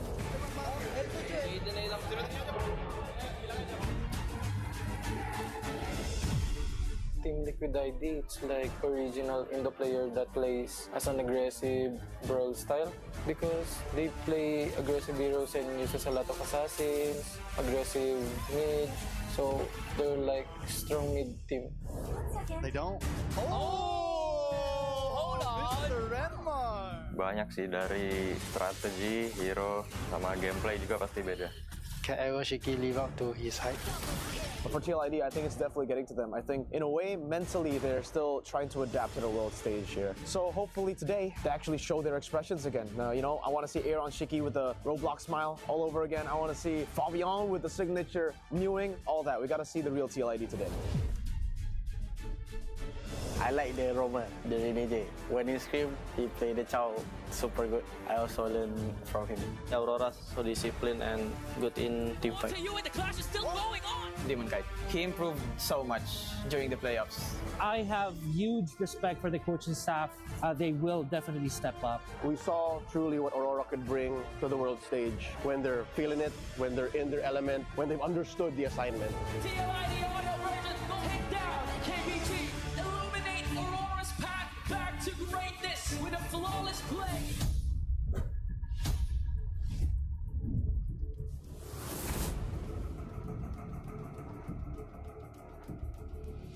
buktiin lah ke semua orang kalau emang kita tuh layak. Nung mga natalo kami, so parang naisip ko parang door din ito, parang ayoko pa umuwi ng Pinas. So parang gusto ko pa ma-extend yung araw namin dito hanggang mag-champion. Like, looking at that video, the debutants going up against the veterans, where both teams don't want to go back yet. I mean, I heard what you guys have to say. I mean, like, nice. Do you have thoughts? Yeah. For sure. Let him know what he said. I agree with what Nice said. Now, Brigida, this matchup, right? Veterans, debutants. Do you feel the veterancy of Aurora can help them out here against the young bloods, TLID? They need to really make sure and ensure that their pillars will really serve their purpose, that those who can actually serve as the those who will back up all the players who are actually not as experienced when it comes to the world stage. I'm talking about mostly Renegade and Edward here, Mr. Consistent, the Hitman, really leading the team as the pillars. I need to see that in action here for this game, because for the past few games that they've been playing, I think they've admitted it themselves. They've been struggling to pull off and show their full identity so far. You're talking about Renegade. We were able to catch him backstage. And then we have a quote as well from Renegade, the Hitman, stepping up. This is what he has to say. In the first few days, I couldn't fully lead the team effectively. Previously, I focused more on our performance and didn't engage much with the coaches during the draft. During the match against Ulfandar, I worked very closely with the coaches and helped with preparations, which led to our win. However, I won't get complacent. We're still at the risk of elimination, but since we've been in the lower bracket before, I'll stay focused on supporting the team. So basically what Brigida said, hoping for Renegade to really lead the team. And now we have some insider that he wasn't really able to do that for the first 2 days. I love the mention of lower bracket too, because it's not just Renegade who is used to lower bracket runs. Edward as well has won championships off of lower bracket runs. So I mean, this is a team that they're used to the pressure. They're used to this type of thing. This is nothing new to them. Yep, this is the lineup for Aurora, MLBB, Domeng, Renegade, UA, Demon Kite, as well as Edward. We just had a quote from Renegade. This time, he's going to be leading the team. And as you've mentioned, they're comfortable with this. So we've seen them perform well in the best of threes the last time we witnessed them here in the main or the stage of M6. And we've seen the adjustments as well, particularly in terms of what heroes they really want to prioritize and give to their XP laner, Edward. And earlier today, we've seen some changes as well in terms of what people decide to show up in the XP lane. So I don't know, potentially a different Aurora MLBB may show up as well. And now we have to look at the champions of MPL Indonesia. The debutants, young bloods here, Aaron Shiki, Weedy the Wise, Yezekiel, Fabian, Fave, as well as Aran. You know, you can't help but love a good rookie to championship story. You can't help but love the new kids on the block, and that's what this team is. But you know, we saw it in the video, Mirko even said it, the pressure stands tall, heavy is the crown. Team Liquid ID has to be able to stand under that pressure right now when going against pillars like the players on Aurora. Yeah, for sure, the pressure is definitely on, I would say mostly on them, because again, bringing the title of champions, it is honestly very, very heavy. And we have to see what kind of play style does TLID want to play. Because we looked at the video, the likes of Innocent even said, they're a very heavy brawl meta kind of team where they like to have a very aggressive mid as well as strong assassins in the jungle. I'm not so sure if that's a good idea going up against Aurora, going up against Demon Kite, where he has a lot of tanks and fighters in his arsenal. So if you show an assassin, he has ways to fight against it. And even if he wants to, he can fight fire with fire. Yeah, and that adaptability you're talking about for Aurora MLBB, I don't think it just stops in terms of like the hero pool. Yeah. They definitely are more adaptive when it comes to the in-game. Hold on. Right now, I have to see in M chat here, we talked to Demon Kite. He said, who are you closest in the team? And he said, I'm close with everyone. In my previous team, I'm bonded really well with my teammates, so it's easy for me to build a connection with Aurora too. If I had to choose, I'd say I'm closest to Renegade. We often hype up the team in-game. Yeah, it seemed like when Aurora first made their debut, like chemistry-wise, they just really clicked. Like that is my main observation when it comes to this team. They just clicked. Their chemistry was it wasn't questionable at all. But then the consistency is an entirely different conversation. They weren't able to just be as consistent in terms of performance. They gradually got there, but now I think it's the most important test of consistency if we were just talking about that. Yeah, Gentlemen, because the draft happened so fast, do you guys still want to do the predictions? Yeah. Yeah? Sure. Yeah. All right. Brigida first, because you're the Brigida curse. No. I think I'm more of a Brie Blessed 2 this day. I just invented it today, but I'm a 2-0 Aurora for today. 2-0 Aurora. I thought you were going to try to curse. I know. I believe in the power Well, of... T-Bless read the crystal ball, and right now the crystal ball is telling me... What's it telling you? TLID. What's the score? Ooh. What's the score? 2-0. All right. We have a split table here, folks. And now Brigida is shaking in her chair, in the secret lab chair. Aurora has done with their bans. They banned the Eve, the Phoveus, as well as the... Angela, yeah, thank you very much. The LID, banned the Fatty, the Matilda, as well as the Shin. The show is open. So, but that Angela ban, right? I mean, it's a good throwaway ban. They are on blue side. They get first pick, and it's going to force things like the Cho to be left open, the Hilda left open right now, the Hylos left open, Suyo. So much power picks on the field right now. So it's either a good throwaway ban to try to get trades back and forth, or we're putting too much into the basket of TLID can only do the Angeling or something of that nature, right? And Bruno's open. It's open. Oh, Bruno first pick. Bruno's open. So forgot about Bruno, man. But TLID gets a good trade off of that. You get the Hilda Cho, Hilda Hylo, Hilda Suyo. So much Hilda Suyo. Yeah. I think Suyo. I think you lock in the Suyo now. Nah, Hilda Cho, man. Okay, now I'm just thinking that there might be a possibility that Aurora is kind of okay with this, since predicting it almost. What really worked for Edward especially wasn't entirely the Gatot. It didn't give them a win in the past few games he's played it. It's mostly the Phoveus, and as I mentioned, even in the previous season, he was really comfortable with the likes of the Edith and all that. But we'll see if they will be going with that decision later on, because it seems like they're reserving the XP lane for the second phase of the draft. They prioritize the Alpha and the Vexana. I like the Alpha. I like the Vexana. Yue gets on something that he can make plays with, and as well, the Alpha, we know how well it goes. TLID knows what they need to do. You pick up the other best fighter jungle in the meta right now. You pick up the Suyo. Now, I really want to touch on what you said with Edward, because I agree. He needs something that can throw punches, that can get aggressive. And right now, there's not a lot of that in terms of... because all of it's so tanky. But when he gets the Phoveus is someone that's tanky and can still deal damage. So I'd love to see Edward on something like that. But TLID, maybe they call the card and they ban it out here. Yeah, the Phoveus has been banned. So we have to see, does he have a different answer for this Hilda? And CC got banned. One of my theories to fight against the Hilda is the CC. But let me talk to you both gentlemen here. It does feel like both Aurora and TLID, it's odd that they're both in the driver's seat. Yes, Mr. Brigida. Oh, yeah. All right, Mr. Brigida. Yes, sir. Have a deeper voice. Brian. Yes, sir. Yes, sir. Because Bruno, priority, for sure. Alpha can actually fight against the Hilda.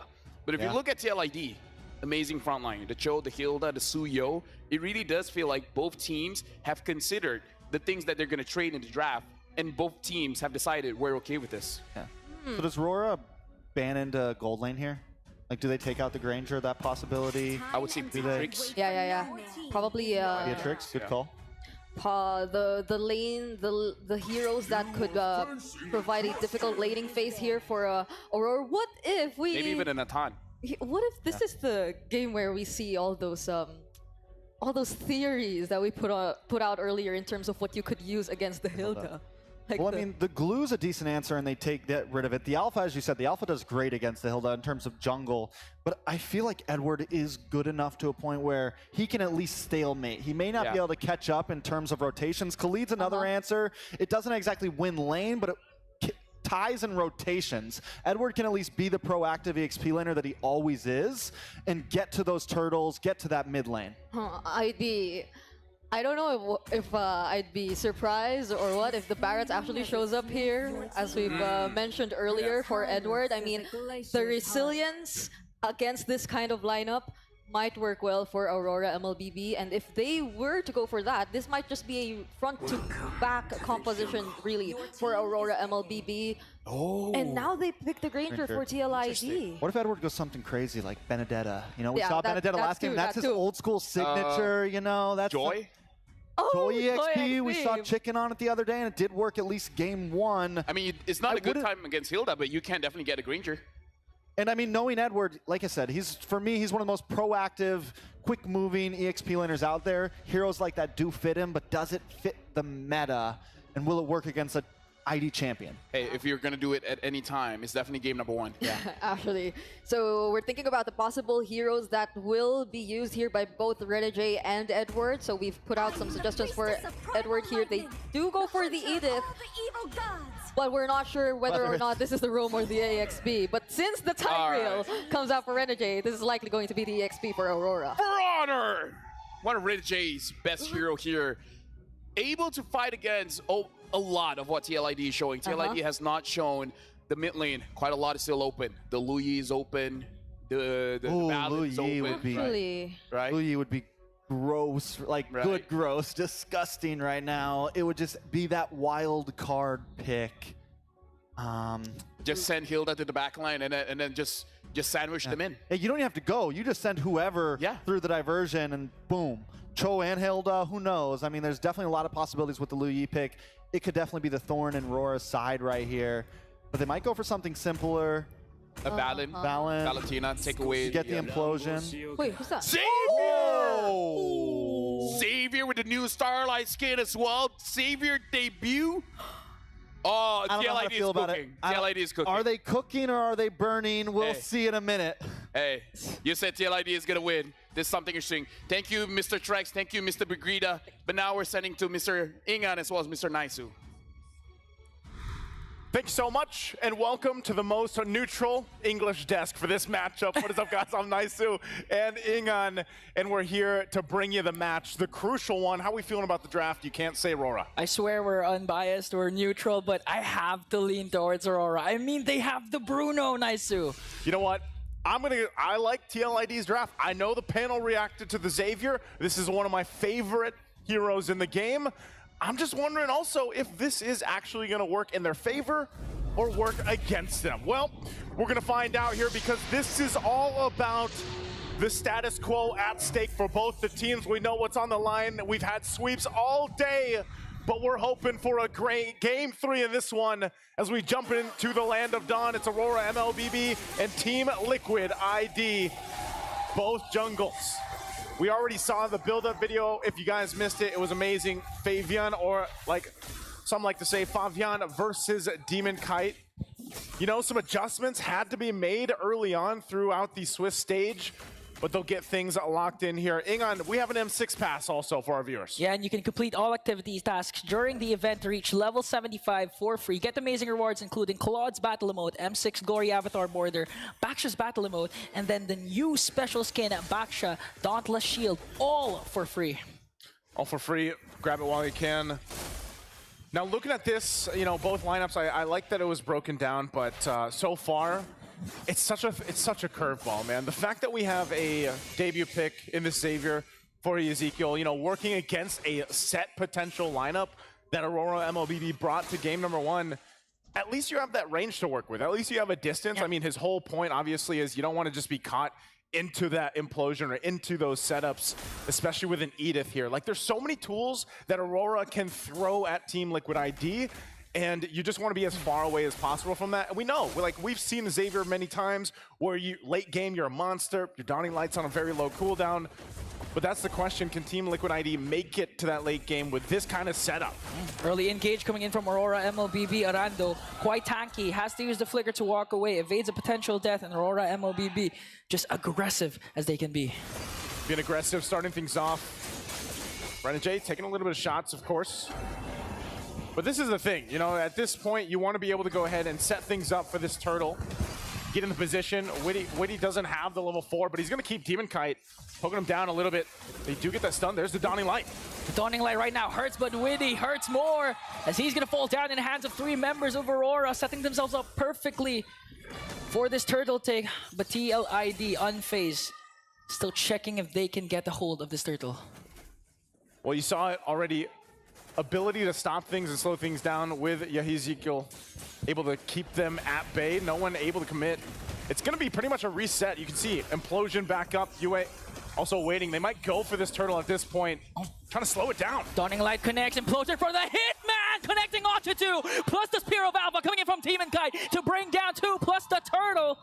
And even until now, Witty is not yet level 4. And the panel's been talking about who is on the driver's seat because both of these teams seems to be there. But Aurora just hanging on to this lead. Witty finally, okay, connects with the Way of the Dragon, but Domeng managed to stay alive, evades the Dawning Light as well. Gonna invade that. Good thing Domeng should still be fine. I mean, he already had to use a Purifying Renegade making his way. Talk about discipline, you know, able to get not only the 3 kills, but also get the turtle, giving them a nice little bit of lead at this point in the game, setting things up. First items being picked up too. Looks like we're gonna have to take a breather. Mind you, those 3 kills went all to Demon Kite. Like that alone gives him this advantage. He's got a War Axe early on. Yeah. And I would say relatively well that now approaching the next objectives, if you're Aurora MLBB, you kind of have free reign. You're able to set things up. You've got a great lead on your jungler. And for TLID, they have to approach it in a much more cautious way. Yeah, even if they have Cho in hands of a Witty device that could go for the initiations, go for the pickoffs, they have to take things slow again and don't go for the pace of Aurora MLB because so far Aurora has been performing well. The first Implosion flicker play of Renegade connected onto 2, serving him up in a silver platter to Demon Kite with the Spear of Alpha. So far TLID, we know that in terms of micro, they're one of the superior teams, but they're up against a team like Aurora MLBB. Your macro really has to step up early on in this game. You know, in the things that we saw earlier throughout the tournament, especially the early Swiss stages, like we saw even that quote, you know, from Renegade, how you had to make the adjustments leading into this point. Even when it came down to the draft, obviously the adjustments had to be made, but this lineup, at least for game 1, it looks very familiar to a lot of people that watched their journey, you know, throughout the MPL Philippines, got to the grand final, of course. This is that lineup that they like to play around. This is the lineup that they like to capitalize on macro, but also in team fights. Like, they are going to want to team fight it out. And that's why I was saying, you know, as we jump back into the game here, TLID has to be able to answer that. And we've seen this all throughout this point of the tournament where, you know, the Cho is going to be an integral part of the success for TLID if they can get those kicks in the right direction, if they can get that setup potential early on. That all works in their favor.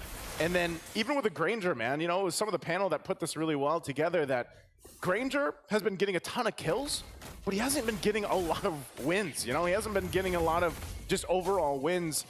And if you can scale up and get those, you know, get the items early on, get the damage profile early on, then great, but you got to be able to cap out the game on top of it. Yeah, Aaron Shiki already picks up a Hunter Strike.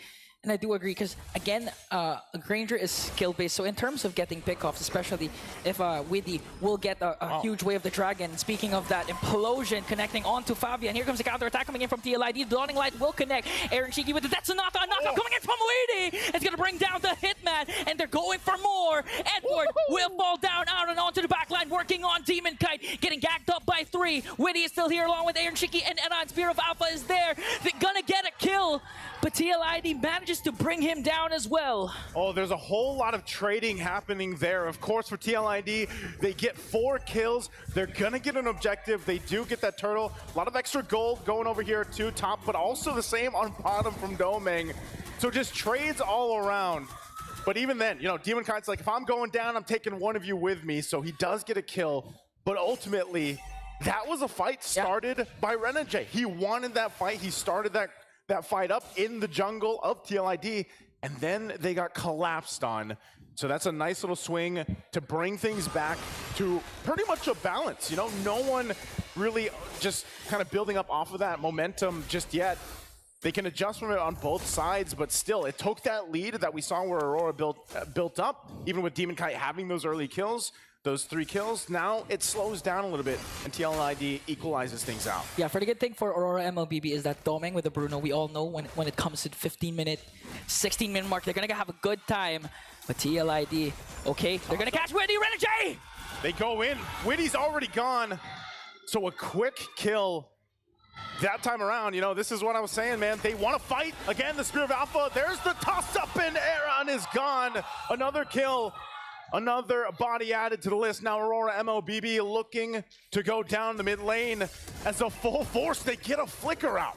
A lot of chain CC from Aurora MOBB. Started things out with Widdy and then eventually bringing down Aran. So the pickoff potential is also high for Aurora MOBB. And even if TLID decides to go for the pickoff or decides to go for huge initiations, Aurora MOBB, they have a lot of kit to counter it out. Even the Spear of Alpha, even the Implosion, much more the Deathly Grasp and Internal Guard coming in from Yue. So TLID, again, they have to play this at a safer pace. Work on their strengths. They have Widdy on the show. They can go for huge pickoffs. They need Aran to be present as well to try and get Doming preoccupied so that he couldn't deal the damage onto the backline of Aurora, of TLID. TLID gonna go ahead and get things possibly set up here for that turtle. There's the kick already. Edward tossing up again. The flicker from Widdy, but he won't escape. And Renegade follows up with the Implosion connecting onto Fabian. He has to walk away. Aran as well, running for his life, but then caught down by the curse blast of Yue. Aurora MOBB with 2 kills. They also get the turtle here. That's the third one, last one of the game. So again, Aurora MOBB will win that exchange just by a margin. But you're starting to see just how many tools they do have to start these fights up. As Team Liquid ID tries to hold on to the tier 1 turret. You are seeing some of that damage, of course, from Yehezkiel, how he's able to go ahead and just poke down a little bit, even if it's with the Dawning Light, and just stopping them in their tracks, of course. But so far, the answer for Aurora MLBB has just relying on all the crowd control they have. They have so many options. And as we take a look at the items here and where things are falling into place, you can already see that Dom Ice set in for Renegade. He's got that. We have Widdy that went with the Athena shield, obviously so, because there's just so much magic damage that's going to be thrown at him too. Whether that's Edward, whether that's Yue. Oh. Now mid lane again. Jeet Kune Do double man knockup connecting onto Renegade as well, but he managed to stay alive. Domin gets a kill, and the Implosion connects as well. Demon Kai with the Spear of Alpha just slowly bringing down bodies of TLID. Fabian again and Aran will fall down. You only have so many flickers, so many purifies to be able to use here for Team Liquid ID, and they're feeling how much crowd control's thrown at them. A Divine Glaive picked up by Yue. So that damage is going to help even more now, as Yue is pretty much online already. Just a couple Curse Blasts alone, and even the Eternal Guard able to help them out. They try to hold on, keep things together in the tier 2. They do clear it out. Again, Team Liquid ID has pretty good clear. Yeah. And as the game goes on longer, that the fact that they have this kind of lineup should be able to keep them into the base defense, even if they get in that situation. But again, it's all getting the space that they need to deal with all that setup potential. This is obviously, you've seen it time and time again. Malefic Gun now picked up for Doming. So he's already got the Haas Claws, the Berserker's Fury, and the Malefic Gun. Good item pickup here for Aaron Shiki too. Gets a Malefic Roar. We have to start seeing that damage come through from Team Liquid ID. A lot of the times they're getting set up on, and then they're forced to fight. Well, maybe at this point, the power spike's getting a little bit closer for them also. But right now, with that lead, Aurora MLBB will make their way towards this first lord of the game. Major objective up for grabs. Aurora MLBB has a 1.6k gold lead, and proper positioning so far for 2 of the gold laners haven't been picked off yet. And now we are going to watch 2 of the masters of the lore dance excel in the very first objective. As they approach the fight, again, Demon Kai quite tanky himself on this alpha. And just rely on, actually let Fabian start things up. You can see how much is respected, especially when Renegade and Edward just kind of walk into an area. They do take quite a bit of shots, though. They get poked down. Renegade! This might be an opening for TLID. A kick onto Widdy once again, bringing down Renegade. And Yue trying to answer back with a kill of their own, but Aaron Shiki picks up a triple. Edward doing his best to dish out the damage with the Primal Wrath, but TLID is going to catch him off guard. Earth Shatter, last attempt, but a maniac for Aaron Shiki, and it looks like the hype is real for this kid. The cavalry is out as Team Liquid comes out with a massive swing. And what a play. Again, they got whittled down, they got poked down. Demon Kai gonna be in trouble too. Goes in with the Spear of Alpha, tries to get a kill, pops the Widow Crown, and Renegade joins the fight. Sacred Hammer Implosion play and just blasted down Fabian out of the map. but for some reason, Yehezkiel is still alive. The range, the positioning of their mid laner is just too much for Aurora MLBB to handle. And now they have to think about the Lord push that TLID can bank on. This is where, again, momentum favoring Team Liquid ID this point of the game. Even though it's only that first Lord, Aurora MLBB is going to have to do the work, keep things together. They might be able to obviously keep their base turrets too. We'll see if they keep all the shields, but right now, waiting for Demon Kite to come back up. You get a preview of how much damage this poke comp is actually able to pull off from Team Liquid ID, especially now that you're getting in that zone of, you know, these quicker dawning lights from Yehezkiel. And the thing is, you know, he's got Wishing Lantern too. I believe he just recently picked that up. You can see the stacks here, of course, for Aaron Shiki on both sides, and the fact that now he has a Sky Piercer too. They'll have to keep this under control. You know, he hasn't died at all. He's 6-0-3 right now. He's still holding on to that Purify, has that available. So we'll see how they play around it. Not a massive lead. Aurora MLBB isn't out, but they got to control the map now. They've got to be able to find a setup that they're looking for. They've got the tools themselves. Wind of Nature also picked up for Doming.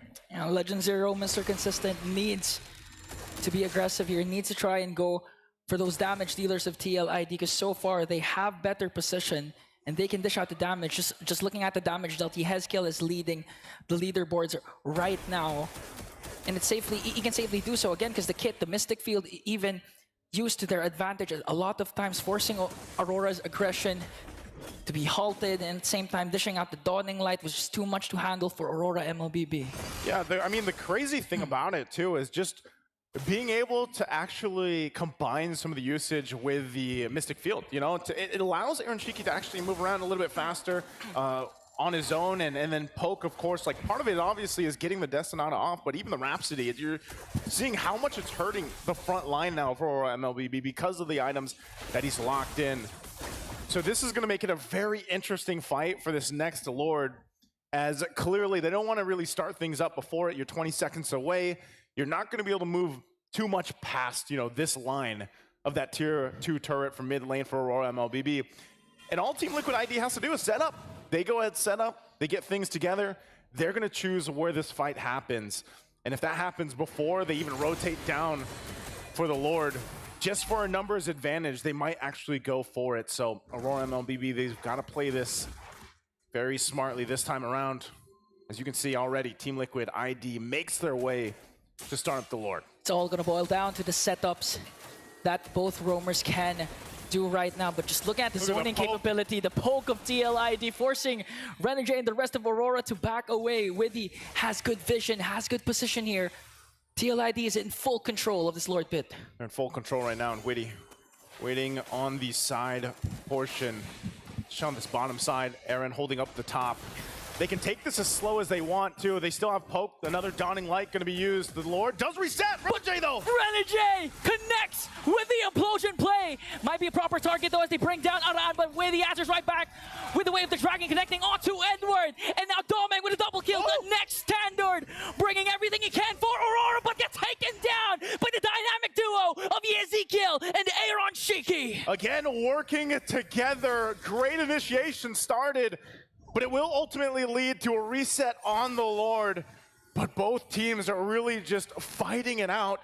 And you saw, you know, that's that advantage. That's that minor advantage that Aaron Shiki has right now because of the fact, too, that he has that Sky Piercer.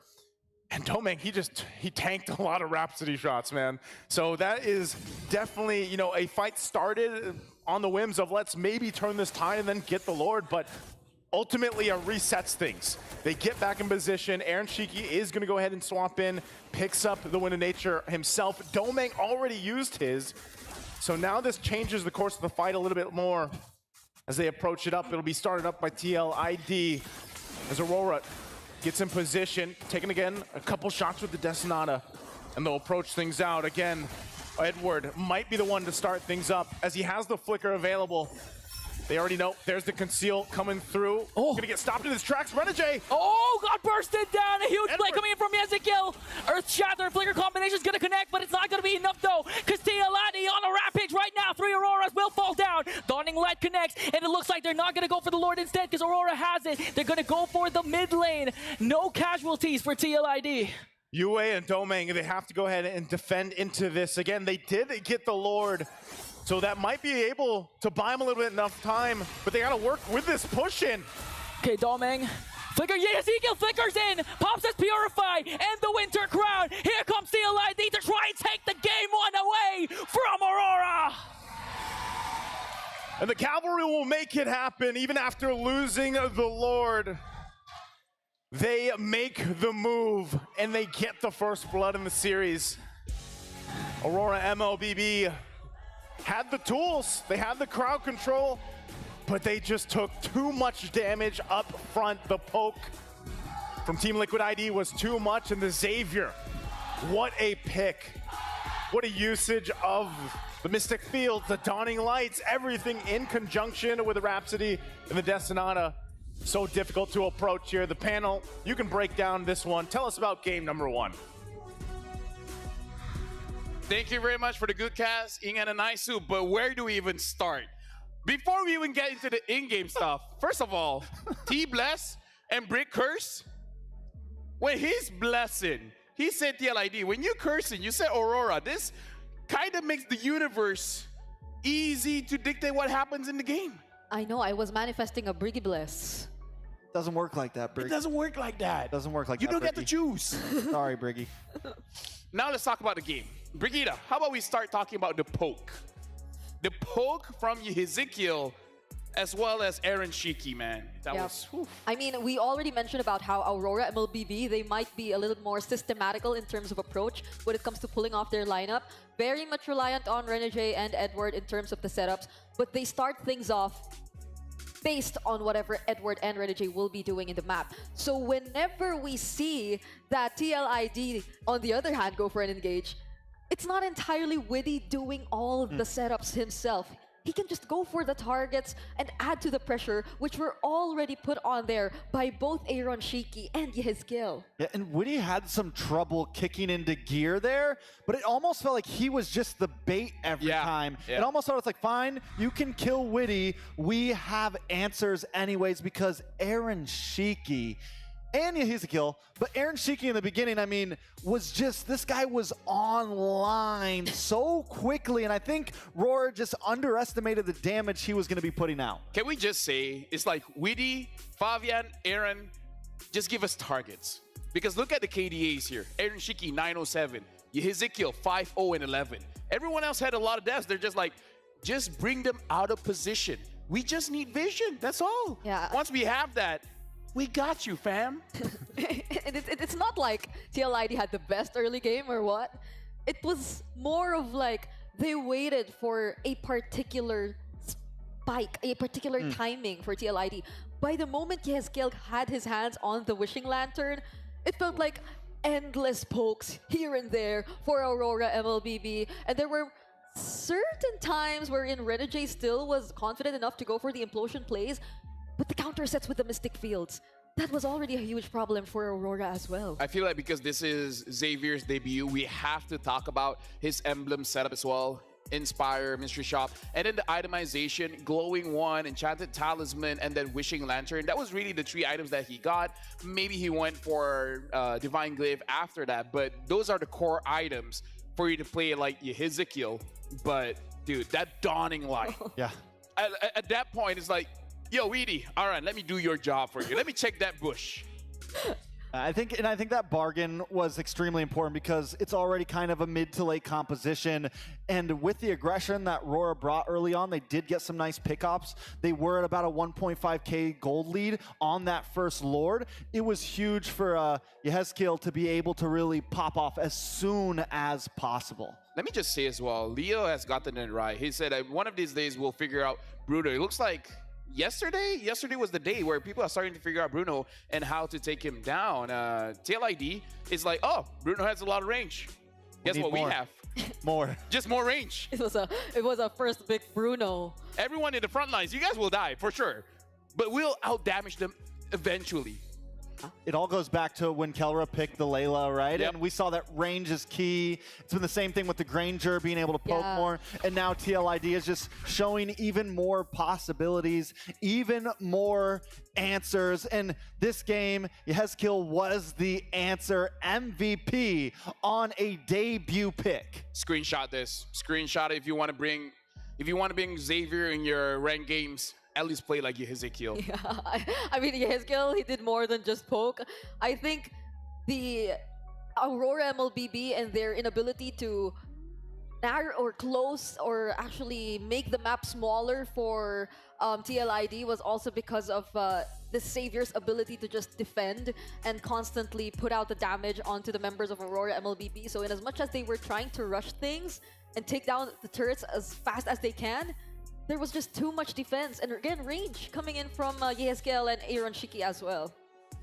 Yeah, I mean, Yehezkiel was definitely a monster. We're going to take a second to look at some of these plays from him, look at some of these highlights. And, you know, there were some moments here, like I said, in the early game, Aurora starts us off 3-0, but Team Liquid ID did a good job at least keeping this at a stalemate. They found some moments where they bring the gold back down, but Aurora still had a lot of control. But Yehezkiel has a good start at the beginning. It's 2-0 in 8, and this is part of some of the turnaround here. Big first Lord. Yeah. Aurora kind of underestimates Team Liquid ID, but Team Liquid ID continues to kind of win out in these fights, and Yehezkiel consistently gets these long-range snipes off.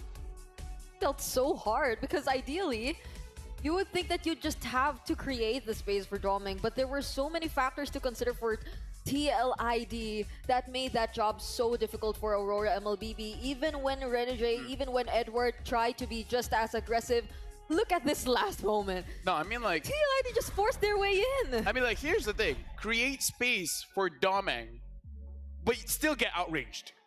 Right? Still get outranged by the Granger as well as the Xavier.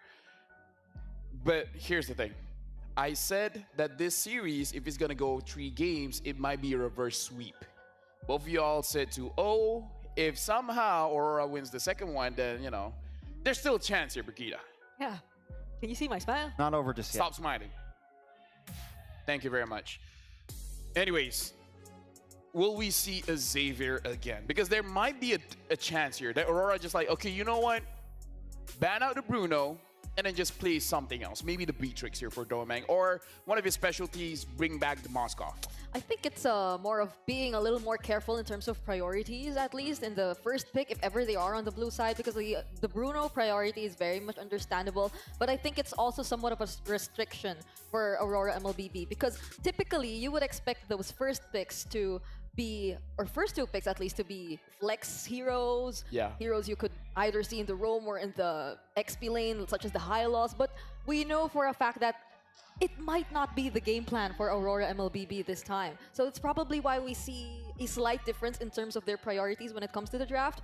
But they'll definitely have to figure out, so what now if we're up against TLID, who can just suddenly bring out these random surprise picks every now and then? I think if Aurora shows their jungle early on again, like second pick, picks up the alpha, then we could definitely see the Xavier again. It's definitely a big possibility. I think Aurora at this point, maybe you store the jungle pick for a little bit later, maybe, because if they're going to pick these big backliners that are just going to outrange you, you know, maybe you need something like an assassin. Maybe you need something that can dive. Maybe you need the Ling, you need the Hayabusa. You need something of that nature.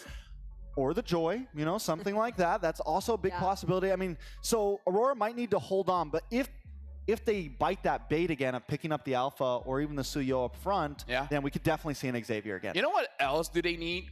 They need energy here because they just lost the first game. They need to come back. And they can get more energy with Hello Panda. Fill your game with Hello Panda.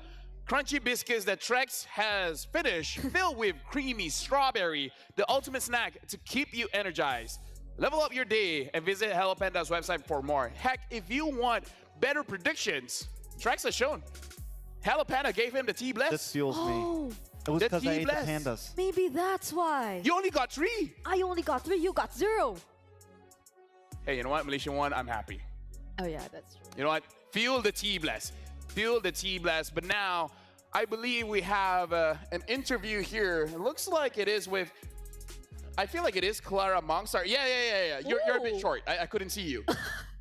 Jackson was too tall. But now we're going over to an interview where Michelle and Poji are going to talk to, what's her again, Clara? Thank you, the panel. Yeah, that's Clara. Hi, it's Michelle with Bobo G again. Now we are having the very pretty Clara Monster with us. Hi, Clara. How are you? Hello. I'm super nervous here. More nervous than being a host. So yeah, it's super nervous here. Yes, as the host of the MPL Indonesia, you must witness the moment that when the team at Liquid just leave their trophy during the qualifier, right? So were you getting kind of surprised when you see their previous matchup, when they get loss of 2 games maybe? Yeah, actually it's kind of surprise for us because they play really well. They won MPL Indonesia, but we know that this is their international stage. They're first for everyone in Team Liquid. So yeah, they need to adapt. And they adapt well, I guess. They did well right now, right? Nice. But then now, Clara, we're curious more about TLID because, maybe you can share some insight about the team, the dynamic, the chemistry, and everything that you know. Maybe you can have put some info to Aurora because right now they're scared of losing. Okay, so as we know, Team Liquid ID, this is like full pack. We have a comedy guy, we have serious guy, we have calm guy, we have a crazy guy, we have a lot of players with their own personalities, but they blend so well. It's like completing each other for Team Liquid ID, and I love their spirit in their team. They failed sometimes on the MDL, but they proved that they are getting better and better until now. So yeah, they fought for their place here. They really did their best. So I hope that they can still growing. They are finding together. The best way too. Yeah, definitely the best way. So one more, who is the nervous guy? That's me. I'm so nervous here. Not clear? Of course, all the players, actually, this is, again, as I can know, they are just, they got the first MPL, their first, and then this is the first international stage, so I guess everyone is nervous.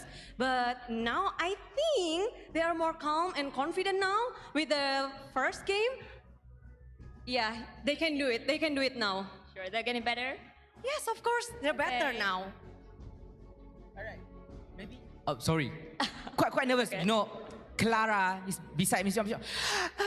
Bude Clara, kebanggaan Indonesia. Siapa yang gak gugup kan? Jadi sekarang nih, Clara, maybe you can, give some words to the player, also the fans that watching in Indonesia, in telephone, mobile, ROG or anywhere, any place, maybe at the venue himself. You can give support to them. Share your thought. Yes, mungkin buat semua Cavalries, semua super fans, dan khususnya dari seluruh Indonesia yang lagi mendukung tim Liquid ID, terus dukung. Yang lagi bisa datanglah di sini karena tim Indonesia lagi butuh banget ini momen yang mendebarkan. Apakah mereka bisa melanjut atau enggak? Jadi terus kirim dukungan positif. Sing penting yakin, and for tim Liquid ID, we know you can do it. Dan just trust yourself, be calm, and stay positive. You can do it, guys. Let's go! Indo Pride! Hashtag Indo Pride. Thank you so much, Clara. And now, it's time to turn back to panel. Apa-apa kita jumpa kejap lagi. Thank you very much, Michelle, Poji, Clara. She's somewhere there. I still tu dia. Hi, Clara. Yeah, she jumped up, so now I see her. Thank you very much. She gave a lot of energy to TLID. And both of you gave a lot of energy against each other. It's like, you shut up, everyone shut up. Do you guys care to say anything? I do want to say that so far, there's been an ongoing theme of when team representatives get interviewed, when the fans get interviewed for a team. Just saying. What? Oh! They Wait, win. what's They the win. spin? They win. DJY got interviewed. Dave got interviewed yesterday. No, I mean, so like just now. hopefully Simon we got get the interviewed. big. Oh yeah, Simon got today's interviewed. totally different. All the Simon got interviewed. Yeah. Fair. Oh yeah, and they have the T bless. There's a 2-0 trend too. There is a 2-0 trend. So there's a lot to unpack for. Fates are aligned right now. Yeah. I mean, this is runner-up, champions. This is a intense matcher where if we really want to talk about it, but before that, we have a fun fact here. Mr. Consistent has played 82 games on the M Series stage. This is the most among all players in M Series history. Edward, man. Whenever I make a dream team, Edward's on my EXP. Like whenever someone asks me a dream team, I always put Edward on my EXP. He really is like, he's him. He's him. He's him. He's Edward. Super consistent. And I think we saw a glimpse of it earlier. But then the unpredictability from TLID. Yeah, like who would have saw the Xavier coming? Like I didn't. We were all seeing all kinds of heroes, and then Xavier's like, hey, will they even work? And No. I think the most surprising we've seen in the mid lane was because of Vamos. Yeah. Other than that, we've moved past that, Brigida. We've moved She's past. trying to avert the current situation right now. We gotta talk about this game, Brigida. It's not over yet. It's not Aurora over. can do it. You have to believe. You have to trust. Date bayo. Date bayo. Date bayo. They do get blue side, Rora. They do ban out the Hilda this time, so there's the change up. There's the big difference maker, hopefully. Because last game, even though Witty made a few mess ups on the Cho, Aaron did play a great Hilda game, and it's just one of those heroes that even if it dies, it still is a problem. Now, TLID have to think about this, right? It's like, do we leave certain things open this time? Do we go for the Cho ban this time? Yeah. Because Rora might be looking for a different type of strategy. And I think, Matilda. first of all, is if ever TLID do not ban the Bruno again, will Aurora still decide to pick it up first pick? Because as of the moment, we're seeing it's available for Aurora, but given the circumstances earlier, I wouldn't be so sure if they'd still want to go with that. Joe, high loss, Bruno. Dragon is ready Ooh, They pick up the Cho first, which I think is very solid. And we've seen Cho teams is always there, man. by second, third series, Cho always moves his way up to being the first pick. How many years has it been? I feel like almost every M series, you will fit some kind of Cho there, either in the ban, in the picks, damage, tank. He's he is Mr. Consistent. He is the face of MLBB. Pretty much. Yeah. So how does TLID answer this? Yeah, look at how many skins he has. Blue's open this time. Hylos is open. It's something that TLID could pick up for sure. If they want a Suyo as well. Suyo, Hylos maybe. Oh no, they get the Bruno for themselves. All right. Hylos, Bruno. No. So Rora, Granger, Xavier. I'm kidding. Well, I think TLID wants them to pick up the jungle, and they can just. Well, no, they don't need Xavier anymore because they have the Bruno. Yeah, and the difference is TLID, they haven't revealed their jungler yet. True. They can actually switch it up, pick up an assassin, depending on what Aurora picks for their next two picks. And now we're questioning, like, does Demon Kite show us the assassin too? So they gain somewhat of a more aggressive playstyle, more backline access, because earlier it was really just front to back. They were reliant too much on Renegade and Edward, and they couldn't make any other plays other than that. So now Demon Kite, he will be securing the joy. Time to drop the beat of There's their back line right there. And I was going to say, honestly, even with the Cho, they didn't need full-on assassin. I think the Joy is a great answer right there. You still have that essentially assassin, someone that gets to the back line, but you also have a Cho who can flicker kick, right? Who can get there and target just about anybody at this point. And then the Vexana is just a beautiful answer to the Hylos. When that glorious pathway comes down, you drop the Guardian on the charge. Yeah, the only time we haven't seen the Joy and the Cho perform as much was earlier in KBG, right? Yeah. They struggled to pull it off. So if TLID goes all out on aggression, that might be a similar case. So Aurora has to kind of balance their lineup a bit more, probably in terms of who they're picking up for doming later on, since I think they're really reserving that gold lane pick for later.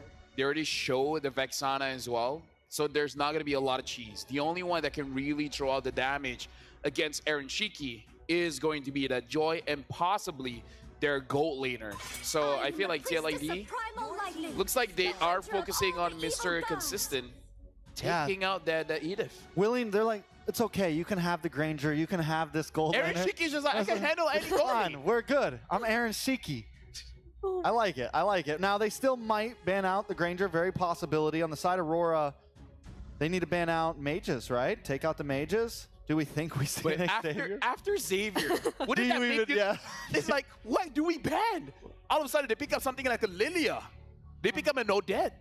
So TLID really in a good spot, essentially, because they have the flex high-low, so they're making you guess on EXP or Roam.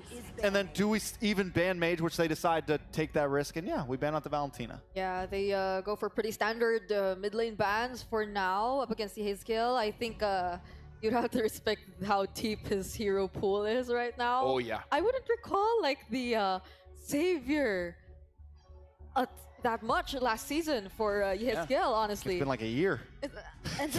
What if it brings the Khalid mid? Oh no, nah, you wouldn't do that. You want the Hellcurt roll? Let's keep things simple. Let's keep things simple. All right, let's keep things simple, guys. TLID last ban. There goes the glue. Mr. Consistent consistently getting targeted.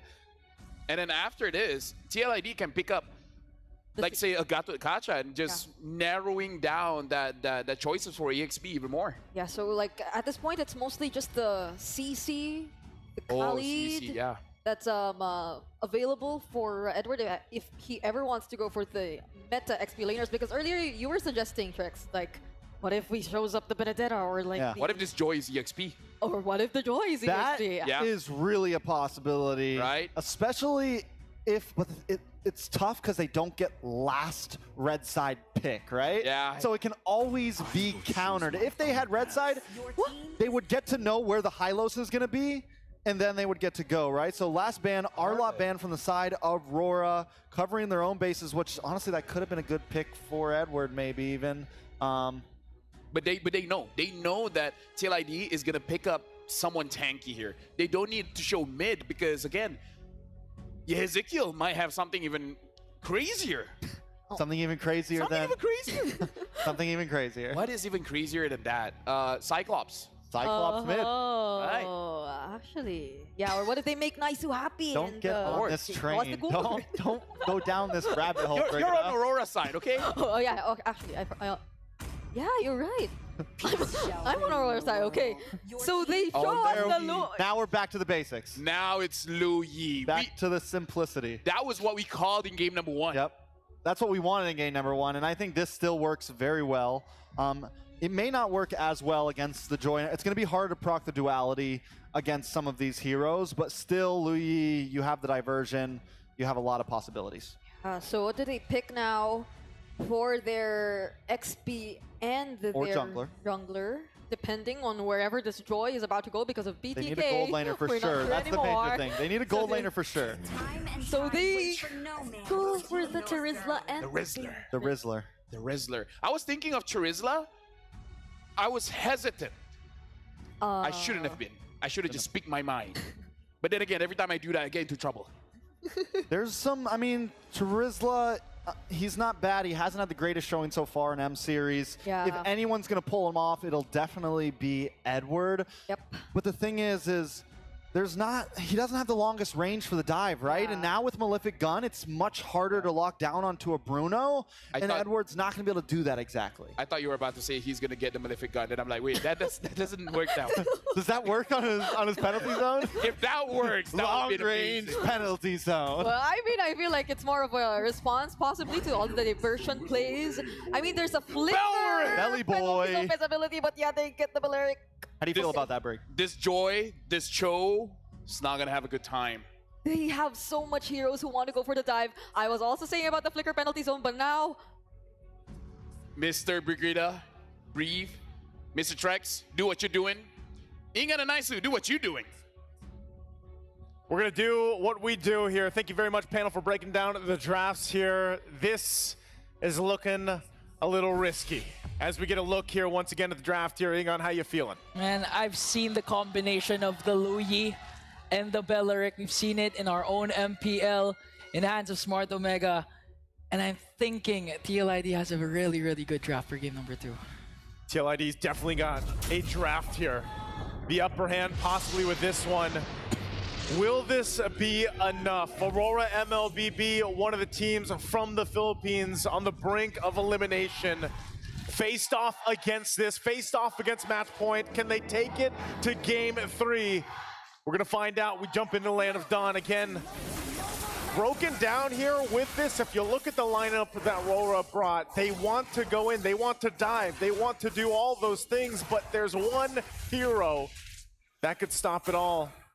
We've seen this happen before to teams already throughout the Swiss stage. This Belric pick from Witty could change the tide of those early fights and the later ones as well by just locking members down of Aurora MLBB. So fancy footwork is going to have to happen here. And honestly, if you've seen Aurora MLBB and even Renegade, this is one of his signature heroes that he loves to pick, loves to bring to the table. But I have to agree with Trex. I'm also wondering, you know, I wish there was a Malefic gun for a Terizla, you know, for a little extra range, because I think this is going to be difficult also for Edward. Yeah, again, he lacks the mobility. He's going to rely a lot on the flicker penalty zone just to go for the back line. At the same time, looking at the emblem set, Widdy going full tank, and we all know the sustain that the Beller can have, especially since he has the Nature Strike paired up with the Revitalize. It's going to be hard to take down Widdy, not to mention when he casts the Wrath of Dryad right on time. Not just Witty, but the fact that they have two heroes, two players from Team Liquid ID that are basically fully tanked up, stacked up, plus a Revitalize, and then all they have to do is post up around the Wrath of Dryad. That requires so much damage to overcome that if you're Aurora MLBB. And honestly, the fact that they don't have a Revitalize, and we're so used to seeing two lineups usually have a Revitalize, you know, like that's typically what we've seen. There's a lot where, again, Team Liquid ID can just say, hey, we're going to extend the fight, we're going to post up and leave it at that, and then outgun you later on. So Aurora MLBB needs to get that upper hand early on. This first turtle, though, for the taking already. Renegade doesn't have a level 4. Here comes the glorious pathway. TLID just on the attack. Penalty zone coming in from Edward. And Demon Kite manages to steal away the turtle. Plus picks up 2 kills for their own. Aurora MLBB for the price of Demon Kite. That was well worth it.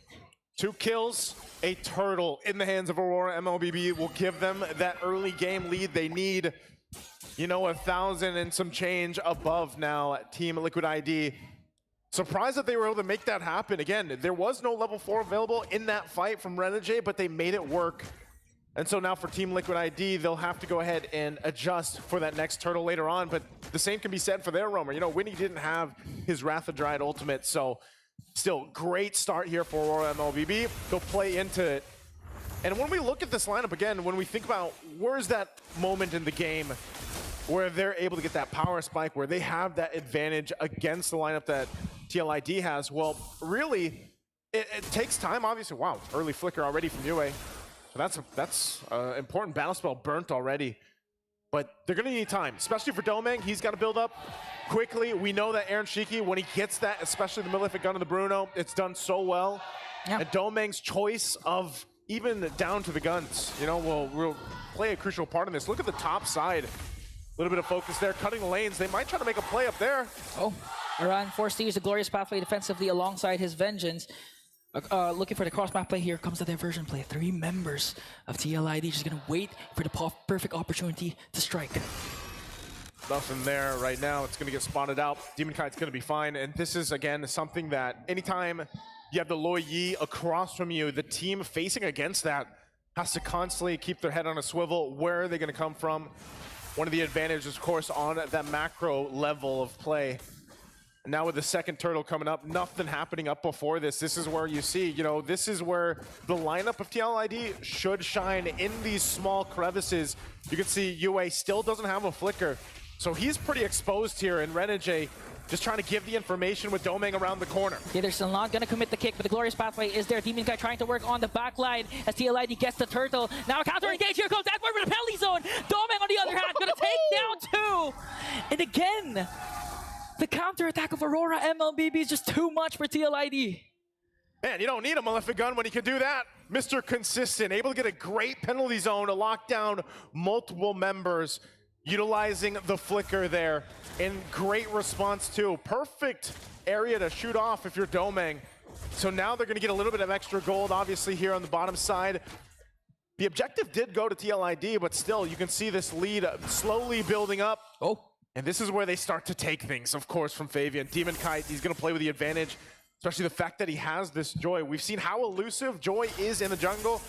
I mean, even in the hands of someone like King Kong, where he barely escapes threading the needle of his life. Demon Kite looking to do the same thing, replicate it here. Yeah, looking at the gold difference.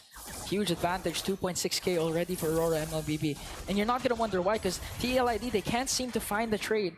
Renegade has been phenomenal with this show so far. Not just the kicks, not just the Jeet Kundo, it's also the vision that he provides for TLID. That's why we haven't seen a lot of diversion plays coming in from Ezekiel, because they have a lot of ground covered for the side of Aurora. This is what they'll do. They'll just go ahead and look elsewhere. There's a trade tier 1s on both sides of the map.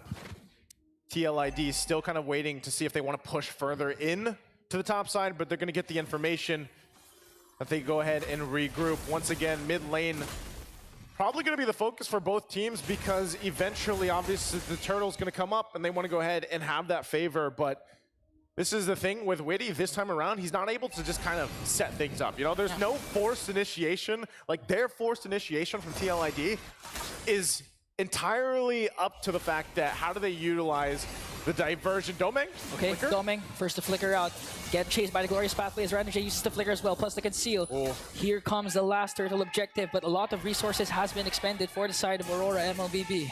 They might still fight this out. 2 battle spells are down, but they're gonna go. They get a shot off Witty. And penalty zone from Edward is gonna take down Witty. Here comes Demon Kite, gonna try and chase for Fabian. Aran pops his vengeance, but on the hands of Aurora MLBB, they're 2 members, and now they're gonna work on bringing down the turtle as Edward zones out the rest of the members of TLID. Great usage of all the tools they have in their favor for Aurora MLBB, and right now you have to give it up again to Edward here. He's been on point on locking down the right members with the penalty zone. As long as he continues that, Aurora MLBB will be able to win those fights. But now the battle, even for the resources of TLID. Prolific gun picked up here by Domeng. Oh. As they continue on, diversion going to be used. Where are they going here? Down to the bottom side, they're looking to sandwich in. Sandwich in, Glorious Pathway is there. Witty might be... He's not going to out-sustain anymore. The damage coming in from Aurora as Demon Kite goes in for the backline. And he has to walk away. Another penalty zone coming in from Edward. Up against 2. Edward holding his own, buying enough time for the team. He is going to be able to sacrifice himself, but Renegade gets a kick. Fabian will be able to get away. Renegade, 1 HP away. Jikundos to safety. They survive mostly from the sandwich play with a diversion. And finally a trade for TLID. They had to give up the purple buff instead, because during that time, Fabian actually used up his retribution. So it was a lost cause for them if they want to try and contest for that purple buff. Huge diversion play and to cut things off with the Glorious Pathway, and there was no exit route for TLID during that time. That's the thing. They can still play around this. We got a preview. That's literally a preview of what TLID will have to do later on. As I was saying, they're very reliant on diversion. That's how they're going to set things up. It's not going to be Witty surprising them. You know, he doesn't have, it's not like he's running a flicker on the Belric. You're going to see him coming from a mile away. And that's why even for Aran, he's got to be the one to hopefully utilize his Glorious Pathway in the best way possible for TLID to play around, and not always defensively. Because usually when we see these Hylos picked up, and they get constantly, you know, they have to constantly use the Glorious Pathway defensively, then you're kind of missing a big piece of utility for the fights. Again, a diversion going to be used. Whoa! To the fight! Glorious Pathway, and they're gonna catch someone off guard there, but the penalty zone onto the backline for Edward. Just trying to delay the attack of TLID as they pick up a kill onto you and onto Edward, but Domeng goes in. Demon Kai trying to chase for Aaron Shiki. Renegade the hitman. Ajit can do double man knockup, but there's no follow-up from Aurora. And again, a huge diversion play for TLID. The surprise factor happens again with the diversion, able to get 2 kills off of it. Slowly bring it down, but Renegade finds... Okay, it didn't connect, so Fabian was able to evade that. I was waiting for that Renner, but unfortunately, he pulled the trigger, but it missed Naisu.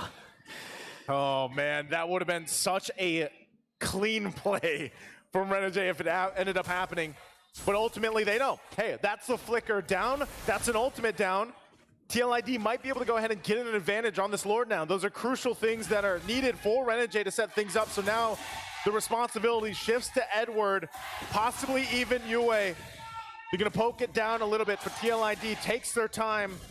Keep an eye also, Demon Kite, entry point, Aaron Shiki, there they go! Okay, here comes the dispersion rotation coming in from Ezekiel. Gonna bring down Renegade. Aran onto the backline, gonna bring down Yue as well. Domeng just trying to burst down the members of TLID, but they only lost Witty. A double kill for Aaron Shiki, and they're not even done. A diversion. They're gonna look for another target as Fabian focuses on the Lord.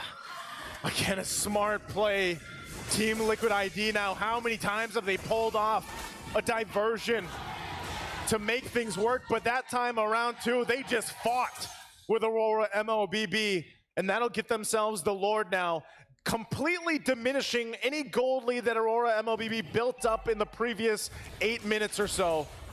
Now in a great position to march towards the base. Again, this is still very defendable for Aurora MLBB. Their lineup's gonna be able to keep them together. The base turret's possibly even, unless again, we see the same thing replicated from Team Liquid.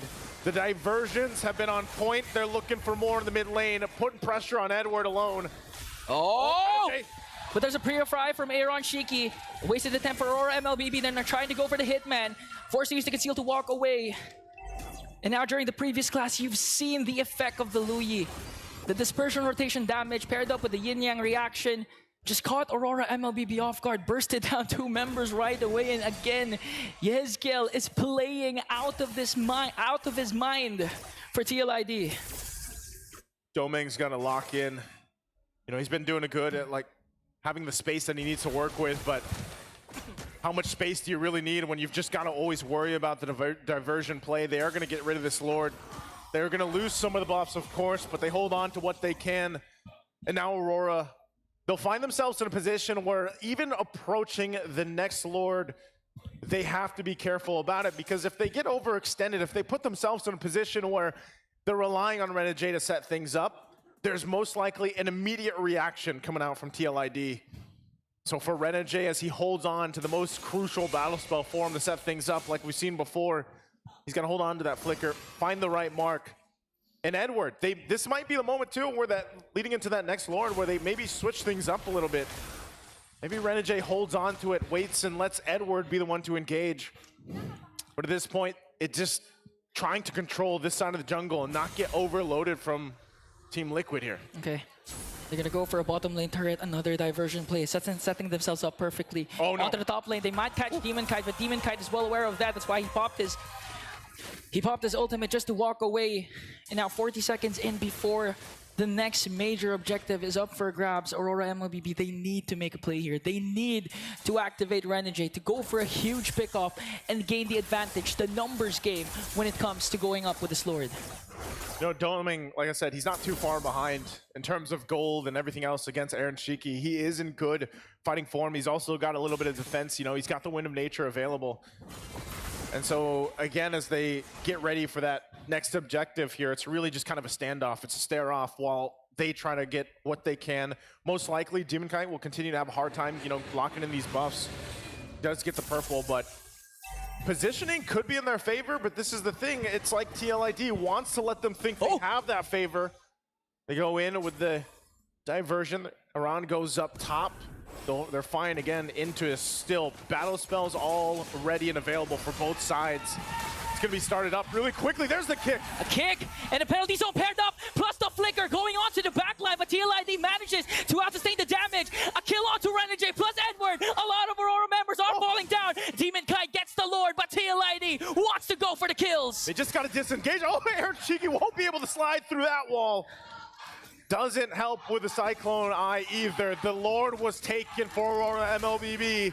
They still got 3 members up, but it's against the full force here of TLID. TLID looking to take down Inhibitor down bottom. They managed to catch Demon Kite as well. Electrifying beats, they might be able to take down Laran. Glorious Pathway is there, but it's not going to be enough to evade the death caused by Demon Kite. Again, that might have been enough time to just keep them into the game from it going out of control.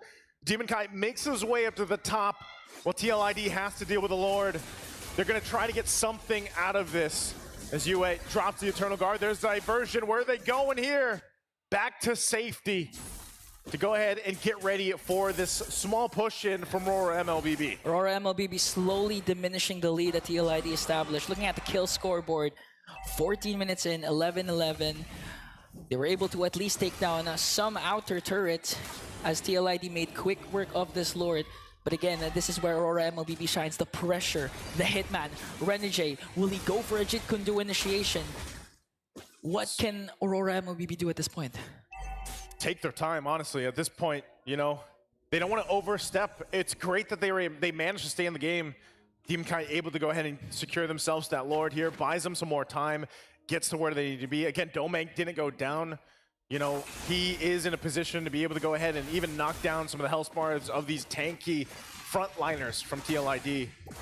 And sometimes it might just be better that they fight in favor of the space they have to work with. If they overextend just like before, they can easily get cut off, and that's the biggest part that Aurora MLBB has to overcome. You can see this even when we're a minute away from the Lord. It's always going to be TLID looking for some sort of pick, some sort of advantage. Yeah.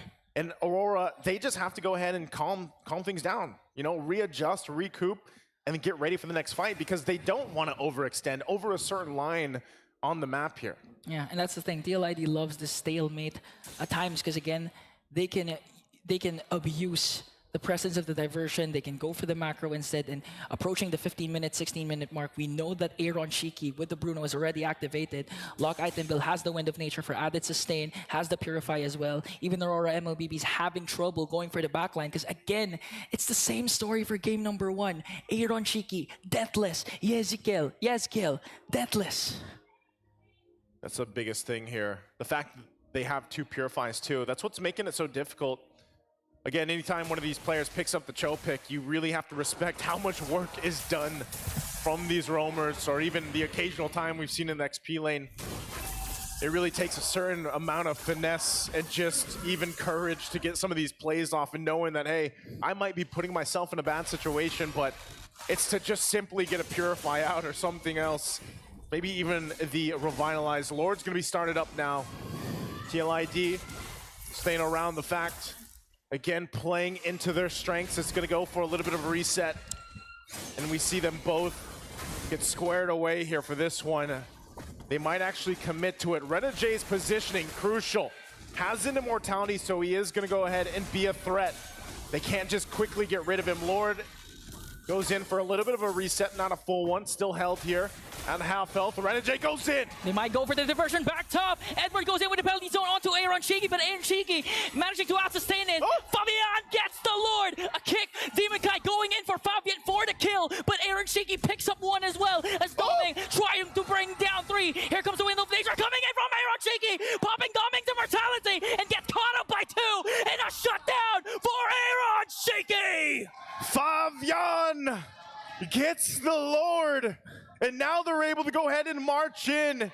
It's Aaron Shiki and Aran. Can they do it? Lord sieging in Renegade. Demon Kai desperately trying to delay. They're going to keep it together again. Immortality going to be popped, and Demon Kai trying to keep them at bay. He pops the beats, but it's not enough, as Team Liquid ID will make it happen. The lights of Aurora will dim on the M6 stage. Their brilliance unable to outshine the Cavalry.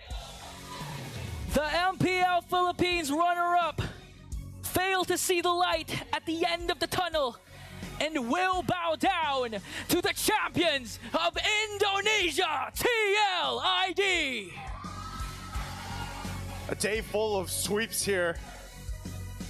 Great effort, of course, from Aurora MLBB, but now the hopes of the Philippines, they lie within one team moving forward throughout the M6 World Championship. Again, fantastic performance here from Team Liquid ID, really playing together, and there's a reason why they are the champions of Indonesia. It's me, Naisu, and Ingan, we're gonna be ahead and throw it over. Take it away.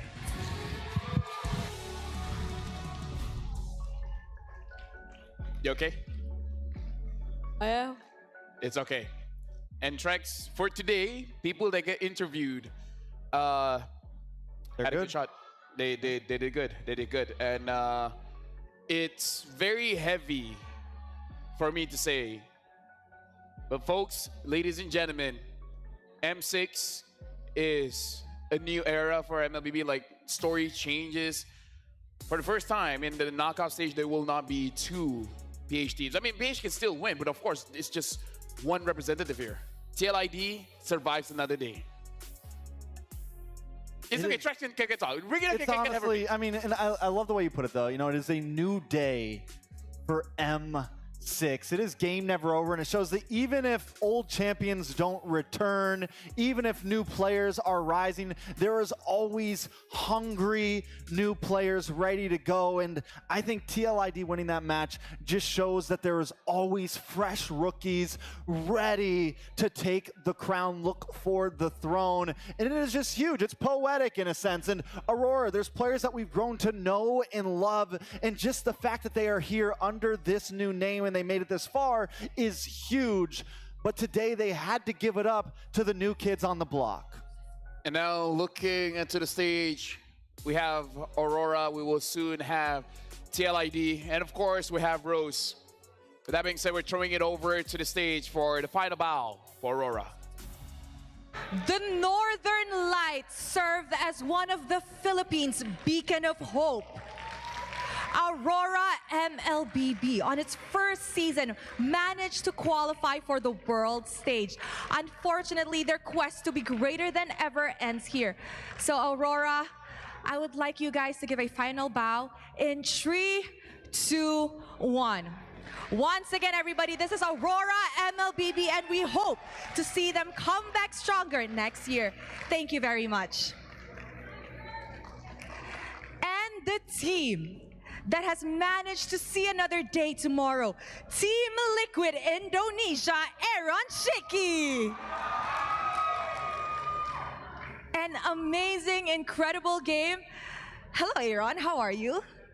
Saya baik. Baik. Okay, Aaron, I saw on TikTok that you were actually practicing for interview. Apa? I nampak on TikTok, you're actually practicing for interview. Yeah. You're ready? Yeah, I'm ready. Okay, Aaron, Shiki. Now that we know you guys... Saya ready tapi guna bahasa Malay je.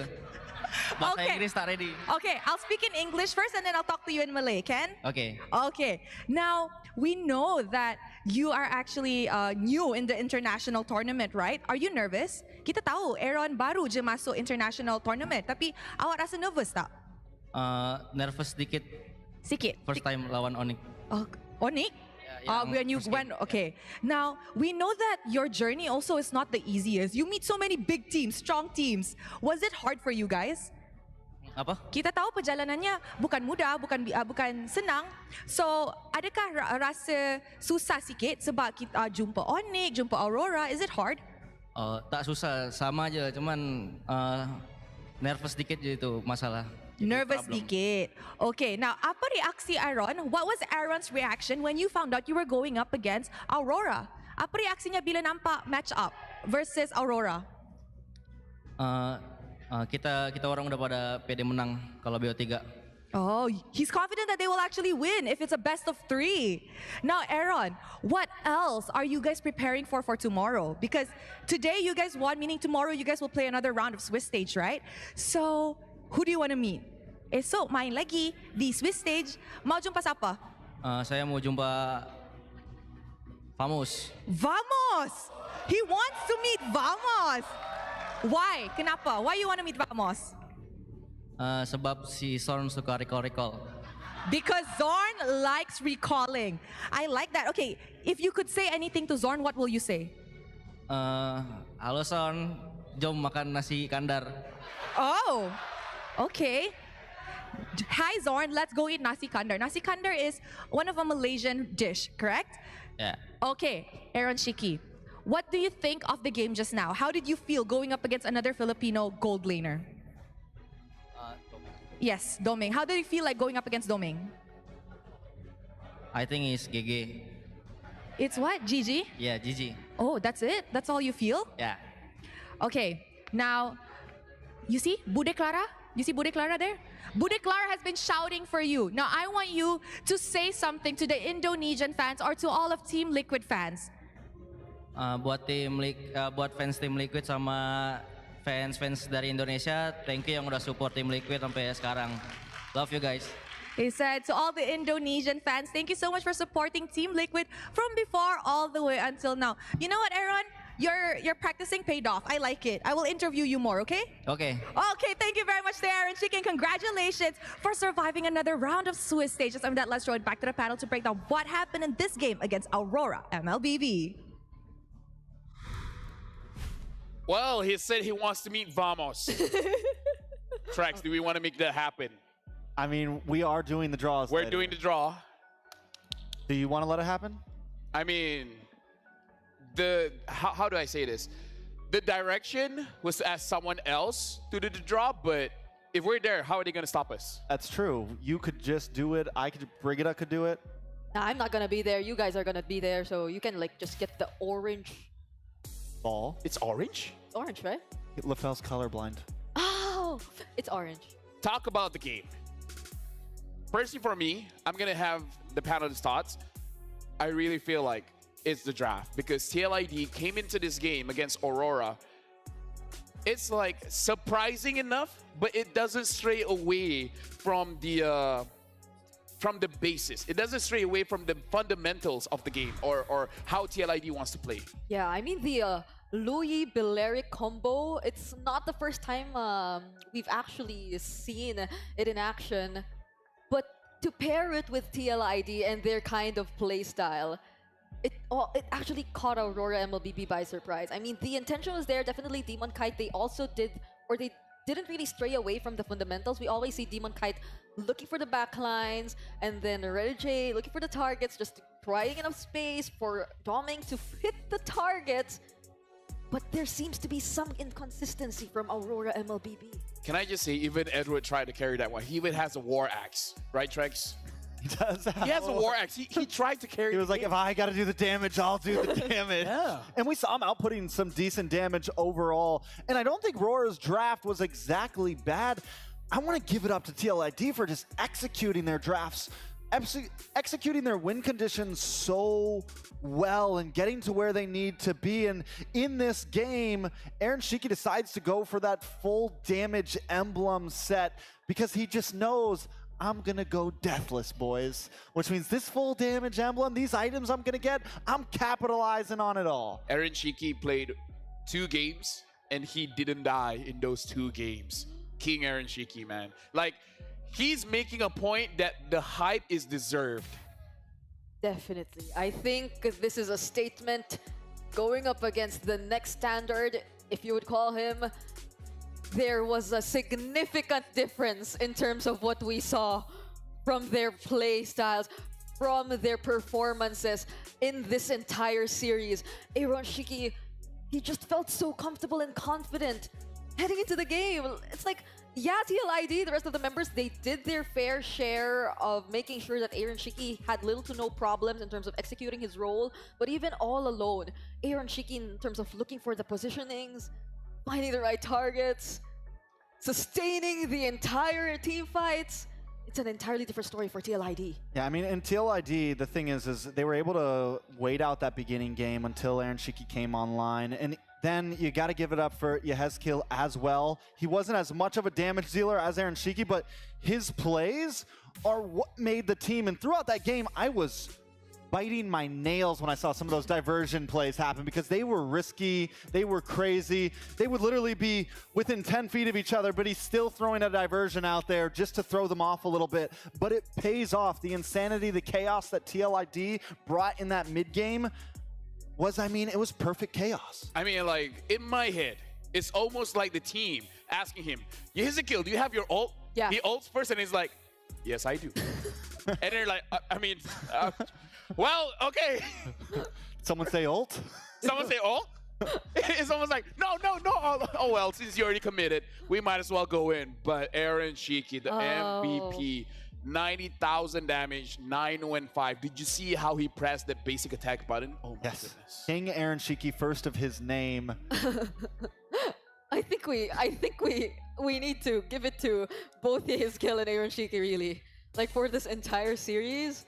In game number 1, Yehezkiel, but I think even here in game number 2, it carried over like the pressure that he was able to give, even not as a savior, but as the Louis, as you've mentioned. Whenever the diversion is available, they would just find their way to force the team fight. Was there like a fun fact that said Aaron Shiki is one of the guys that hasn't used the Bruno yet? Earlier, right? Like, we had 2 players that hasn't used it yet. Was it one of them? It's been a long day. I can't remember. Yeah. Yes, it was. Okay, so yes, Aaron Shiki was one of the players that has not used the Bruno so far in M6. And he showed that he can use it for sure. What a way to debut your Bruno after it's been prioritized by... He's been saving strats, man. He's been saving strats. But honestly, TLID in general, it took them a little bit to get to this point of the meta, right? Day one, they were picking Angeling still and having trouble with what exactly fit them. And it seems now that they have that ironed out. Now, it'll still be one more day for them, right? They still have to show a little bit more. But right now, they are looking good. You can see it in the highlights, LaFell.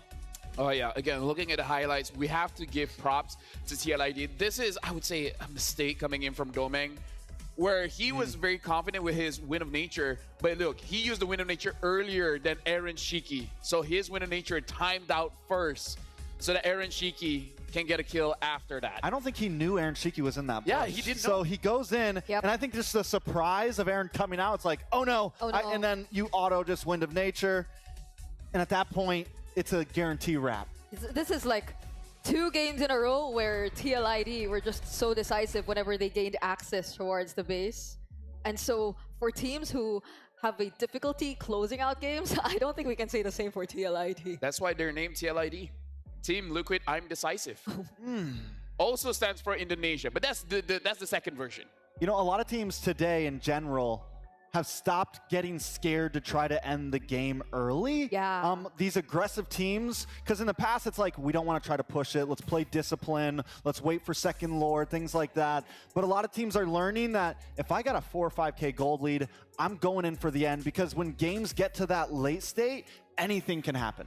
By the way, Trace, I just gotta say, watching the games in the Secret Lab chair, it feels amazing. It does, it does. I mean, and you know, when you have been just kicking butt all day on that stage, and you've just been destroying your opponents, and your legs are tired from kicking down on other teams, you get to sit in a Secret Lab chair, because it just makes me feel better. When I've been carrying all these guys, all these casters in Mobile Legends all day, my legs get tired. And the only thing that helps them is one of the comfiest chairs I've ever sat in, one of the comfiest chairs I have ever laid my eyes on.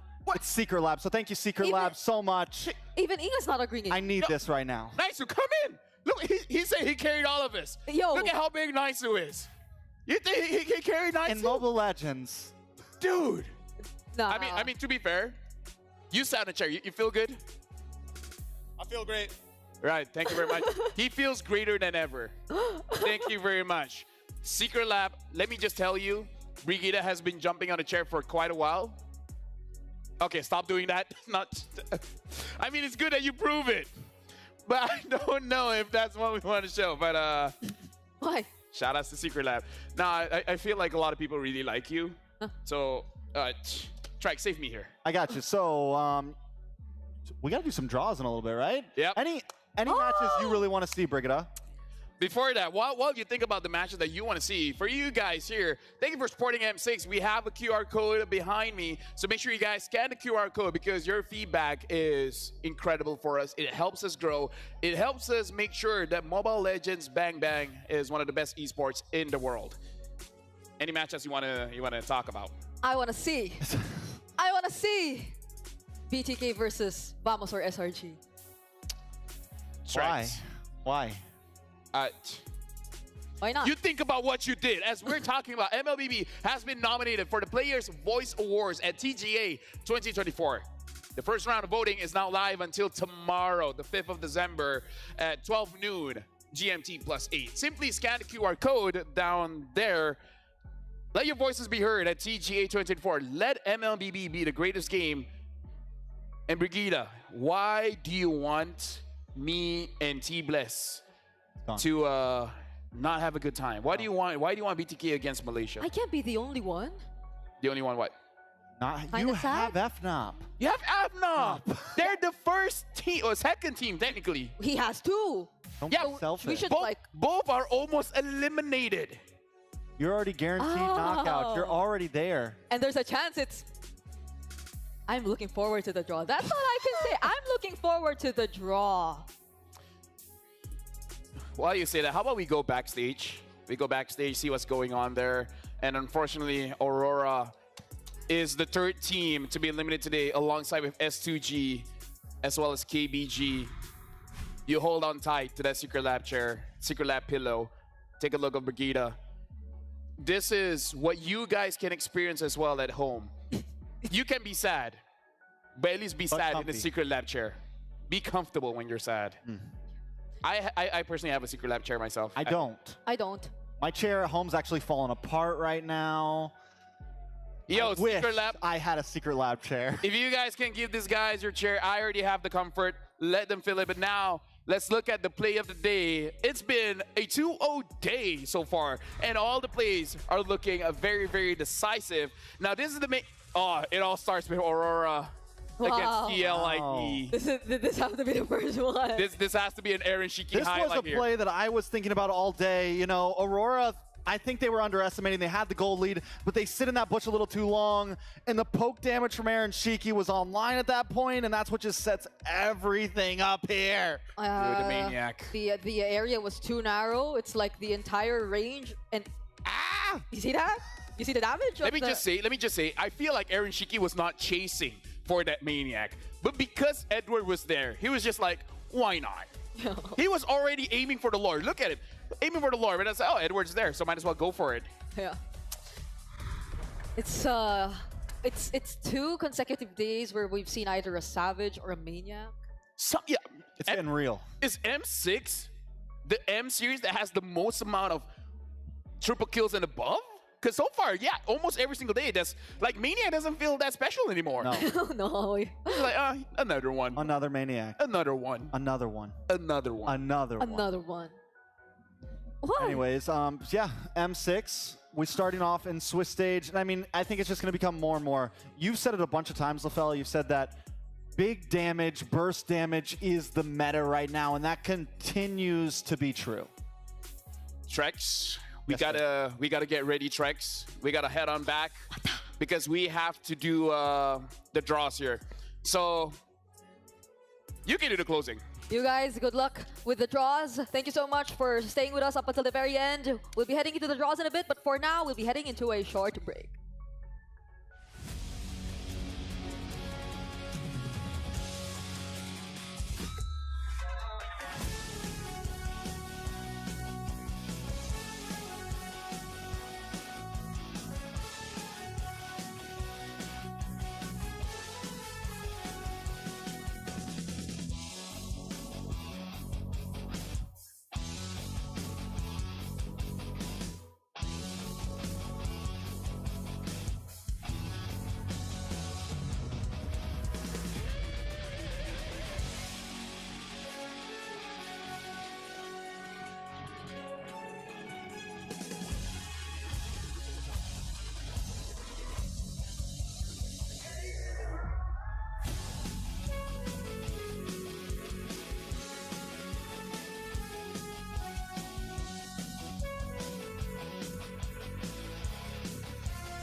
glory starts now.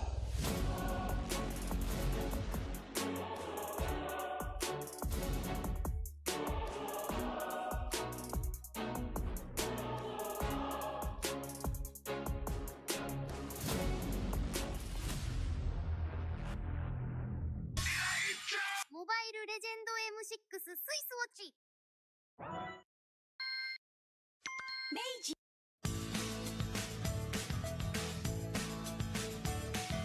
Hello Panda, Hello Panda, semua suka biskuitnya. Biskuitnya enak isinya lezat rasa coklat dan strawberry. Hello Panda, Hello Panda, semua suka biskuitnya. Biskuitnya enak isinya lezat rasa coklat dan strawberry. Hello Panda, biskuit isi yang enak.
Ladies and gentlemen, I've read all the comments.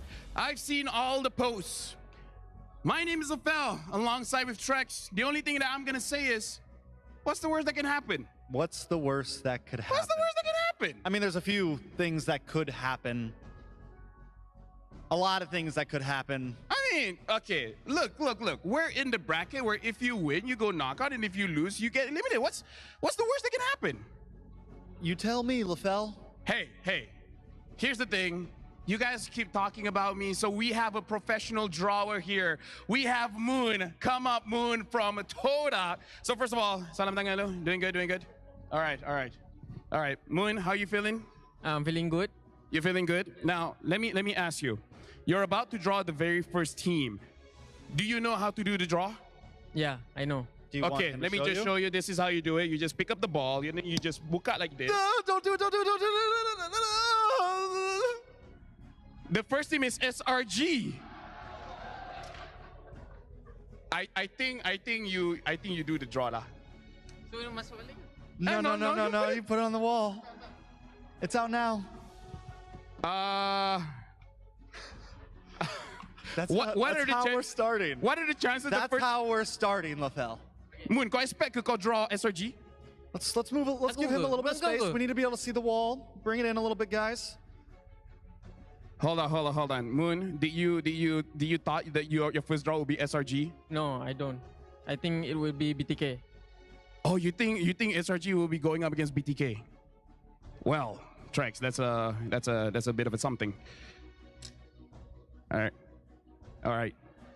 Okay. Do you want to hear good news? What? We're gonna reset. So the SRG one is gonna be resetted, so it's all good. So it's okay. Moon, Lafel is not allowed to draw. Talent cannot touch these balls. Sorry, you don't, Moon. Double. All right.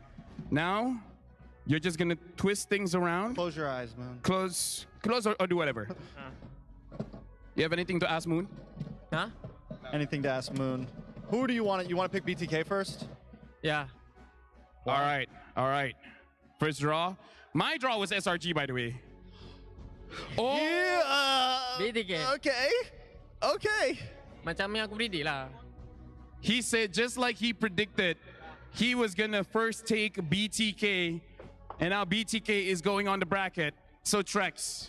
It's Magic Moon. to make sure that we're both friends, Moon has to draw Vamos and SRG, after next, this. yes. Because it's going here and down there. Yep. Those are the next two balls coming out. Are you ready for your next draw? Yeah, I'm ready. Okay. Ask him what's next. What's gonna be next? Since you're 100% right now, 100% win rate. I hope SRG, but I think it's CFU. Okay. It's gonna be CFU. Okay. Okay. If you get this, you play the lottery. You go home and you play the lottery today. Okay, which team? Oh, TLID. okay. Okay. BTK and TLID are not meeting We each other. can work with that. You feel good? We can work with that. It raises the odds for other possibilities, though. Situ Moon. Yeah. Relax. That's why I wanted to show. That's why I wanted to show Moon how to do it. Okay, Moon. The chance of Malaysia versus Malaysia is still there. Still there. If you don't draw Malaysia here, there's no chance for Malaysia versus Malaysia. So who do you think you're drawing next? SRG. I think SRG lah, SRG lah. Moon wants Malaysia versus Malaysia apparently. We'll see. We'll see. No. If SRG not here, then Vamos SRG here, so they cannot fight lah. Macam tu. He already said it. Okay, he said SRG. Make sure. Okay. Oh, you know what that is. Macam. You know what that is. Oh, you know what that is. Moon! Either way, it ends up on this side. How do you feel about that draw? Drawnya macam mana? Tak faham. Now SRG is here. So your next draw will be the opponent of BTK. Okay. Who do you want it to be? No, ambil lah, Vamos. Yeah, if you take Vamos here, at least no SRG Vamos situation. So safe lah kan? It depends. So you want it to be Vamos? Yeah, I hope so. You want us to hate each other? No. Okay. Okay. He's been correct. Oh God! Why? What? What? And it happens. The match everyone's been waiting for. The match the whole world has had their eyes on. Moon. You call BTK. Okay. You got BTK. You call for SRG. You got SRG. You call Vamos. You got Vamos. How? What can I say, bro? What can I say? He's Moon. It's me, Moon. Oh. If he's not playing professionally, he has other career choices. This is true. Okay, TLID will fight against. Okay. TLID will fight against Twisted Minds. So no clapping back there, guys. No. No clapping back there. Relax. People, let. So we have the last team here going up against Selangor Red Giants. It's gonna be CFU, where it's okay. It's whatever. CFU will be going up against Selangor Red Giants. So now we have our bracket. Just to remind everyone, CFU defeated Vamos. Vamos defeated SG for SRG. So this is like SRG revenging for Vamos here. So first of all, Moon, no Malaysia versus Malaysia. Do you feel like you got a good draw? Yeah, I think I got a good draw here. I'm proud of myself for doing this. And for not SRG vs Vamos dekat knockout. Yeah, eliminate. Okay, I think I already know the answer. But which matchup do you feel like is the most hype? The most hype, I think it's gonna be BTK vs Vamos. We might break CPU with that one right there. We might break CPU. Any predictions on the matches? What three teams do you think are making it out? What three teams do you think are gonna make it out, are gonna win? I think I'm gonna vote our Malaysian. So Vamos and Liquid and SRG. Okay, Moon, I have a very simple question. Why when I ask you a question in English, you have perfect English, but when Trex asks you English, you can't speak English? Tahu ah. What does that mean? So Moon said it's because nervousness talking with you that he feels like he has to elaborate a little bit more. Like he wants to say perfect English, but just to make things fresh, he makes it look like he doesn't know how to speak English. Tell him I said thank you. Dia cakap CFU. Yeah. So now BTK, Vamos, TLID, Twisted Mind, Slangway Giants, and CFU Gaming. And do we have the schedule? Yeah, let's look at the schedule here. The schedule is going to be for tomorrow's match. So let's see here. All right. Oh, God. So starting Malaysia team, and we're going to end it with the Malaysian team. We're going to see on the internet here, Trex, of how does people feel about the draw? Like, I feel like the draw is okay, but how about you, Trex? How do you feel? In the end, I am a lover of MLBB and esports, so I think it's exciting. I think the draw's going to be fun. I think we're going to have a great day tomorrow, and we're going to see some great games. All right, so Moon, as a Malaysian, thank you, maybe? I mean, there's a chance for both Malaysian teams to go to the knockout stage. Moon, before we close the show, is there anything that you want to say to all of the fans? You can say it in English or Malay, or Mandarin, or Tamil, Arab. It really doesn't matter. Okay. Kepada fans Malaysia, jangan lupa untuk support SRG dengan Vamos. Semoga diorang dapat pergi ke knockout stage. And Alhamdulillah hari ni even aku salam tangan Lafel, tapi still okay lah keluarnya resultnya. Tangan aku wangi, okay? All right. So we can already hear the laughter. So Trex, basically what he said to all the Malaysian fans, thank you. And that's it for today. Now we have to say thank you to everyone. You guys see the matches for tomorrow. So support your favorite team, and we'll see you guys tomorrow. Bye-bye.